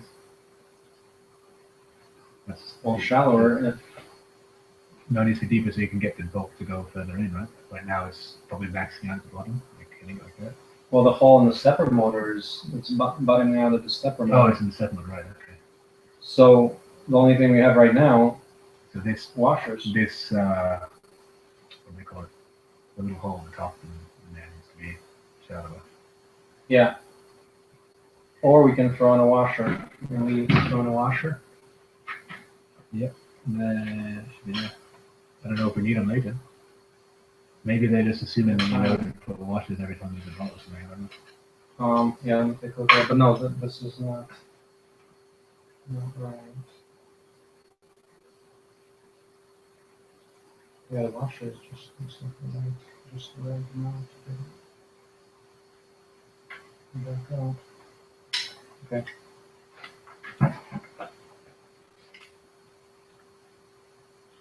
That's like another place where I said to add a photo where like they describe the orientation of the motor as far as where the wire is supposed to be, but they don't show it. So they're like, it should be top left, but you know, it should show it so that you can see how you're supposed to put that. Mm-hmm.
Okay, so whatever defect it is, we need to do something about it. Let's see, are those washers going to get used anywhere?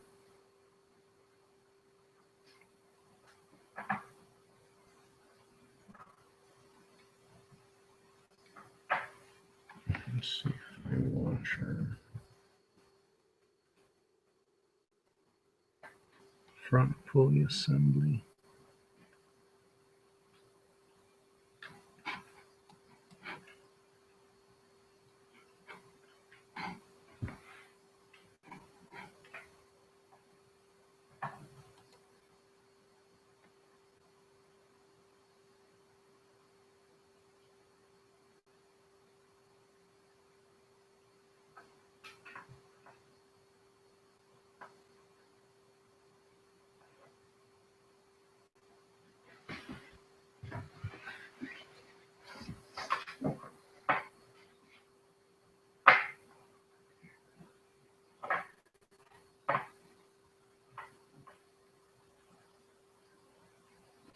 We've got just enough of those small ones.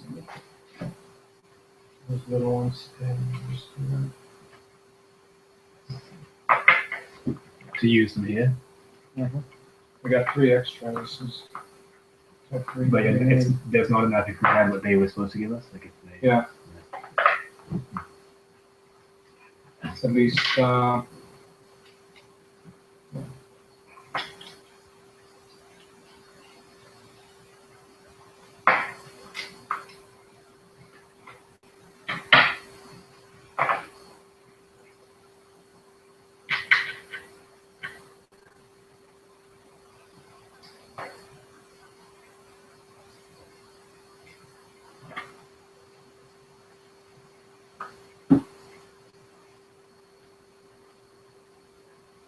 Yeah. So make sure we get some extra of these.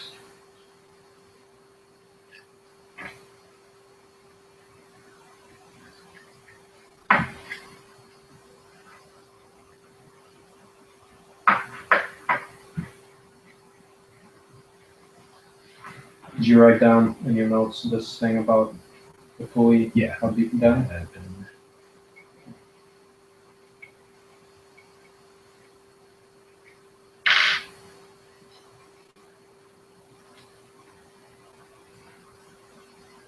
Yeah.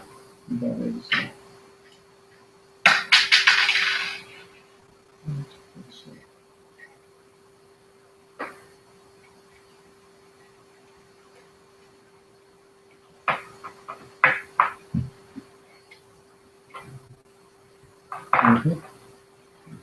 That'll do it.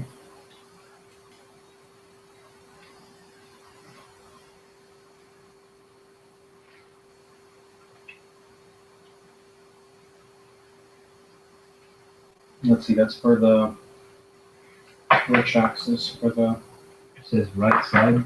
Yeah. So this is moving the carriage back and forth. Yeah, it's extremely accurate. It needs to be extremely accurate down to, I mean, at least 200 microns, at least 1/5 of a meter. In other words, there can't be any play in there. This is really hard to do as well. Oh, that's fine. Oh yeah, see this piece? It's like a little piece short because it was scraping that and I was trying to get in there. Too short? Because it, Let's scrape it out maybe. yeah. Write it down. I mean, that's the defect, so we need to make sure maybe we fix that. Either shitty 3D printing or files that It's been like messed up. really tight on the other ones, and then this one just wouldn't go. I took it out and I see that it's scraped. I think so it must just be a little too short.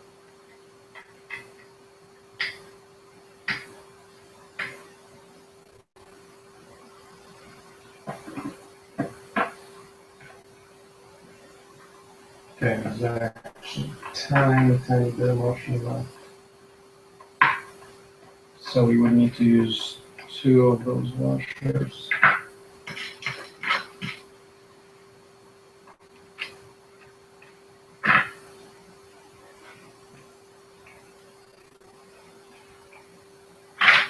Are you planning on printing these parts, the ones you can, for the builds, or just getting the kit? Well, I think you just get in the kit for now. We'll see unless we need to. Oh man, I think. So you can just order extra washers and stuff like that to make sure you got enough to do that. Things like that. Yeah. Yeah, well, it looks like those holes are really shallow. They're pretty shallow.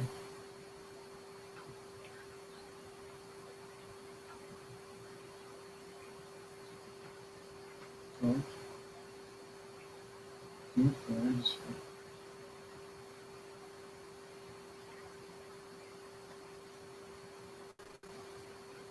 Yeah. Kind of wondering.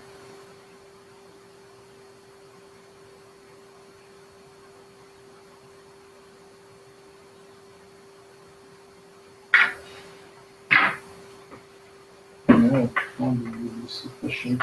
And then the other side doesn't have, so that's the only one we need to fix up here. Yeah, we could just get more of these little washers. But yeah, there's a slight way, which for quality, I don't think we can afford it. Unless there's any bigger issues.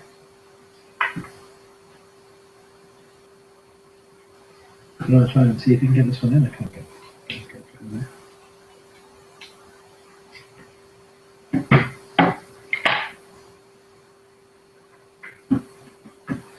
It goes in, but one side stays higher than the other. I can't get it all the way.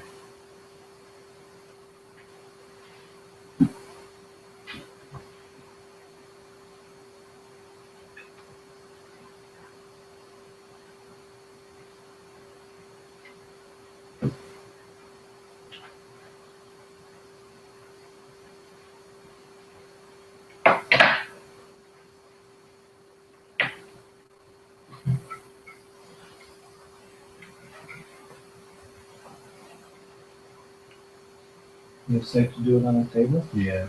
Maybe I don't just push on the table.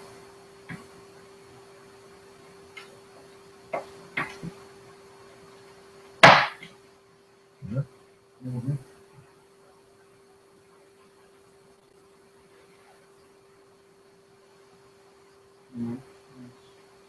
You can see it's like pushed out one side a little bit, so there's a little hole in the short.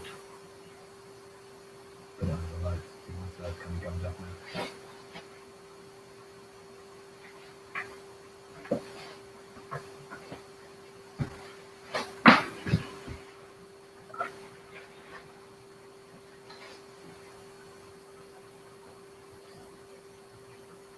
And you gotta scrape it out now.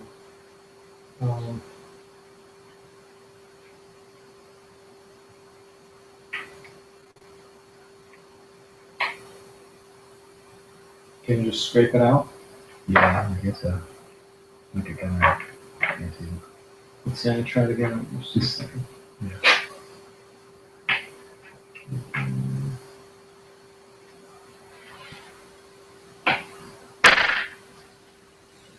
How are you doing?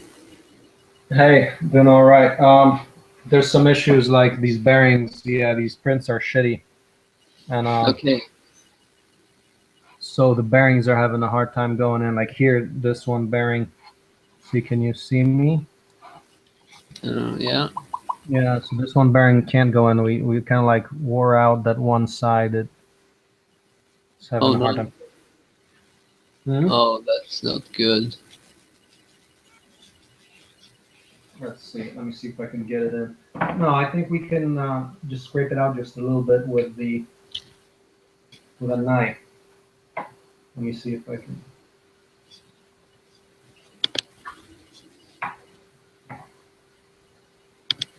No, I gotta scrape it out. Scrape it out with a knife. No, it's really hard. I don't want to break it. I want to make sure it doesn't look too loose though. If I Well, it should be bottoming out against that. yeah.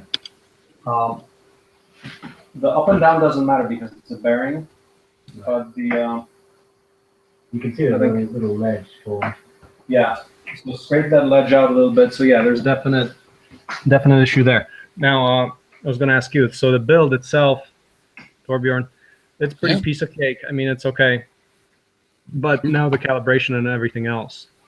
So looking at the guide, let's see, where is that?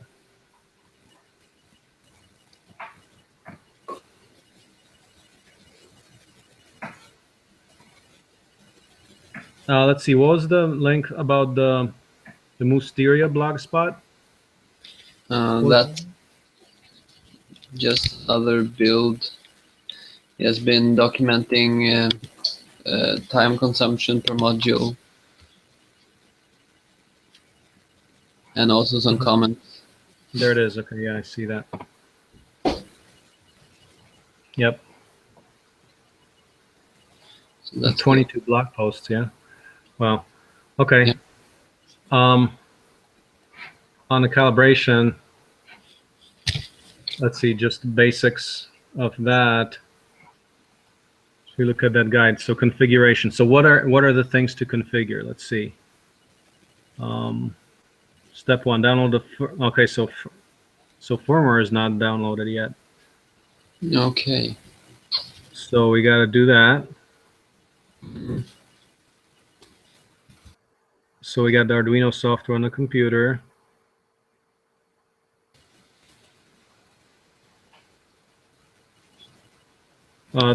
So that cable, let's see, what about a cable? So we need cables. So we need a USB cable? Yeah. Okay, because it's simply an Arduino sketch. Yeah. Yeah, I found lots of people on the forum that had problems with the X end stop. XN stuff. Yeah, Using the Folgertech kit. yeah. The Folgertech pre-configuration had the X homing direction reversed. I don't know if they fixed it, but people had problems before. What kind of problems? When you press X home, then the X carriage will just move 1 centimeter in the right direction, then it will stop. And what's the issue caused by? It's caused by a misconfiguration in the firmware. Let's see if I can link you directly to the guys talking about it.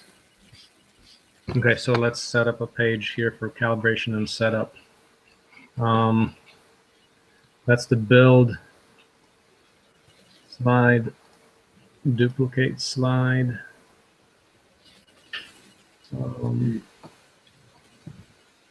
Configuration. So This is one of them.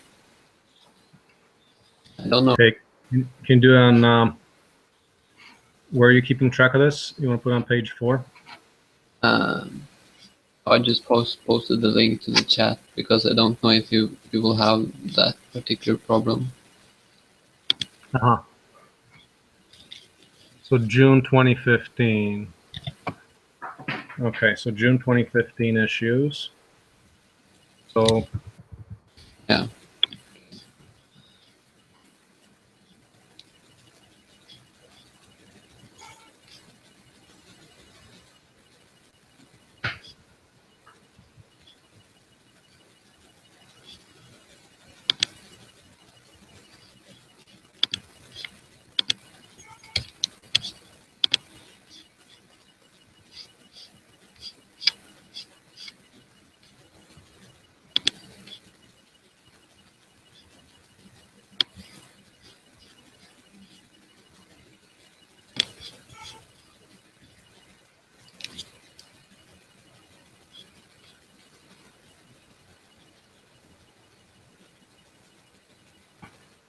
okay, so after we got the we do the software on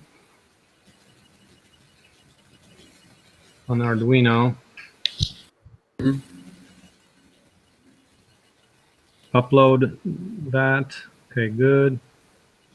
Next, that INO file, serial port.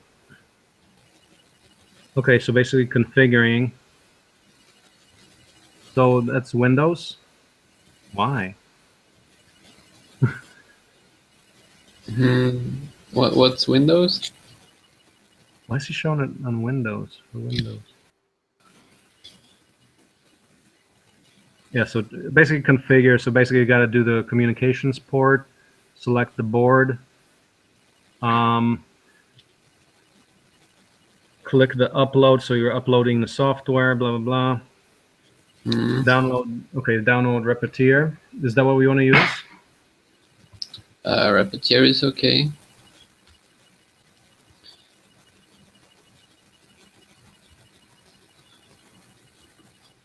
Okay. Me myself usually use Slicer as a separate program, and then I just upload with the simplest possible interfacing program, and that's Fronterface. Repetier is it's a bigger program for doing the control, printer control, but it works the same way.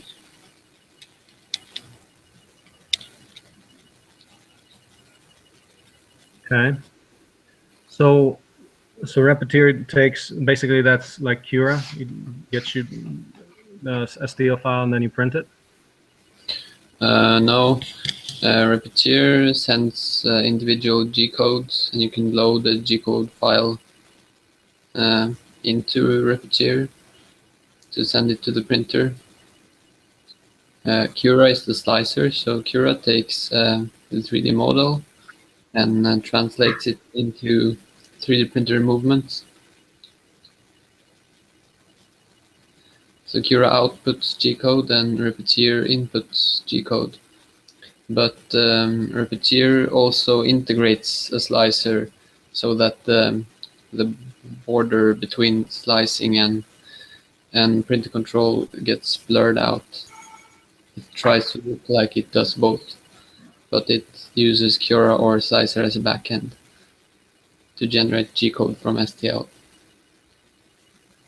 What's the input to Repetier? STL files? You said no. No, Repetier can send STL files, pass them on for you, but it doesn't handle them itself. So how do you generate the...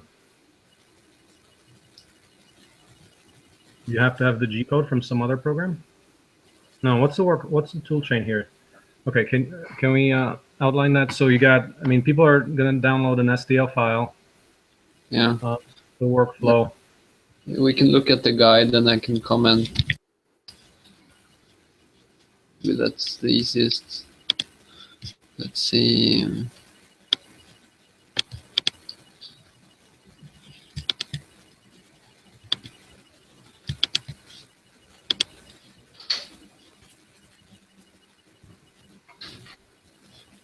Okay. Folder tech.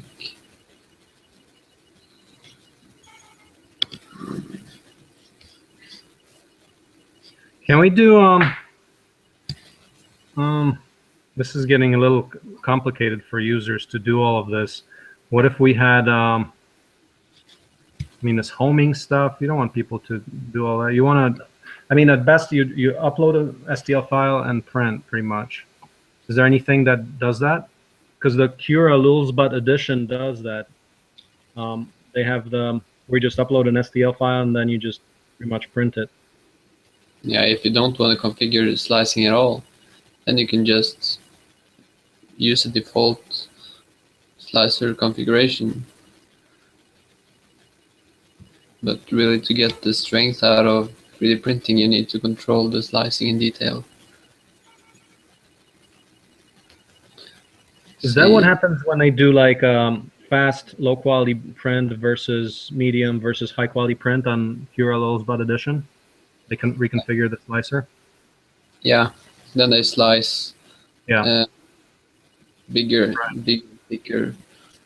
lines. Yeah.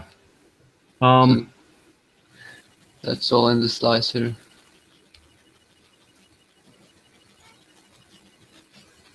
Okay. Right. If you're just using Repetier and you're not a power user, then you don't need to know that you're using a slicer backend. If you look at page 10 in the configuration document, Yeah. you see the play button says slice with the slicer with the number 3. On page 10. Yeah. It says step 6, configure slicer. Yeah, and then there's a screenshot. Yeah. And in the near the red rectangle, you see a play icon. Yeah. The Slice big with button. slicer? Yeah. When you press that button, Repetier will send your STL file to the program slicer with the number 3. Mm-hmm. And when the slicer returns the G code, it hands it over to Repetier, so you never notice you were outside Repetier at Right. all. Mm. Right. That's like Cura, except it just says print. It doesn't say slice it first and then print. It just says print it. You just select which kind of roughness you want. You want a quick or high quality print. Wow. I've never done that. I always slice first, then I inspect the slice G code manually. You do? Well, Yeah. the Cura Lowsbot edition gets it right because all the prints work. Wow. That's cool. Well, I mean, can we use that code? I mean, this is to promise something that works. It's like you don't have to think about it. That's why I like the Lowsbot. I upload an STL, bam, it's printing. No bend level. That's what makes it practical. Otherwise, if you're doing like a lot of different things, and then you can't really baby the thing too long if you just got a lot of things going on. We could use Cura or any slicer or control program. So is Cura typically come not in the way I described it, meaning that it only does the slicing, and then no, I didn't understand what. I looked at Cura once, and When was that? like 2 years ago. Okay, so that's probably a different story than now. I looked at it because they had changed their backend to a very, very hard-coded assembly, extremely fast one. Mhm. But I didn't find the sliced output good enough, and it wasn't configurable. But I should look at it again if you want to use it. Did Cura, was that made by Ultimaker? Originally, I think it was. Yeah. But Lulspot have their own version now. Right. I mean, maybe we could ride the coattails of Lulzbot there. You think we'd be able to do that? Or it's a different system? Do they use ramps in there? Do they use the... It's the same G code. So it should be almost plug and play, but you can't be really sure when it's software. Right. Would love to mix up Lulzbot and the Prusa i3. That'll be good. Why would they create their own edition? Because they dislike support of some proprietary format or something. I'm not sure. I'm sure Jeff knows. Okay, we got to ask him about this. Let's see. Are you saying that Cura is proprietary? No, definitely not Lowspot version. But I'm just speculating why Lowspot would branch off. Oh, I was thinking I was asking why wouldn't they just use Cura as it is? Yeah, so I just speculated that maybe it's something with file formats, but I don't know. Mm-hmm. Yeah. Okay. But I got to go to bed soon. Okay, so maybe last thing. So they use Repetier. It's all set up for that. We do that. Home it, level print bed. Z stop height. And home it properly. So basically when you go all the way down, it just homes it properly. Yeah, you move it manually to the height you want, and then you move the end stop. Do or it. something like that. Load filament. And then you hit print. Okay, they didn't go to, what do you do? So is that it? So then you load an STL file and that's it? Yeah, you create the G code and you upload the G code and the printer starts moving. Wait. Hold on a second. So Repetier does not get its input as STL files. It looks like it, but all printers run on G code. No, I know, but what's the input like when can I just take a file that I have and Yeah, you drag and drop an STL into okay. Repetier. Right. Okay, that's fine. That's what I was asking. So you drag and drop it, then you Mhm. print it. But let's see, the connection is, so you're connected to the printer as you're printing, or how does it work on this case? You're connected through USB? Yeah. Okay. All right. And the challenges here are what? Like, so we've got the configuration. What happened to that part you said about the stepper motors? Adjusting the stepper. That's already done, apparently. It looks like they pre-configured the potentiometer. Wait, the potentiometer where? On. If you look at the stepper driver chips and the ramps, Yeah. they all have small screws. Oh, wow. That small round thing? Yeah. Oh, wow. So the voltage between ground and that particular screw needs to be fiddled with to get the right amount of current through the motors. Well, apparently this is not, we don't have to do that. That's good. So that's really good. That's really good. Okay, we're set, man. This is really positive. Okay. I think that's all. That's all. Oh, wasn't looking forward to that one. There's the iteration back and forth. Okay. Because there's 4 of them. No, 5.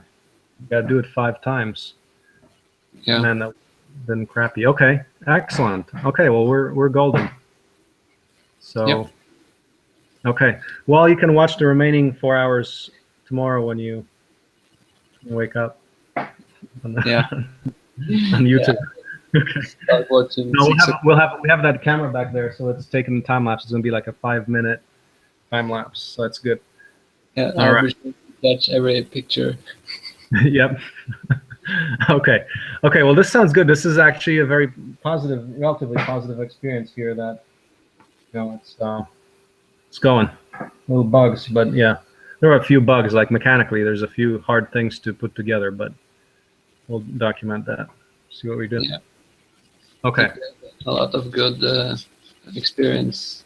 No, this is really good. I like it. I mean, this is if we could actually get the auto bed leveling and do the automatic cura or whatever, just work out the tool chain. Like here, if people set that all up, I mean, you don't want to do that. Just do like Lowsbud. You open the box and you print, kind of deal, where you can upload the software up front. You do all the configurations. Yeah, just simpler. There's a few steps here. We can avoid a few steps, definitely. Yeah. Excellent. Okay. Okay, so have a good night, and we'll continue here. Yeah. Thank you. Good luck. Mm-hmm. Okay, well, apparently there's not too much to configure. So there was this thing that he was dreading, and he scared me, and I don't have to do it. There's that. It's like Yeah, it's preset. The little thing, that round thing on each one of them, and you have to turn it. It's a variable resistor. You have to turn it to get the right power to the stepper motors. Man, I wasn't looking forward to that. So that's good. So it's already preset. And we can go ahead. This is another one. It's where it's tied on the print like a list in there. This side went all the way in, and this one's not. Okay. So can we put something on the table because Catherine is going to spank me? Oh yeah.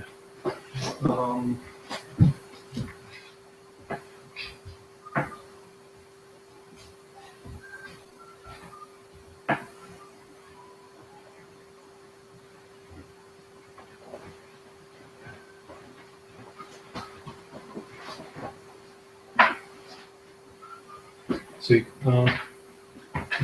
clear this off here.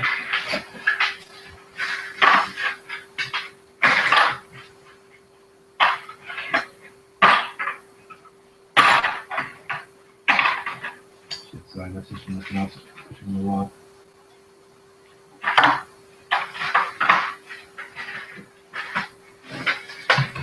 Here, maybe we just switch tables because this one is more rough. Oh, I But see. still maybe. Yeah, I mean, let's still put a clock on it. This should be the last thing to do, really. Okay.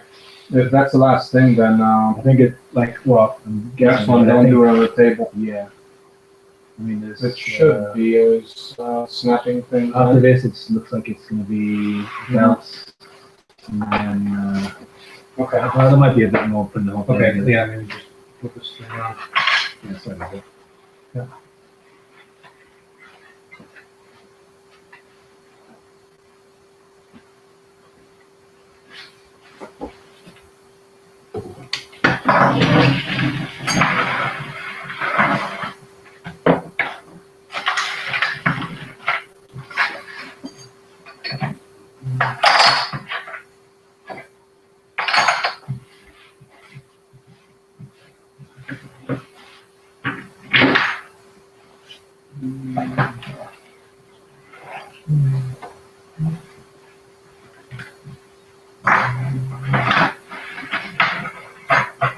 The little piece of wood I can use to push on that thing. Push on that. Not sure.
So I think a good thing would be like if we get somebody else, like maybe Jonathan or somebody else to do it, we should give them our guide and see what see what one they make of picks it. up with it.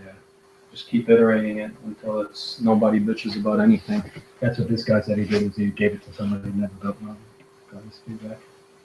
It's pretty good, like most of it's pretty good. Yeah. Still, there's many things that can be improved. Seems hard to do. I can't really get to that now either.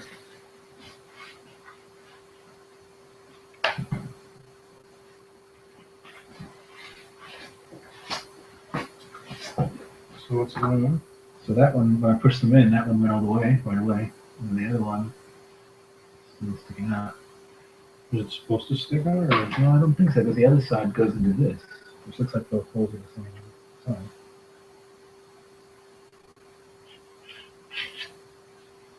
This one's pretty stiff. Holy cow. Yeah. I mean, the prints are pretty impressive, right? If you can get everything in that tight. Wow. You look impressive. Okay, that's, how far did it go?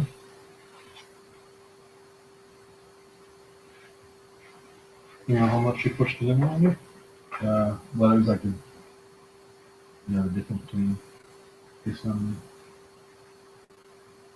It should be the So same size probably- hole as that. Yeah, you can like stick something in there and see it. Okay, so if that's the case, then what we want to do is maybe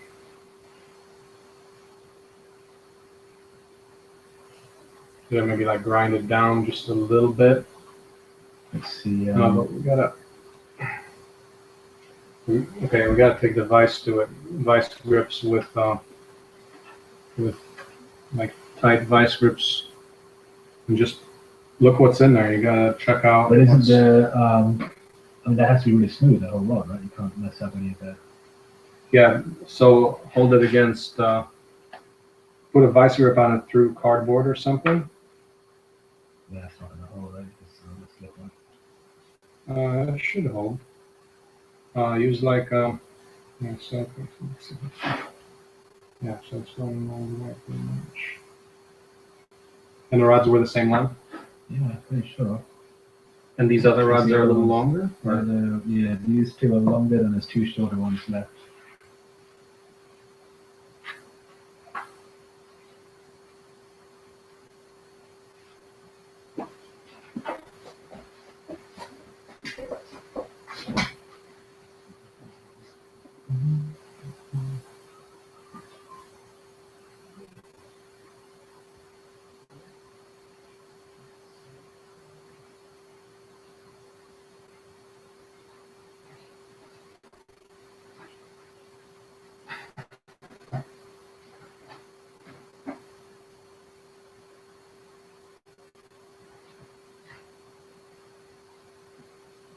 You don't want to force it because the thing is going to just break the plastic. So, Yeah, I mean, something like rubber or plastic. Do we have any rubber? We got a rubber in a workshop, but something where, yeah, there it is. let's just check the length real quick.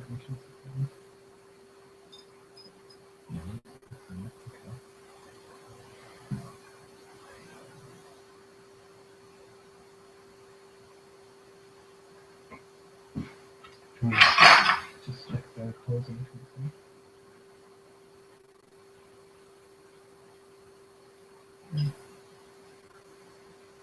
Can you Well, let's see the other did it rods. scrape like the? No, it could have. Let's see.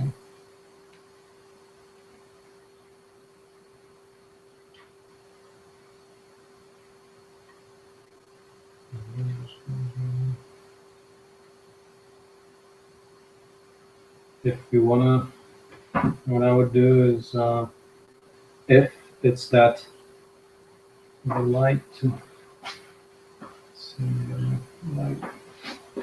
Let's see if we see a visible scratch. If so,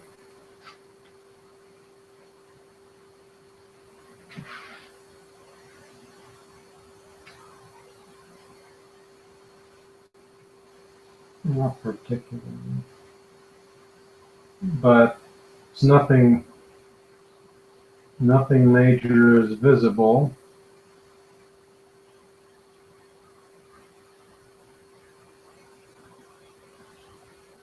But there is a scrape. Inside the hole. Definitely a scrape, yeah. So there might be some shavings stuck at the bottom there. Or something. Not really. I mean, it's minor. You just see a minor abrasion on the side.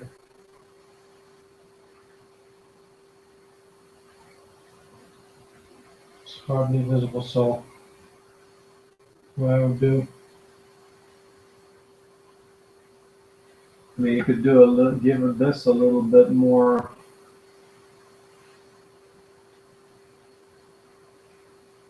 Oh, wait.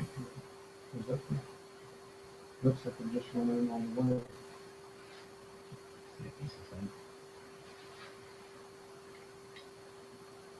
Put in the other one, see if they come the same. Right. That's further than I went before. Yeah, so just get it, there's some grip on it.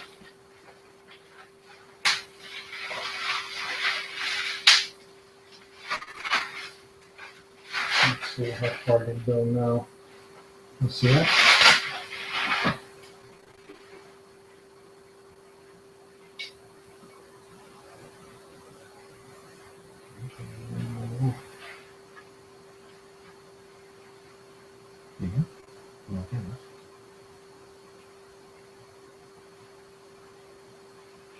Yeah, just gotta You're moving it in there. grip it a little better.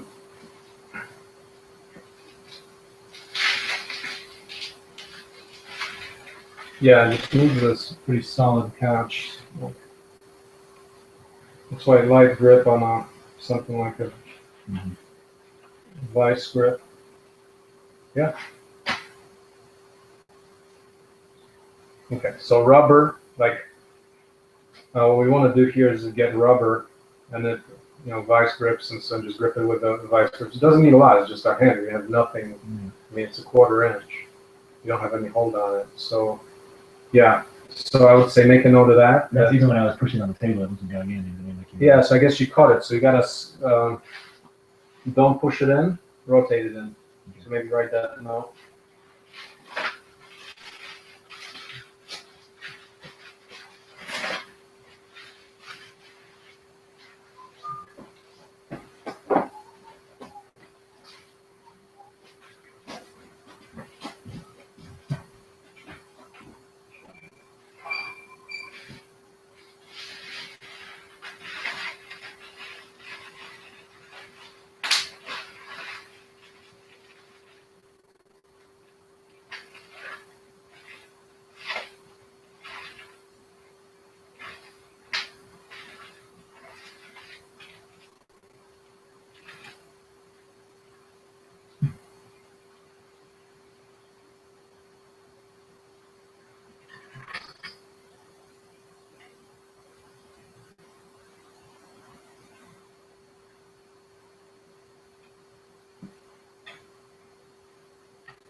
will get popped up. It says when you're putting these in, it says to push them in snug. And then the next step, it says that that distance should be 300. But if you put them snug, it's like 2 minutes far. So it's taken back out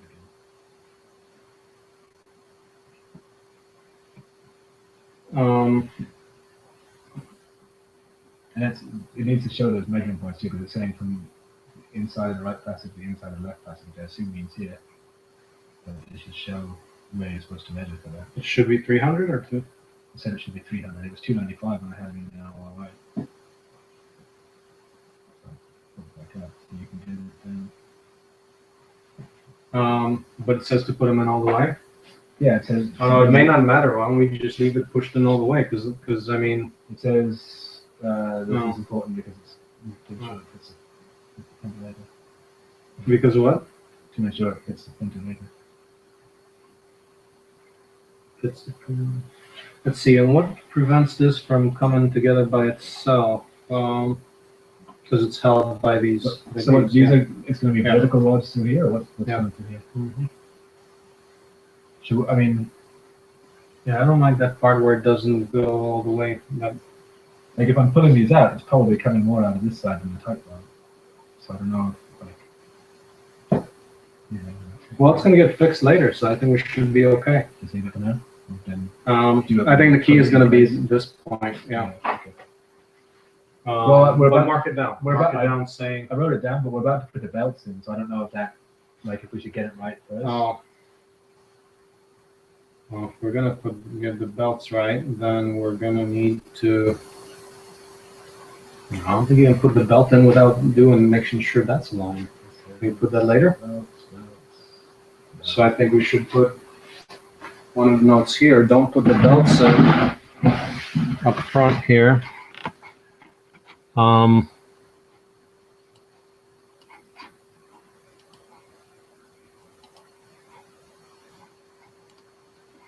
So let's see, we said, okay, so take the belt away. No, yeah. Let's enter the belt. So that's kind of cool. That diagram is pretty cool because now I'm just going to shift the belt and I'm going to say, don't put that belt in there. And put it once we get the frame with Z motors and then put the belt in there. Can we do it there later? Like that? Take a look at the next step, because next you put on the extruder. Yeah, no, I saw that. The extruder and the other stuff, that's fine. I think we can, so those things got the little bearing thing?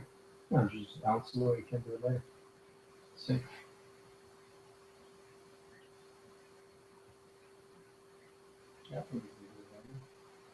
This is pretty good, man. This is pretty solid. Wow.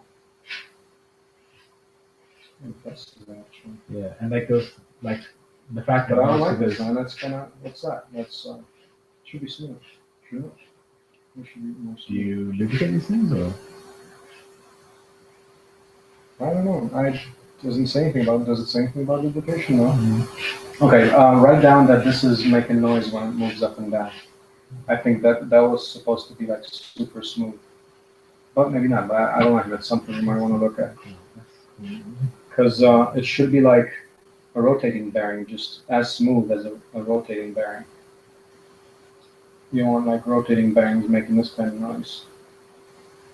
Okay, so wow, this is actually quite impressive and solid. Holy shit. Yeah, I mean, like that one thing with the bearing was a little off, but it's been pretty impressive that they all can clip in like that. It's accurate enough to do that.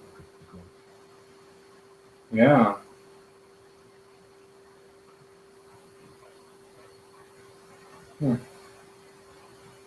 No, this is pretty very impressive so far.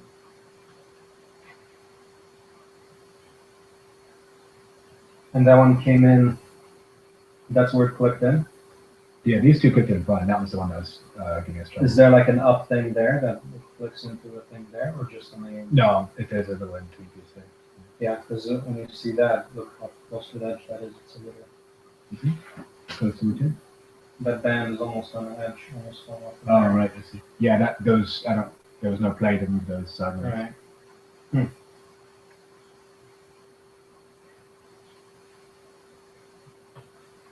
Okay, so the skipping,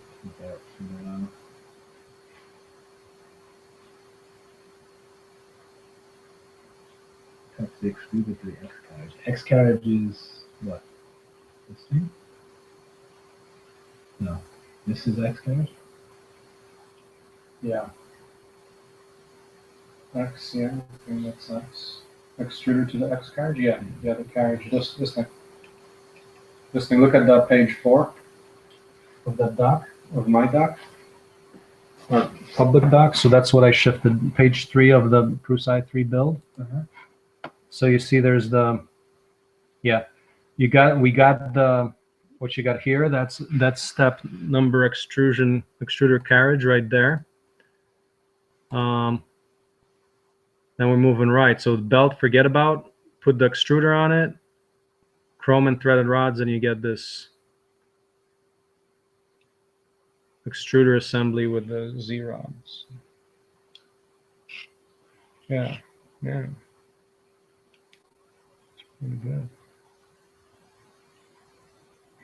Makes me think about drive for other machines using a similar system. Do you think they print these with this printer? Yeah, probably. I mean, it should be able to do this.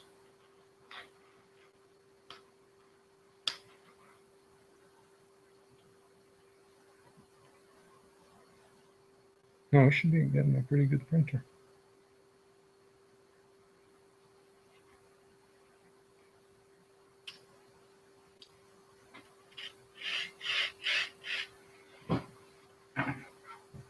Yeah.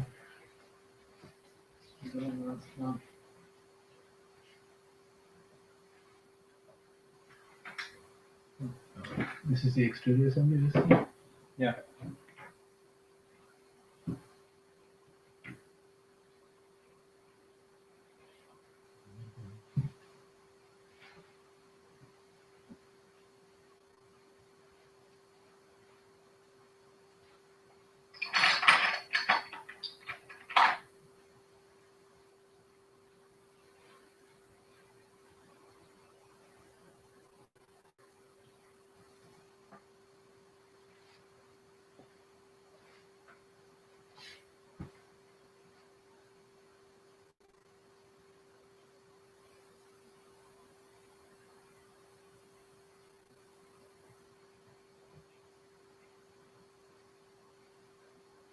And that's a little on those zip ties in case we need to do anything with them, like tying them up or whatever. Yeah.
Hey, was there something you wanted to do with these pieces that you took off originally?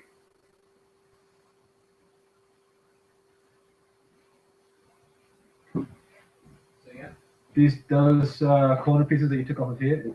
I'm getting back to those. Have No, you yeah, cared? just do it. Go for it. Go for it, because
Did you see the soldering station in the headlight?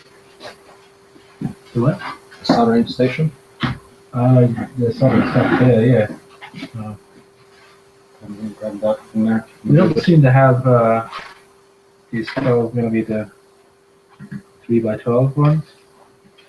I looked at the inventory. The inventory was complete. These are longer. Right? Than 12? Yeah, they are. 12, What, 4? 3? yeah, 3x 12 to go in here. Also, does the, do you need to take this paper off? We had 12 of them. Did you use 12 of them already? Also, do you have to take this paper off or not?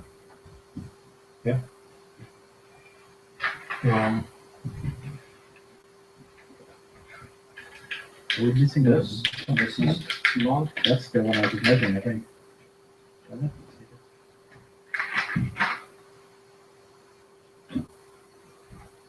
Oh, yeah, that's I'm 3x12. So the mistake is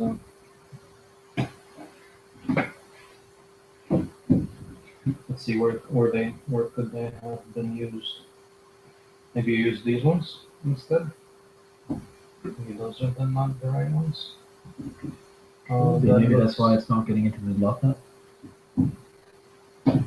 Oh wait, that's bottoming out already? Is that, well, you were saying there's supposed to be more in the lockup, right? Yeah. Maybe that's because it's too short and we got one on there.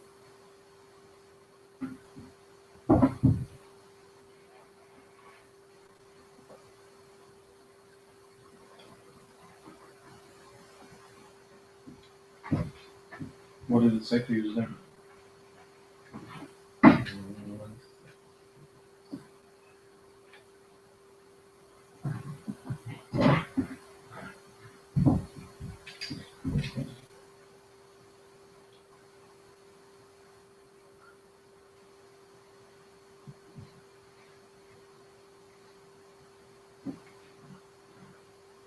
Well, that's just one though.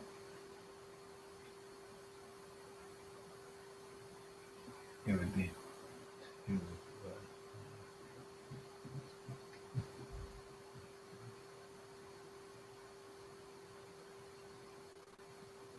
Okay, 12 would definitely be short on that one. See where else? Yeah, that's supposed to be a 3x16, I think. That was going through the mirror, right? Yeah. Um,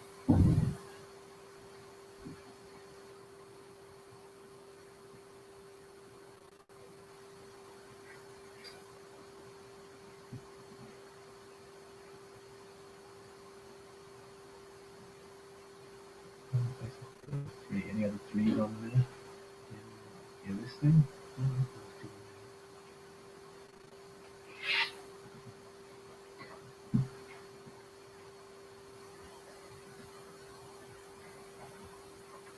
okay, those might be short. I mean, what did Yeah, that? no, call those for? ones are really long. They were in the motor. That's what they like.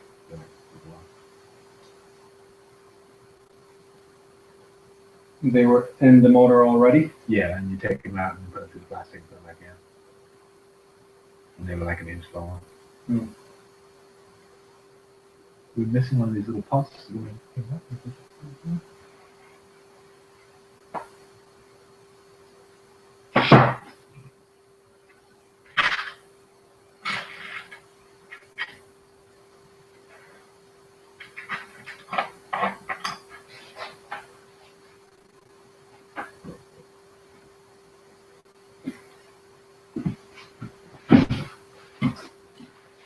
How many of the 3x12s are there supposed to be total?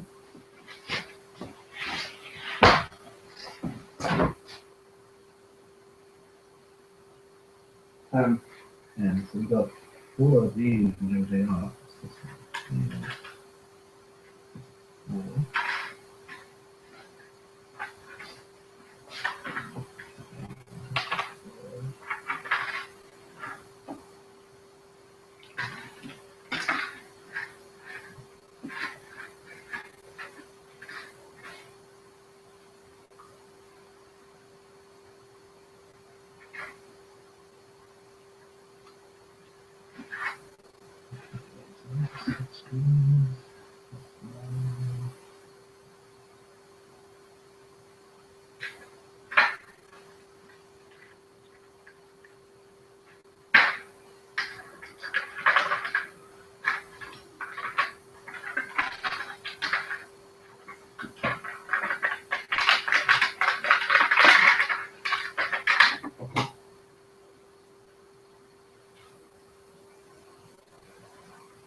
Yeah, these are like 14 or 15.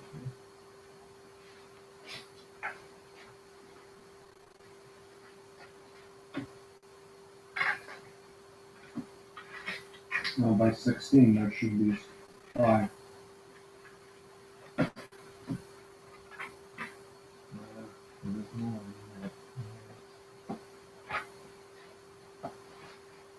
There's 5 right there. That's the 15. It's the same way. I think so. So what happened to the files? Which, where, you looking for this? This thing is where it's supposed to be? Yeah. Let me look for here and see if we use it. I don't think so. Let's see where else it would be.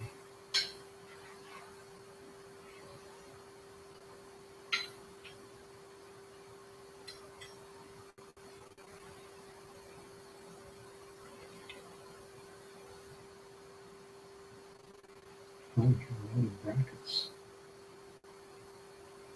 Size. Choice. One of the best.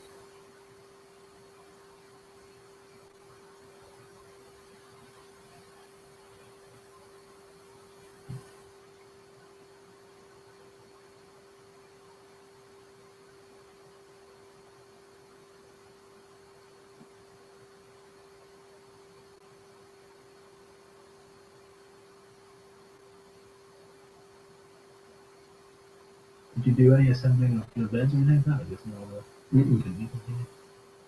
No.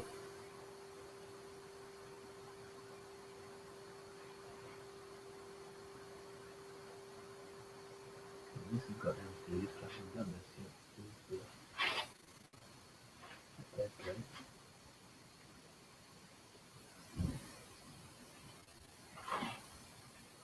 Why do we need that thing on there? No, it says it's the rod something, the rod end. Oh yeah. Click rod keeper.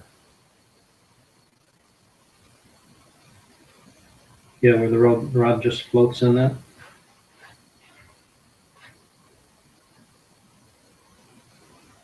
Oh, wait a second. Let's see. Oh no. 4M3 by 8. And then 8 and yeah, 8M3 by 12. Okay, that's a mystery. Where did I get 12? Or inventoried? Where did I?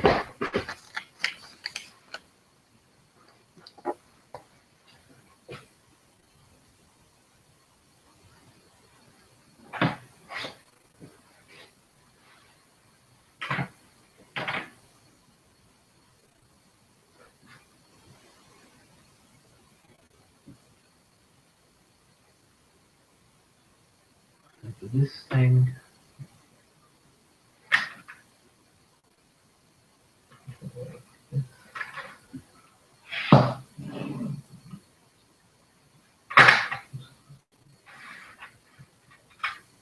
these are definitely not going to be enough. It's going to be too long. Those are the only other M3s that get used. Yeah. It's supposed to be 20. What's it say for those? These 20.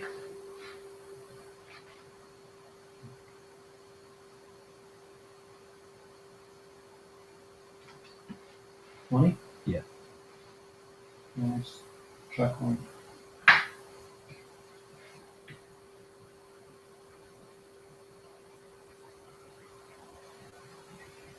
And external washer is there.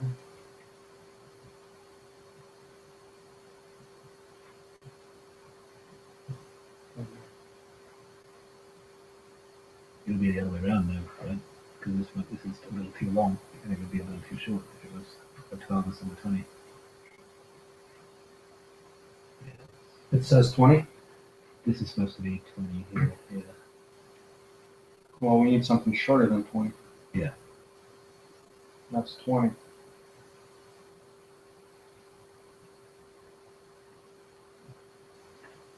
It's 16 here.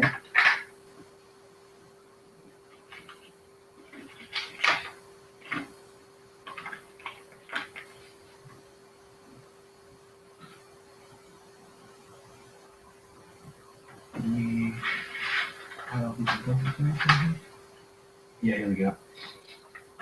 The double potted. Okay. Let's see, and these ones are definitely too short here. Too long there.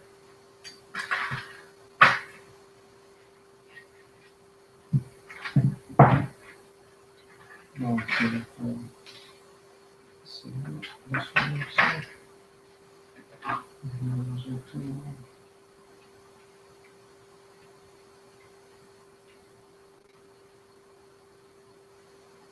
Measure these from inside the head, right? Like that's. Yeah, from inside. Yeah. Well, this one works, let's see, but it might not be catching much thread. Let's see. But it says 20 there, doesn't it? Yeah. No, it's not catching much thread at all. 0.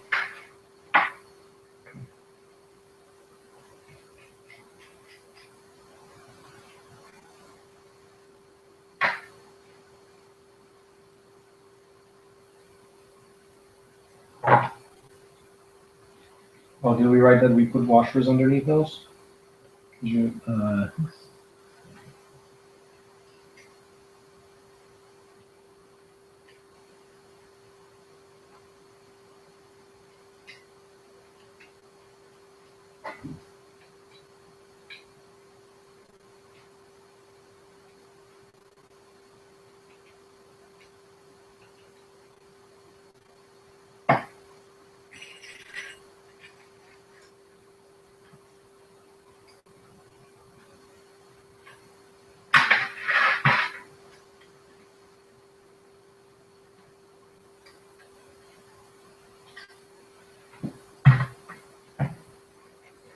I'm gonna get the soldering iron, solder, and some shrink tape and keep them.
So you wanted to get all this bed stuff in before the belts, or what's the?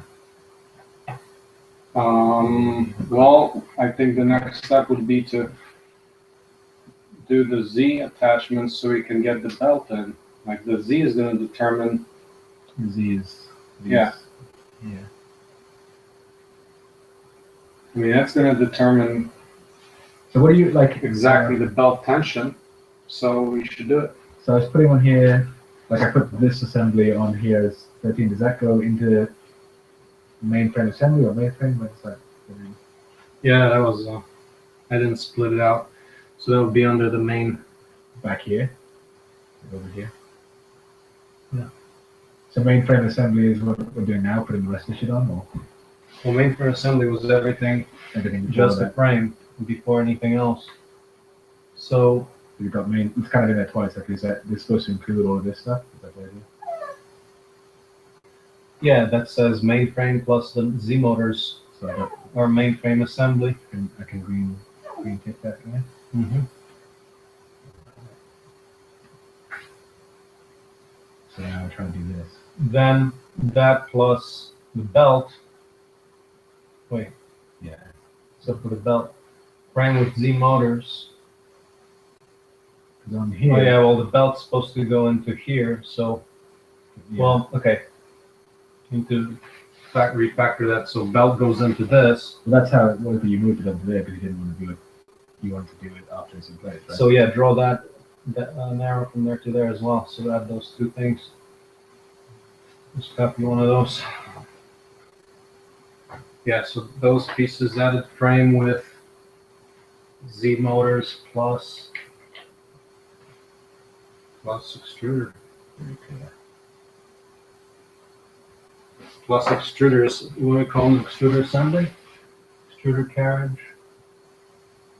So I guess so. Okay, now on here. Yeah, call it extruders. So here I put this on here, and now see now we're getting into belts and stuff. But they've got the bed on here. Does that matter? Because the bed, Yeah, you gotta do the bed first before you do it. because that sets the position of these, right? These two things. Because this attaches to the bed, so you can't attach it to anything right yet. Okay. Attaches underneath the bed, so I gotta do the bed. Oh yeah, I got a piece of glass too. The glass is actually part of the printer, or just for something to use in assembly. What's the glass for? Glass is the print surface. They don't give you the Because surface? no, because it's fragile, so they wouldn't. I don't know why they wouldn't ship it, or maybe they don't want to add so much money to the cost because it might be expensive. But so this is heat stuff. Wait, is this above it? I don't know if it's above or below it, but so this is the metal bed. It goes, I think, above it. So basically, it looks like everything else is electronics and then the belts. And so you want to take it from there? Yep. So I think, Some of these things, like I didn't, they're probably not as tight as we want them eventually. Like I just put it in place. I don't know if we want to go around and eventually before we do the first print and really tighten all these set screws and stuff.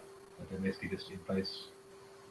You know, it's solid, but it's not like I didn't go Yeah, crazy with set. tightening. Yeah, and these are loose, just enough to hold them in place. well, tighten the entire frame to where we can be tight and put that on, and therefore we've got the whole. Okay, well this. That's what we're calling the frame with Z motors. Get to where that picture is, and then we got frame. I don't know if I can put those on. Let's see. Then from there it's just pretty much electronics. Oh, yeah, I can put those on. Yeah, if we can get the bed in, and then extruder assembly. Call it extruder assembly. Frame with extruder assembly.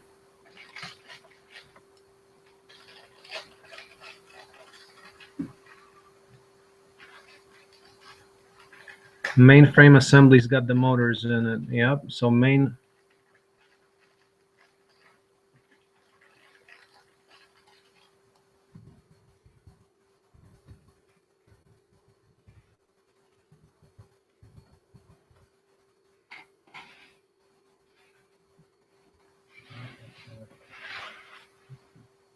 Okay, so we gotta do the heated bed.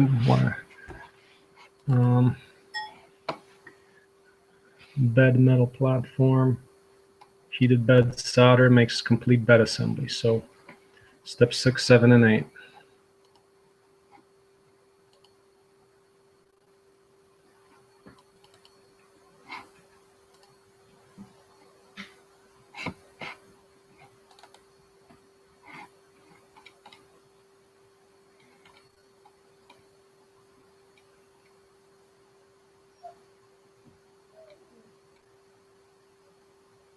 Okay,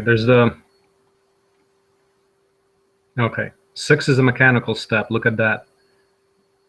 Look at that one.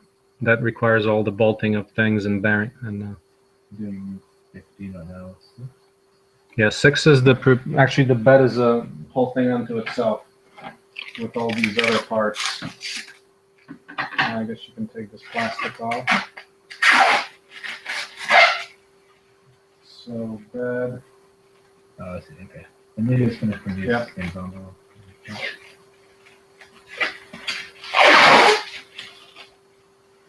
That's got these things. I guess this thing. It's got those 4 things. Yep.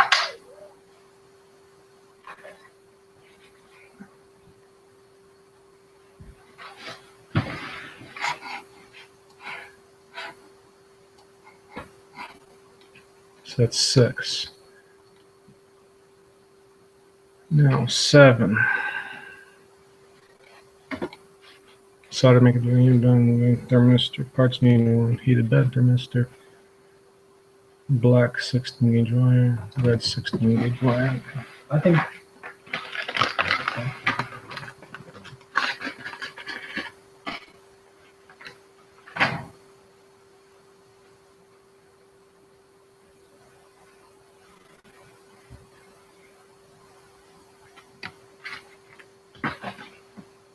And it's probably looking like a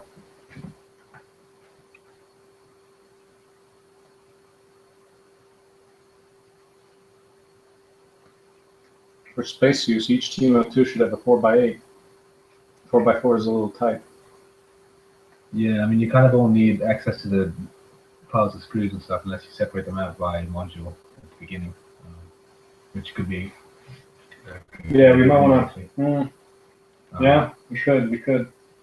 Yeah, like when you do your inventory at the beginning, you just separate them out at that time, and that makes it easy to count everything here. This part that I'm doing now, I might be inclined to put that earlier in the process because you put this mainframe in and you put the set screws in here, and then you take these set screws out to put these little brackets on. Might as well just make it so you put them on in the first place, right? Put these on there when you do the top frame.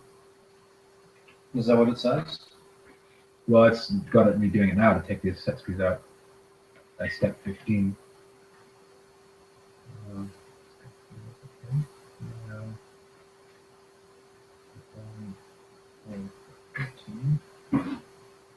So I think those were just to hold it. So you remove the set screw and then put another. And then you get a screw, I guess, through this that I'm about to get now.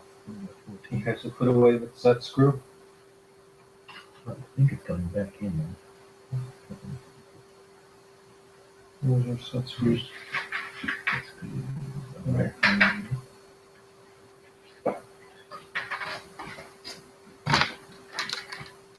So that's a possibility to move this step 15.1. So you got the wire strippers are at your house? Probably, yeah. We move them out of there since we work there? Because I mean, I didn't think about that. okay, so I gotta get those. Probably in the bottom. Watch out, the rabbits are loose in the Okay. house.